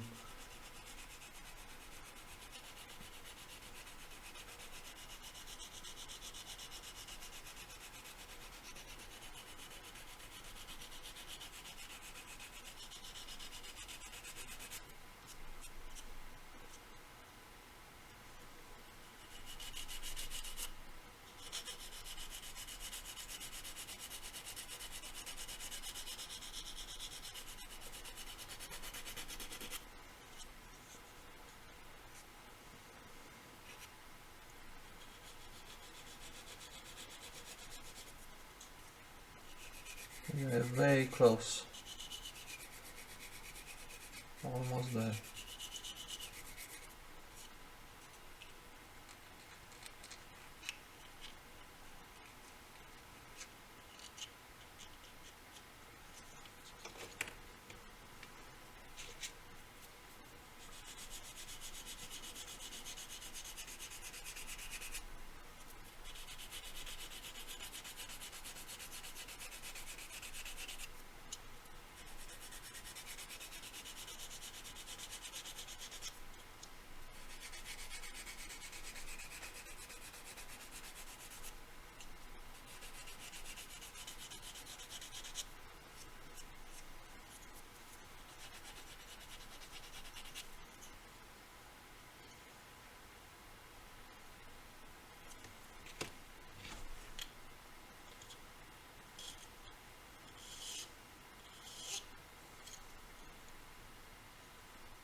see.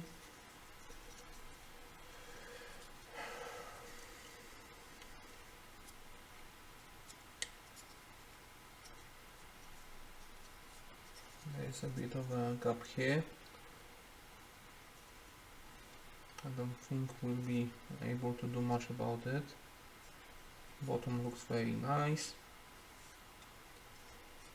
And yeah, to fill the top, we'll have to glue the engine in place.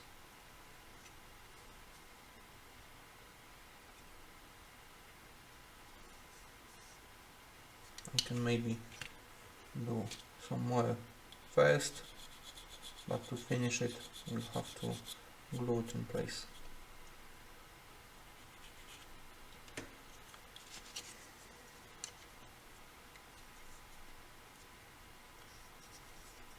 Yeah, this will fit very nicely. Let's dust off this part a little while it's still alone, so it's easier.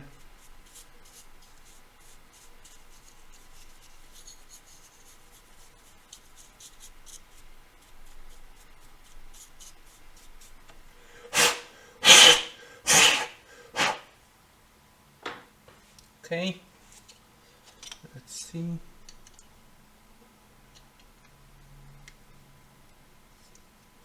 I think we can glue it on.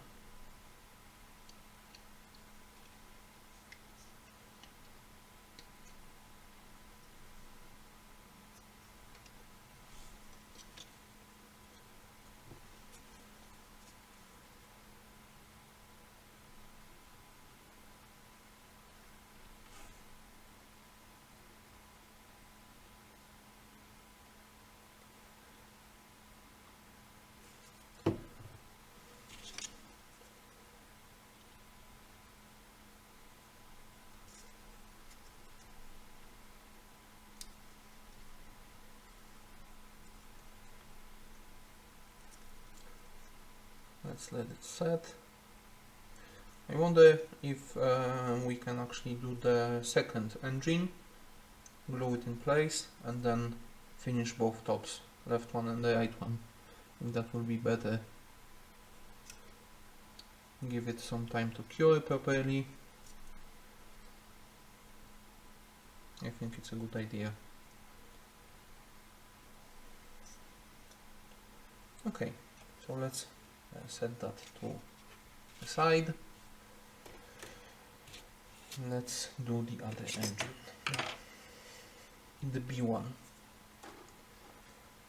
Although there is not a big chance to get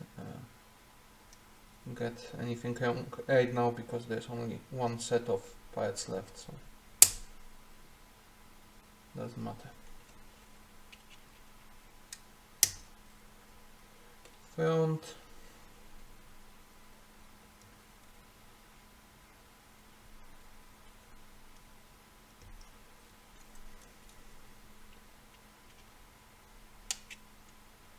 Back. And the sides were on this frame.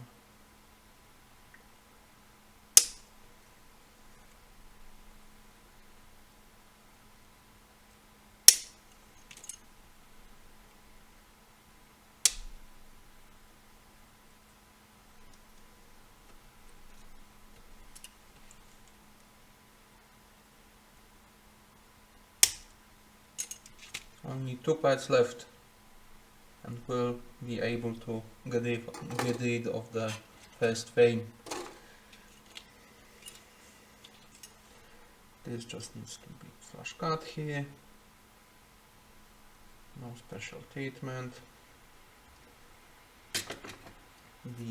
Oh, I forgot. Damn it! I was going to go with the escaper on this engine. I guess we still can, but it would have been easier with the engine unattached.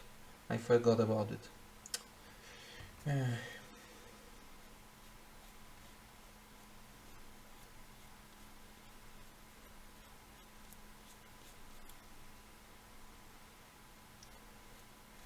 That's what happens when you stream for too long and sit in one place for too long and stay at little parts for too long. I'm getting really tired.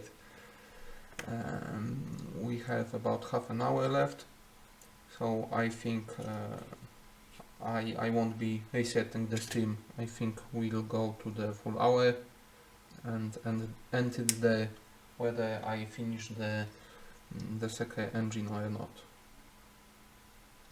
You already saw one engine.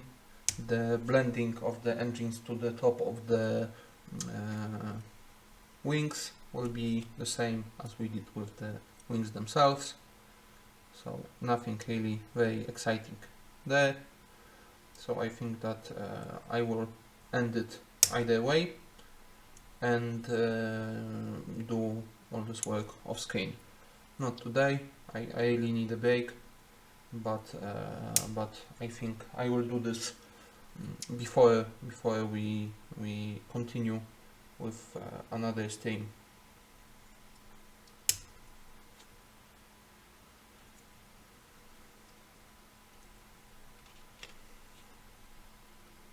I will have to do it either way.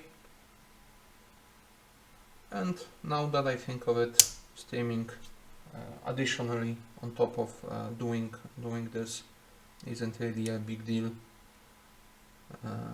Really the time passes quicker when someone watches and I have somebody to talk to, rather than sitting alone all day.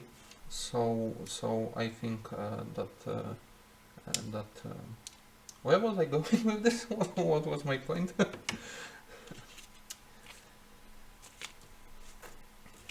I don't know.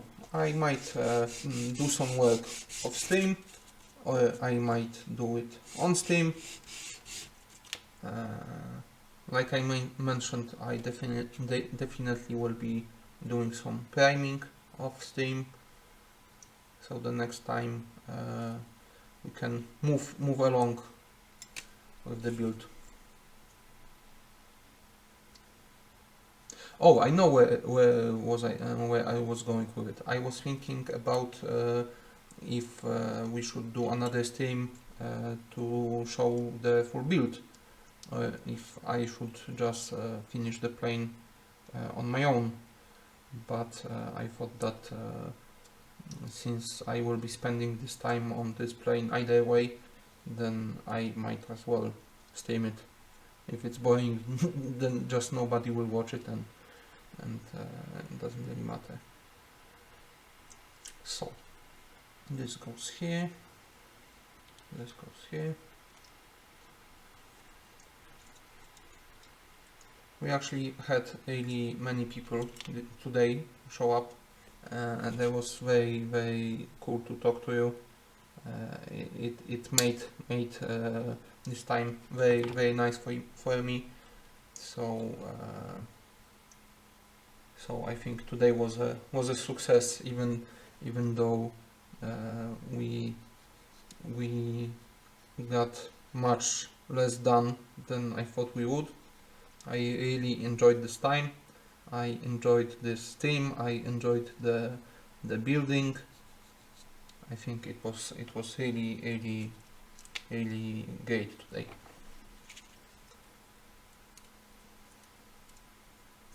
I liked it.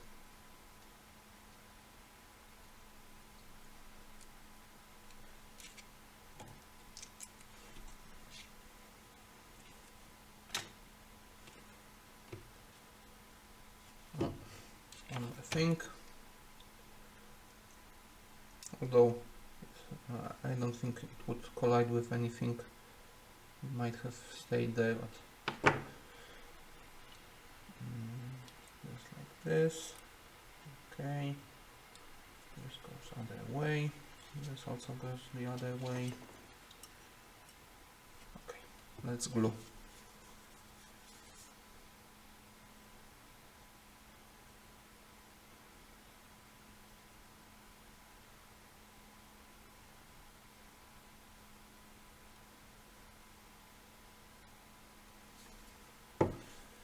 Let's put in our part. and now the other half.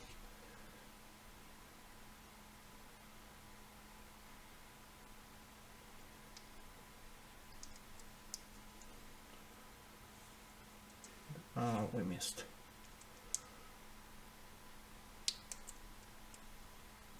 There we go. Pipe is in place. We don't have this much step as we had last time, so this is already better.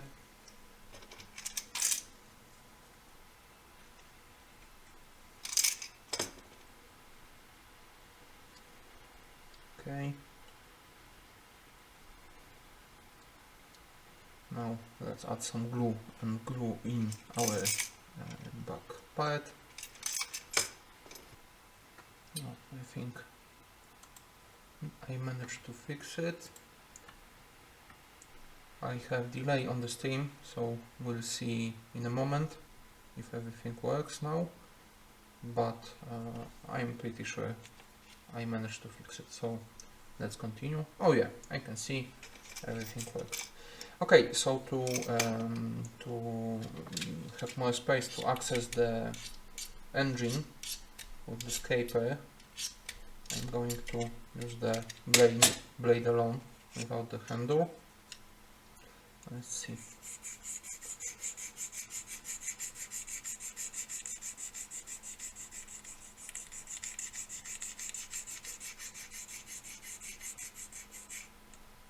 There are some lines also that we need to recut with the file, so it really should have been done before we glued the engine on. I kind of messed that up. It's my fault.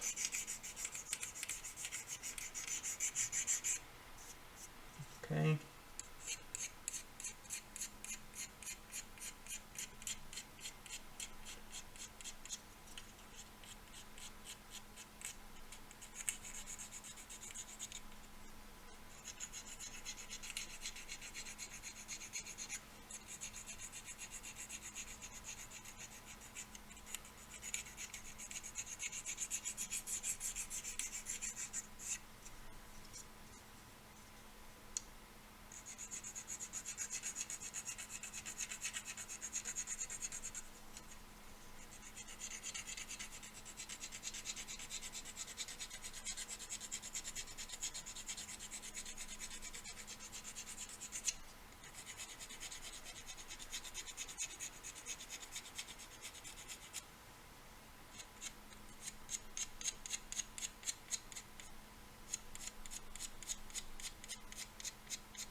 Let's wait with the top for now.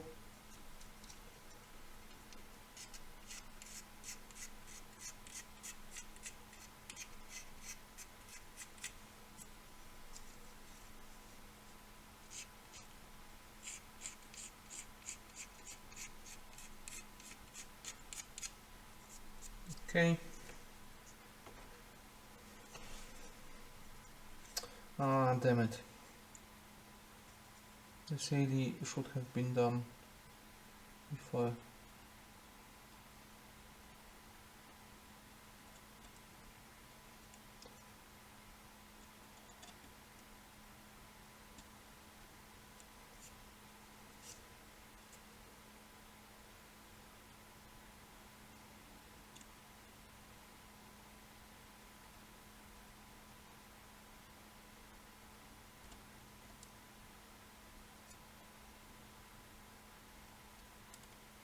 Now I'm resting my file on the section when there is no cut, and I'm moving towards the cut, and it should really be done the other way around.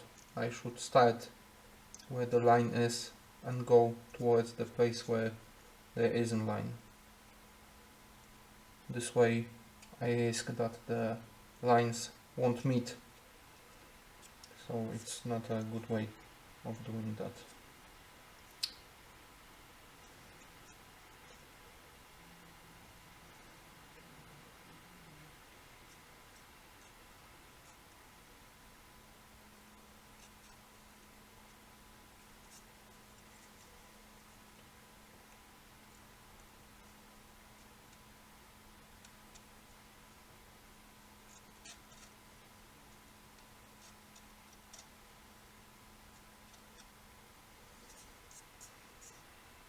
I think we managed to do it.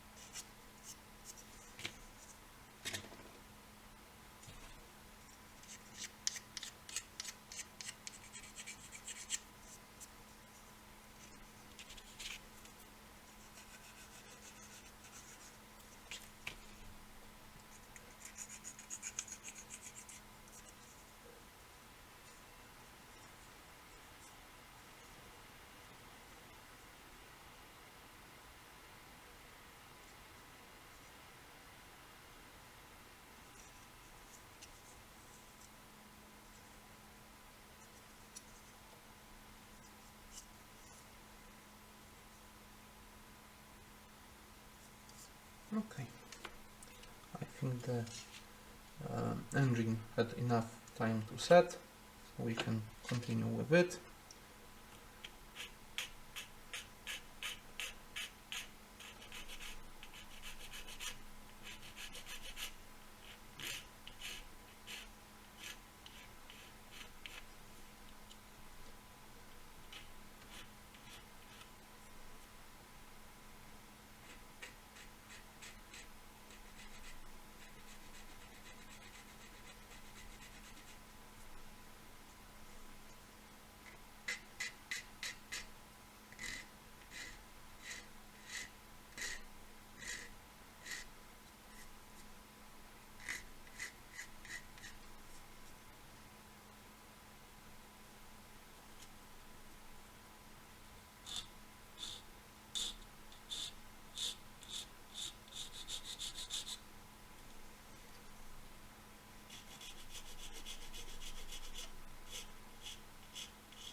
See how it fits.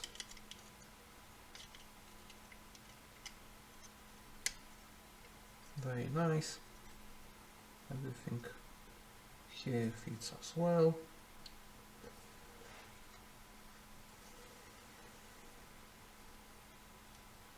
Okay.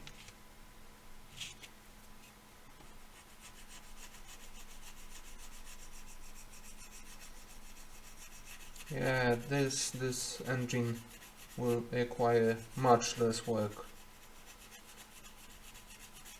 This one came out a lot better.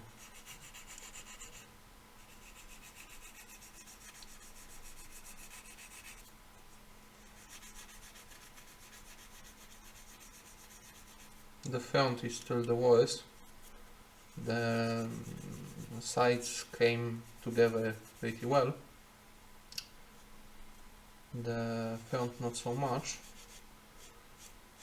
but even the front isn't as bad as the previous engine.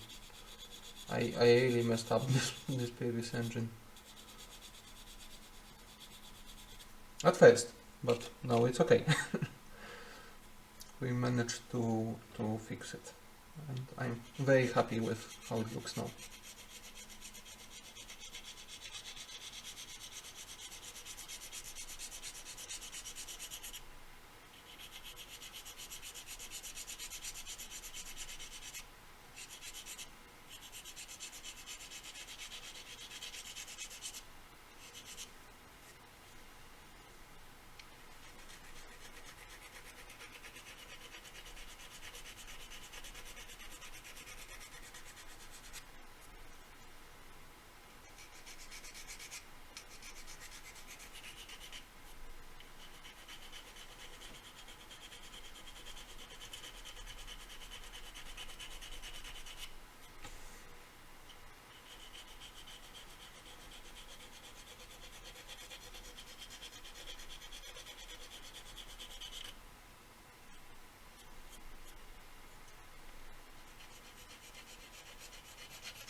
We almost had the same situation with the hole on this engine, the same as the other one.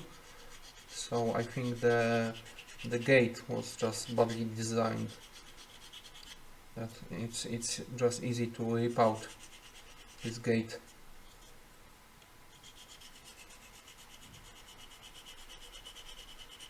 I was extra careful on this engine and managed to avoid that, but it was close. Okay, looks like it will work now. Okay, so the engine is ready to be attached.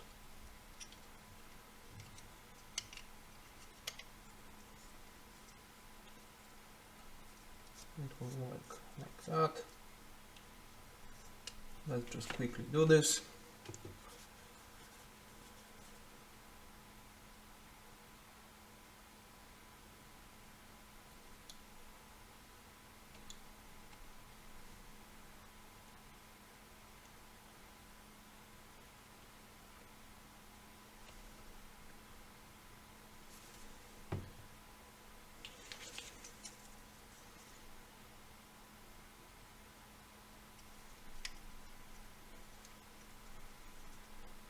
Okay.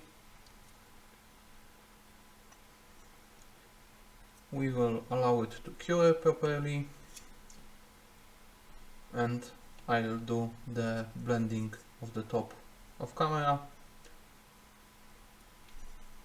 since you already know how it looks. Well, it's not true that we didn't do anything today. I think we managed to do a big portion of the plane, but to show you that well, how close we are. This is how all the parts we have look. I think we are very close. I think there is not much. I think that this time there really isn't much left to do. I will do some of the work, like I mentioned, off screen. I will prepare parts for the next time, so we can keep working. And I think we will be making another stream with the assembly, maybe a shorter one this time, and then we will do yet another third stream where we will paint and finish this build. So I'm really happy, like I mentioned, with the work we did today. I'm really happy with the stream, although there were many technical difficulties, and I'm not really happy with the fact that everybody has to rejoin after an hour. The camera crashed few times today, so so that really wasn't great. But other than that, I think it was really nice. And this stream, the same way as the previous one, will be posted to my YouTube channel. So if you missed some parts, if you want to rewatch it, you can visit my YouTube channel. I wanna thank you, thank everybody who joined today, even for a moment. I wanna thank everybody who interacted with the chat. I want to thank you for the messages, for the time you spent with me. I think it was really nice. It was a nice day, although I'm really tired, and I thought I would do some other things that I probably won't be able to do today anymore. So that kind of sucks. It really the amount of work really surprised me. But I think we did well today with the work. I'm really happy, and thank you very much. So with that all being said, I wanna wish you good day. I don't know if it's evening for you like it is for me, or if you have some more day left still. But either way, be well, and see you next time.